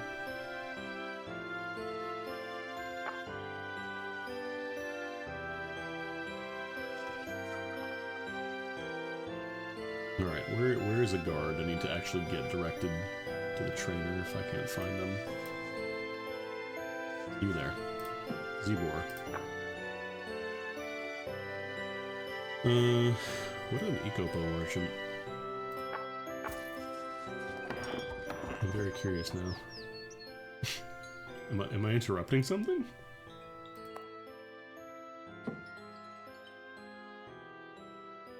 What is an Ecopo?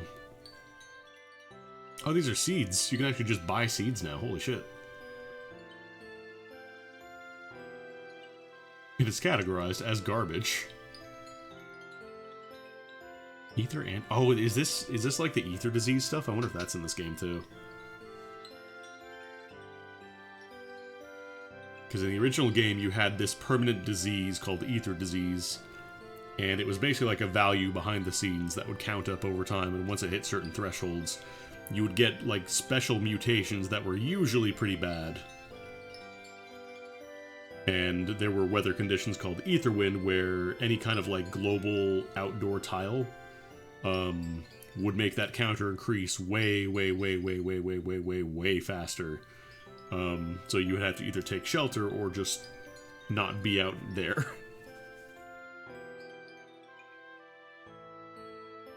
Oh, these are a different currency, though. I just realized. That's not money. That's Ecopos.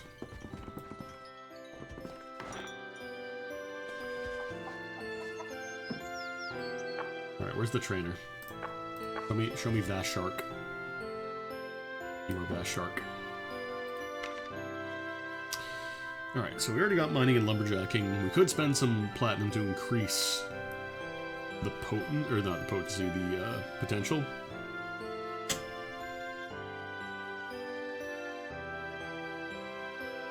I mean, carrying a shelter was pointless, because you could just cast like a Scroll of Recall or whatever.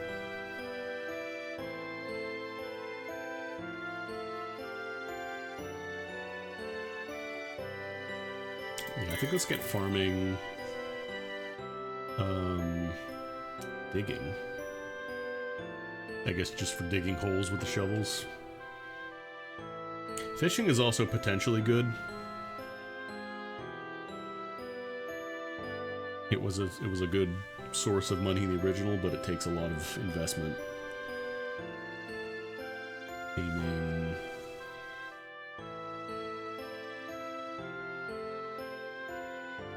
I wonder if you can also like dig up buried treasures and stuff, maybe, because they did mention like treasure hunting.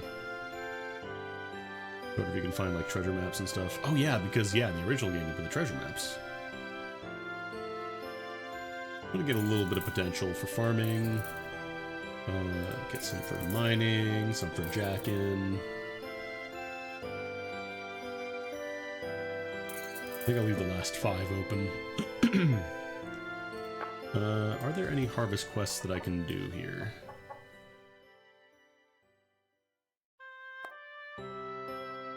This is also another thing that they don't really tell you too much about at the start, but there are delivery boxes in towns now.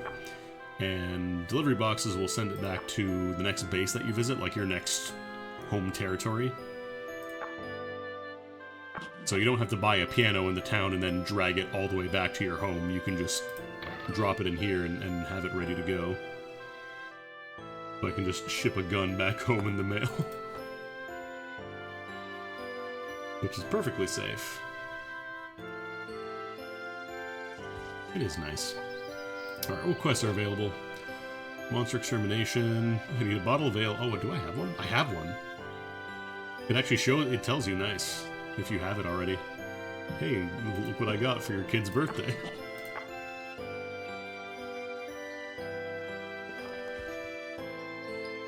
Word.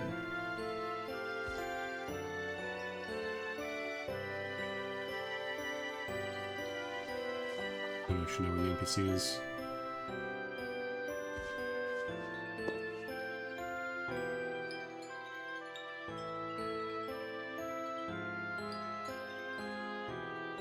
Is it you? No. I want to challenge you. I love when this happens, when it's an NPC without a portrait, so it's just their tiny little sprite there. Is she inside, maybe? Interested in a little tale tonight?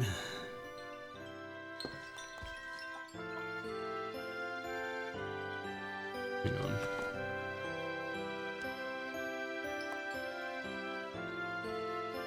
Umioni the Citizen.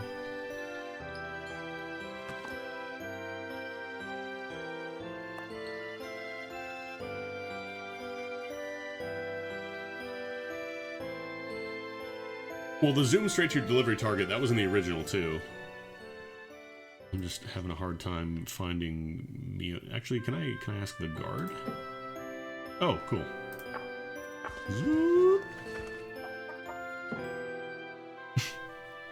Oh, I guess you get to pick which one you give. 1 platinum. For some reason, a 5-star quest. I figure I already have it, so I might as well, because that will get me the money I need to pay my taxes. Let's do monster extermination. We could probably handle that. Probably kill Goose. Goose and a Puditz. Matter Colonel Sanders, check in.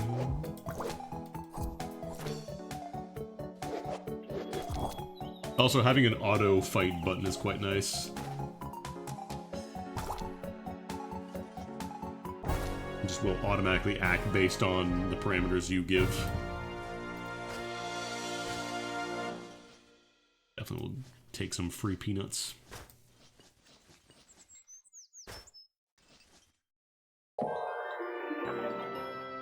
Yeah, like the guards will take you to... Do they take you to like regular citizens too? Oh no, so it is just for the quest then. That's nice. Are you kidding? Oh, I need to find a bed to sleep in actually. I'm gonna use one of these ones. Oh, I'm having trouble.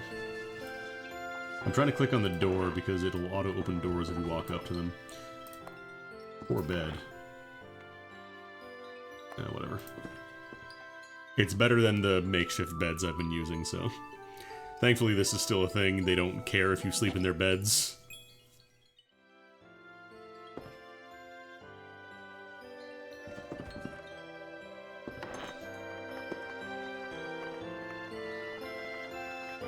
$33.9 stone worth of crops. try this one. Oh. Okay, I got worried. I thought we crashed there. So harvesting quests, you have to deliver a certain weight of crops based on the difficulty. So this one's pretty easy. It's only 33.9 stone. You collect crops and basically, you know, harvest them. So don't collect these because they're not going to give you anything. If it says harvest, that's what you want. Problem is, things will also try and kill you. Harvest a radish. Harvest a rather big radish. I like how the music here is still the same, it's just new instrumentation. Do you attack? No. In the original game, you got better results. Ooh. Legendary size emo, you say? How legendary are we talking here? 13 stone. 21. That would do it. This is also where weightlifting becomes very handy. Harvesting, if you try and do it without any farming skills, like even just a little bit in farming helps out a lot. Plus you're also training your farming by doing this.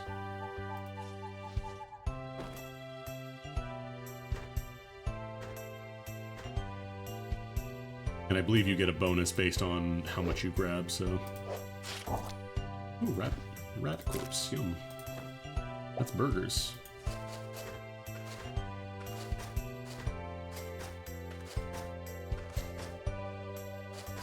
I think they may have also made enemy spawns a little less rude. This is... I don't know if you can deliver... I don't think you do. I think this is just a berry that you can harvest and eat for yourself.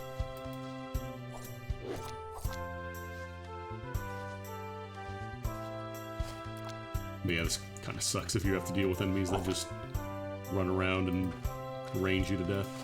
Not to death, but... does it show like a time limit or anything? I don't know that it does. Yeah, you really wanted to have like a friend with you. I guess you can just deliver blueberries. I wonder if you could bring outside blueberries into the quest. I guess you could also just eat these. I don't know if that counts as a crime. That was a strat in the original when you're really hard to find food. Oh, well, it's perfectly safe to drink from. Where you would just eat the harvesting stuff that you would get during these quests.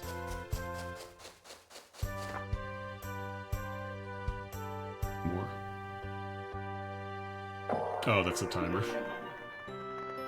Wait, what? The crops were... Why did I lose karma? Oh, is it because I ate them? Did I eat the blueberries? Is that why? Yeah, for people who aren't familiar with Ilona, drinking from wells can have a number of different effects, and one of the more common ones is getting infested with an alien parasite that basically gives you a chestburster baby. And when it explodes out of you, you take a shit ton of damage, and then also that little alien baby starts parasitizing everybody else in the town, so you eventually have a town that's just completely overrun with aliens. Don't drink from wells if you can help it. You might get a wish. Or you could just fucking die.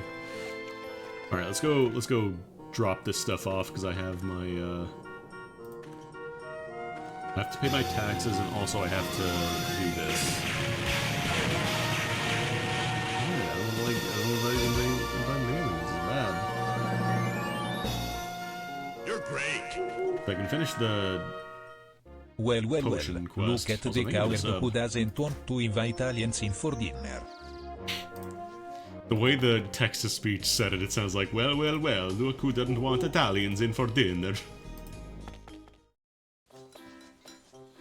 Oh, did they not have the aliens this time? They weren't introduced to the planet yet. Oh, there's the zip button. That wasn't there last time. What? Wait, did I lose my blindness potion? Oh, did I trade it off somewhere? Oh, man. I don't suppose anybody in town is selling one.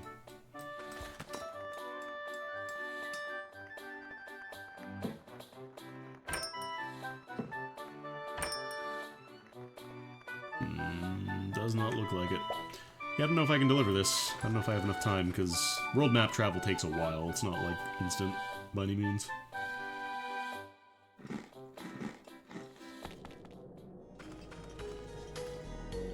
$13 hours. Where did this bill come from?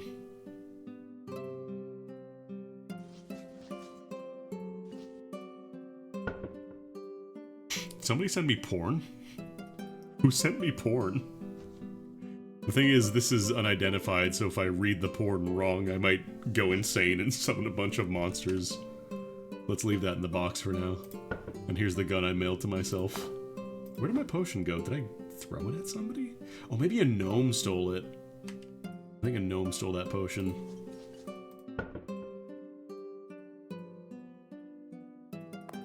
Or did I not transfer it out? Maybe I didn't do that. Fortunate.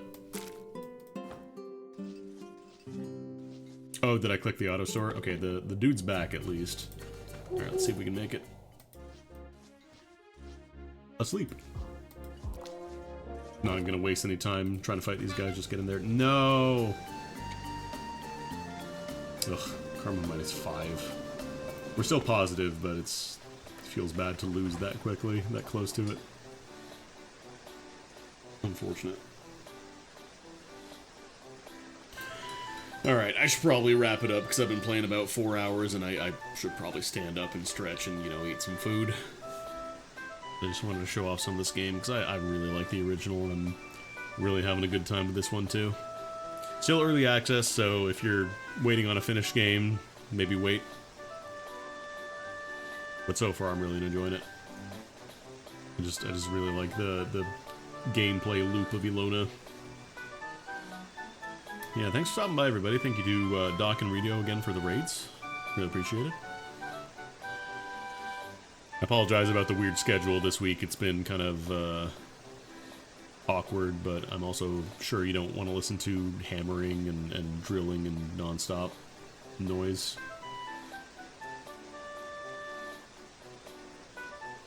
I'm going to raid y'all over to Newbie. He's playing some Fremblem, as he does. I never really get to raid Newbie. He's always streaming at nighttime, which I normally don't stream at. And yeah, I hope you all enjoy your weekend.